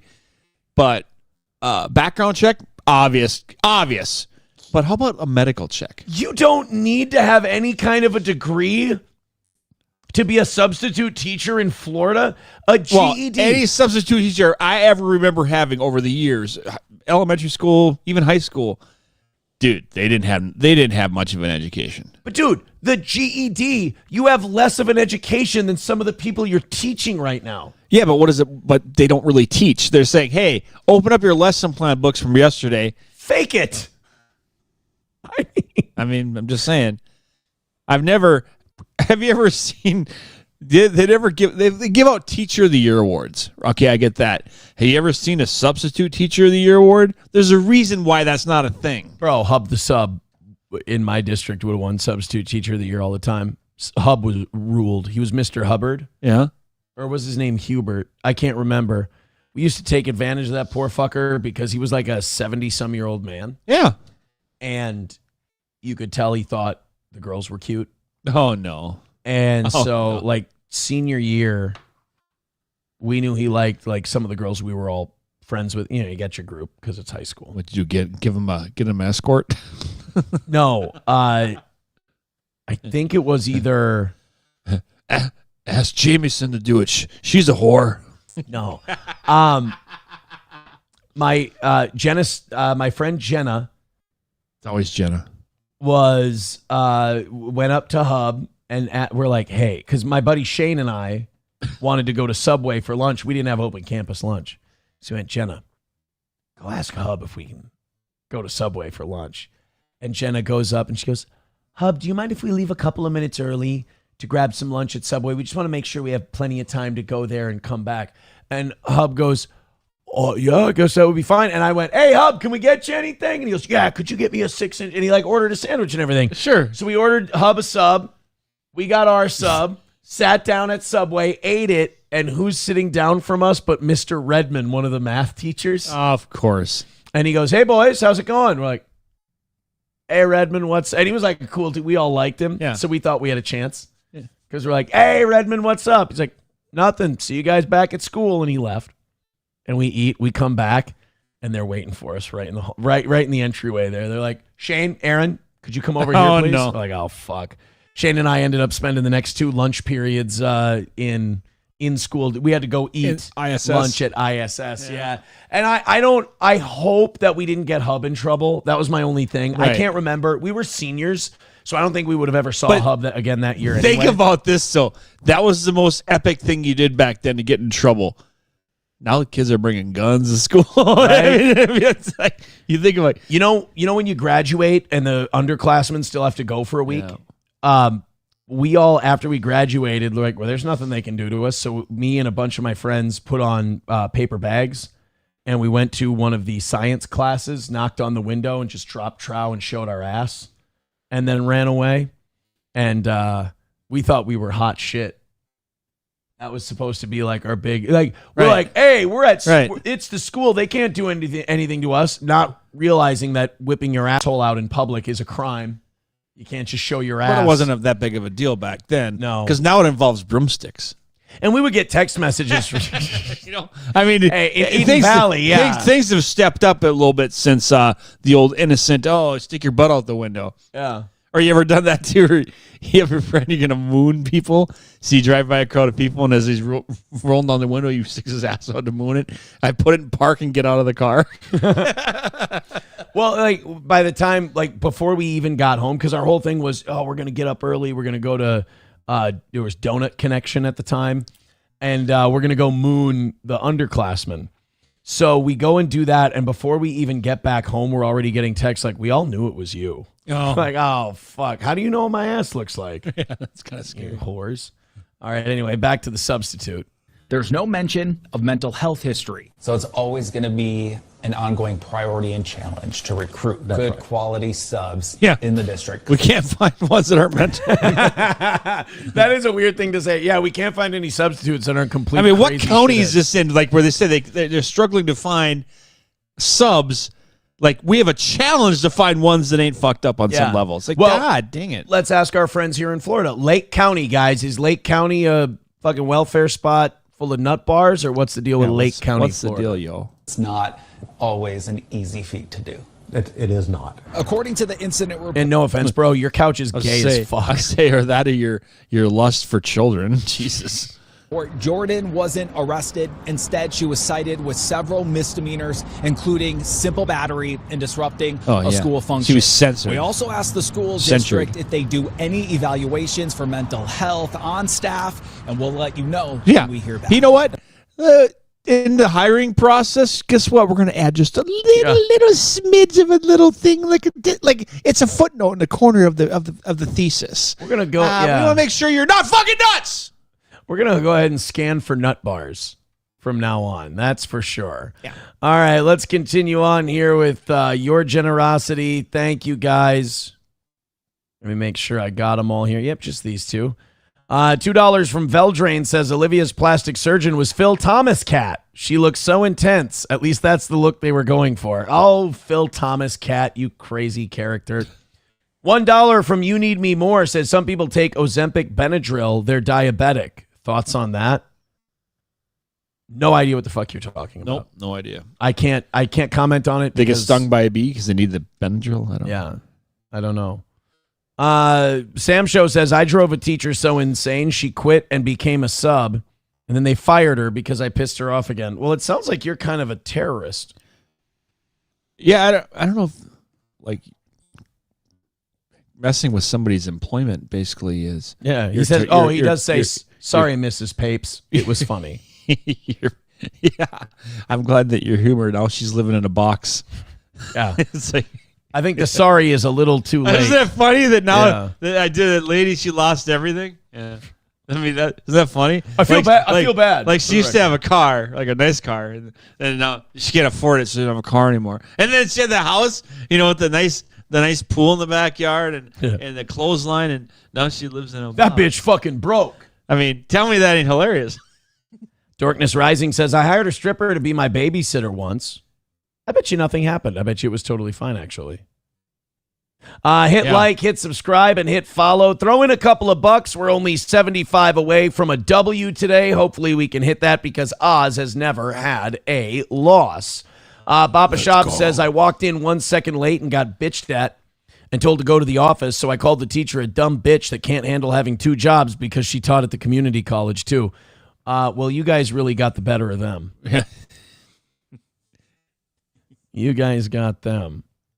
MN Gal says it didn't used to be that way. My mom was a sub and she gave it everything, probably better than the actual teacher. Well, she was the anomaly. Most subs were like, let's watch a movie. Would you like some candy? Yeah, that's actually pretty true. Actually. I'm here to collect a check. Little money on the side. That's and they always roll in the AV cart with the old CRT tube TV on top of it and a VCR. Dude, you know it was going to be a good day. You just hear it rolling down the hall, and you just like, please, please, please. Yes, it's our door. Let's go. I would always go Schindler's List, Schindler's List, Schindler's List. American History X, yes. Yeah. MN Gal says it didn't used to be that way. My mom was a sub. Oh, no, I'm sorry. Kyler says we always had male subs, and the one was super gay and wired. Yeah, I want to apologize for that. He would take his junk and set it on the teacher's desk as he talked.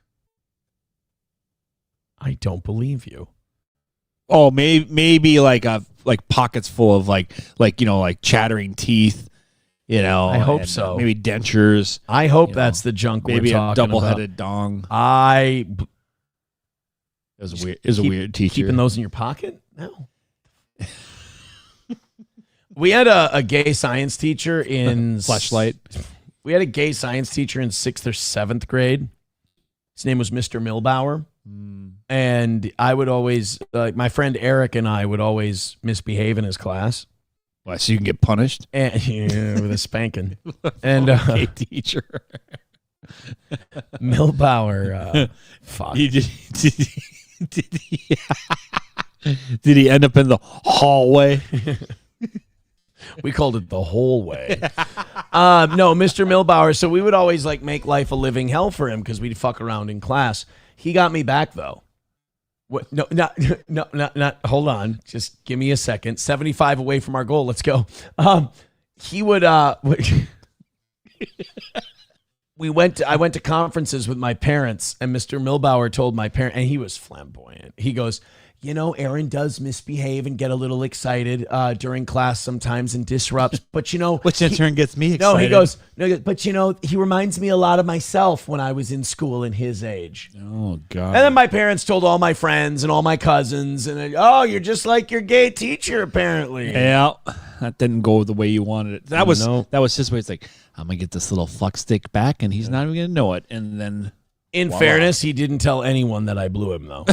And that was nice. At least he kept that under wraps. Yeah, I appreciate that part. Because we both could have gotten in a lot of trouble. That's right. You know? It got me to floss. Tim the Toolman Taylor says there was one sub at my school that we made cry on multiple occasions because we didn't listen to a single word she said. Pretty much fucked around until the end of class. She quit my junior year. So we're finding out that this audience is garbage. Complete pieces of shit. Yeah. I mean, it is funny, but I just don't want everybody to know that I think it's hilarious. Goat Choker says, how the fuck do you remember teachers from so long ago? Bro, check it out. Kindergarten teacher, Miss Shrout. First grade teacher, Miss Klitsky. Her name was Miss Klitsky. Leave her alone. She was an old lady. All these people are dead. Oh, no. Third grade teacher, Miss Holquist. Fourth grade teacher, Mr. Judd. Fifth grade teacher, Mr. Konetsky. And then sixth grade, you started going to different classes and you had different teachers all the time. Yeah, you didn't have a homeroom class. Yeah, I remember all of them. Veldrain with $2 says, one time a teacher took my Nintendo Switch, so I put her in the hospital. Sure showed her. Wait, are you that large black autistic gentleman? Isn't that hilarious? Oh, my God. I mean, after 16 stitches and 2 concussions, Dude. I mean, you guys, isn't that funny? Do you remember that, though? Like, that kid gorilla fucking pounded that chick. Do you know what he's talking about? Have we watched this video? Oh, it happened years ago. We were still on the radio. Autist. Or how about the one kid doing the windmill fight out in front of Crossroads that we got in trouble for that? That one, too. Yeah. Or Yolanda came down to the station and they just have a piece of it and Herb got on your ass. Oh, I remember that, too. And Herb liked me. There was... he was more scared of Yolanda. Is this the kid? Florida teacher savagely beaten unconscious. Yep, by 270-pound autistic student. This was Florida again, too. Well, it's definitely something in the water. Yeah, here it is. So she took this. So manatees in and out of the water. She took this autistic kid's Nintendo Switch, and there was hell to pay. Believe you me. Oh, so like it took his baseball? There's no audio here. Have you seen my Switch? That she was done after he knocked her down. Yeah. Oh, but he's not done. Oh no, he's still throwing her there. He's gorilla raging.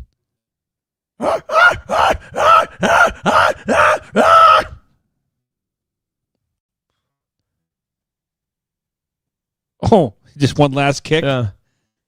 Here's the deal: you don't fuck with nobody's Switch, apparently. With a 13th pick in the 2014 NFL Draft. Looks like she really flipped a switch. The Dallas Cowboys select that fucking kid. Yeah. Yeah, he probably does get some offers now. I mean, it's pretty typical. I mean, for assault charges, I mean, that'd be pretty, like, he's got a couple assault charges, like, so do half our team. Come on board. You're fine, dude. You want to be a Raider? Hey, DUI is next once you turn 20. You're good.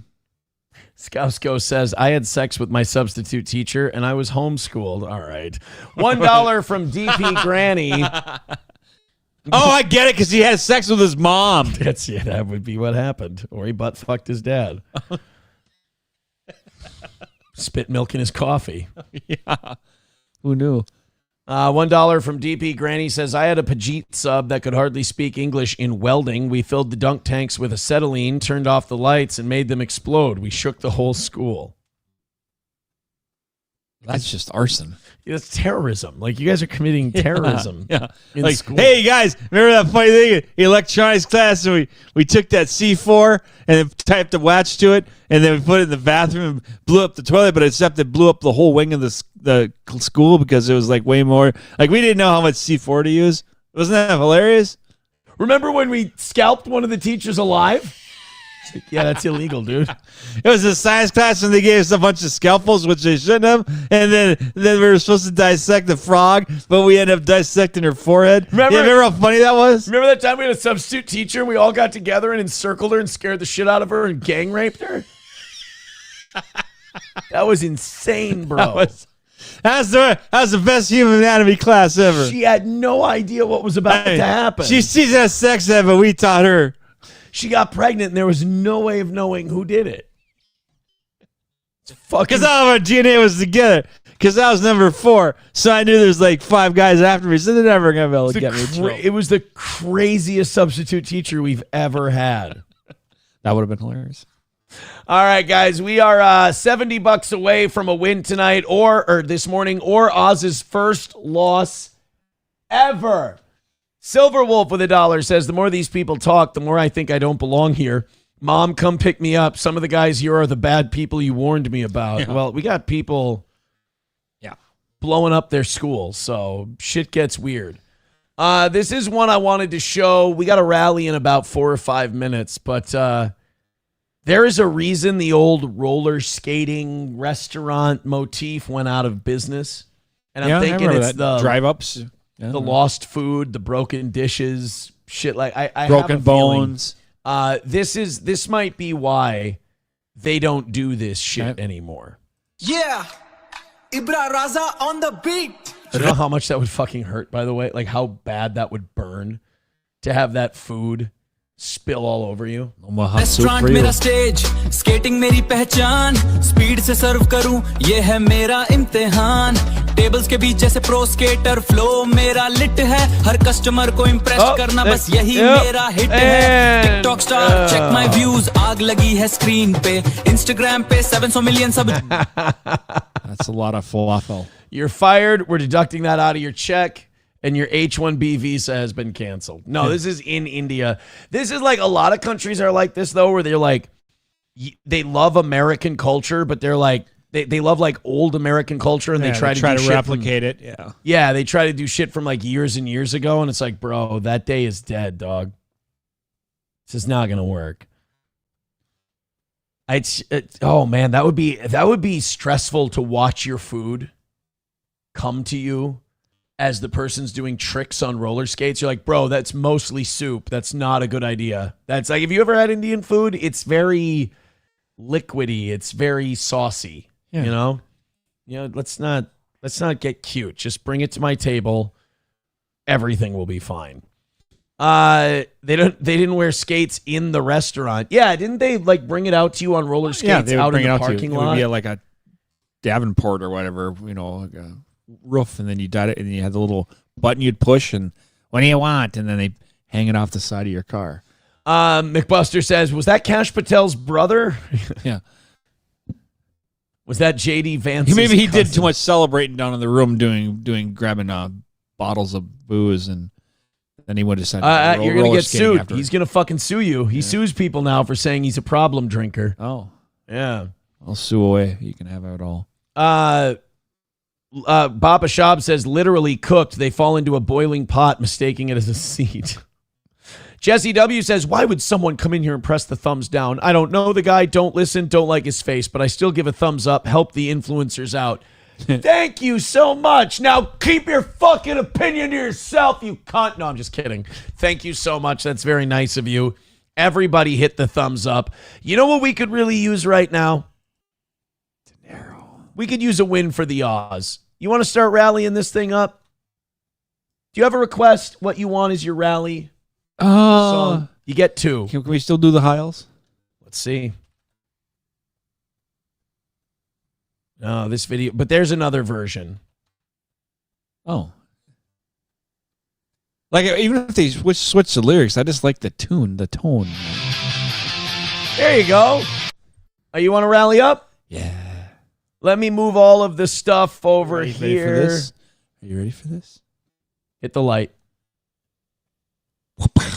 There we go. $70 is the number. That's usually not a problem for the Toe Boys and the Toe Gals. Oz has never had a miss before. This would be the first one ever, and Oz gets half the over once we go over. But today, it's all about just trying to knock it out. Every $20 gets a dad joke. Let's go ahead and fire it up. Bingo. It's time for the rally. Streamlabs, PayPal, Venmo, Super Chats, Rumble Rants. Let's see if we can notch a dub. Will it be worth the YouTube strike we may get for playing this? The links are all in the chat. $70 away. It's Oz's favorite song. Can he rally during his favorite hit? That's my favorite line, by the way. All right, we've got our first one. $1 from Cash Patel's Everclear. It's not coming up. There we go. Cash Patel's Everclear says, can you bring Oz to Star of India or Kohinoor? I love both of those places. I've been to Corner. That's the one down by where years ago, where right next to Bridge of Harmony used to be. Yes, sir. Yep.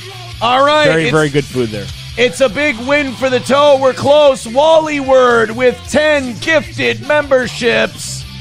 Hot shit, hot damn. Thank you very much. $20 away from a win for the Toe. $20 away from a W. And Oz staying undefeated. Thank you, Wally. Thank you. That's inappropriate. I would never say that.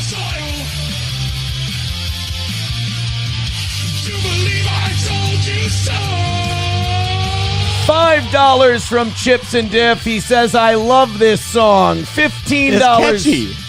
15 away from a win for the Toe. My favorite is Blitzen to Krieg, send in the Kriegsmarine. Wait, France surrendered.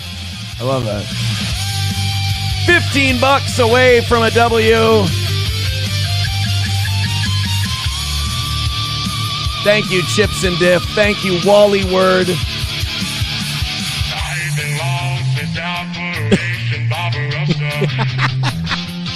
This is so good. Gotta learn those lessons.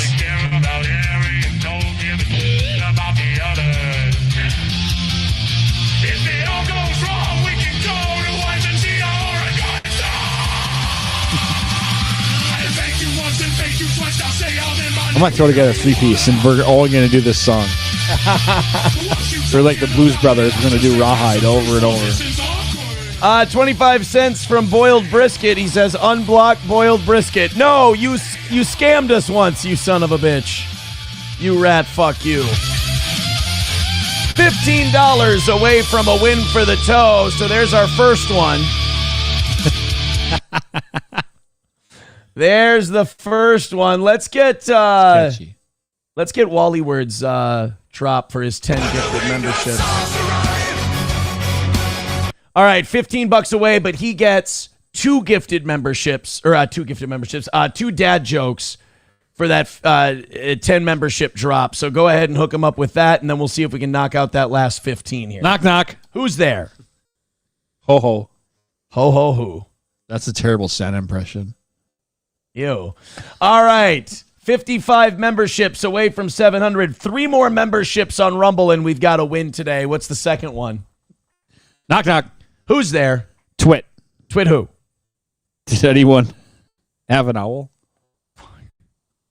All right. Mark Gormley is going to be our second rally song of the day. Phil Thomas Cat, take it away. The space happy Phil Thomas Cat here.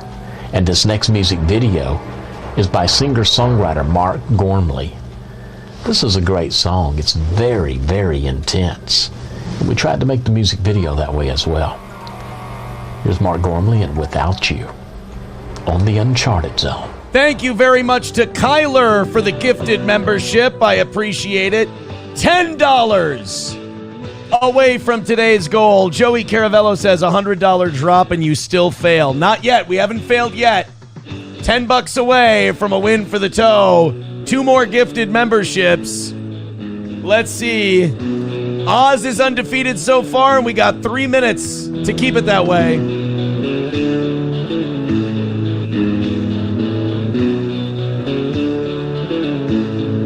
Get a Mark. I've never heard this.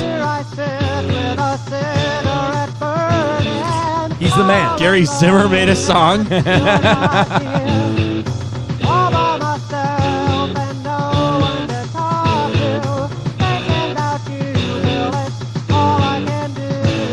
The guy is charisma personified. I mean, that's why that chick's all over him. Yeah, because he's sex appeal for sure, dude.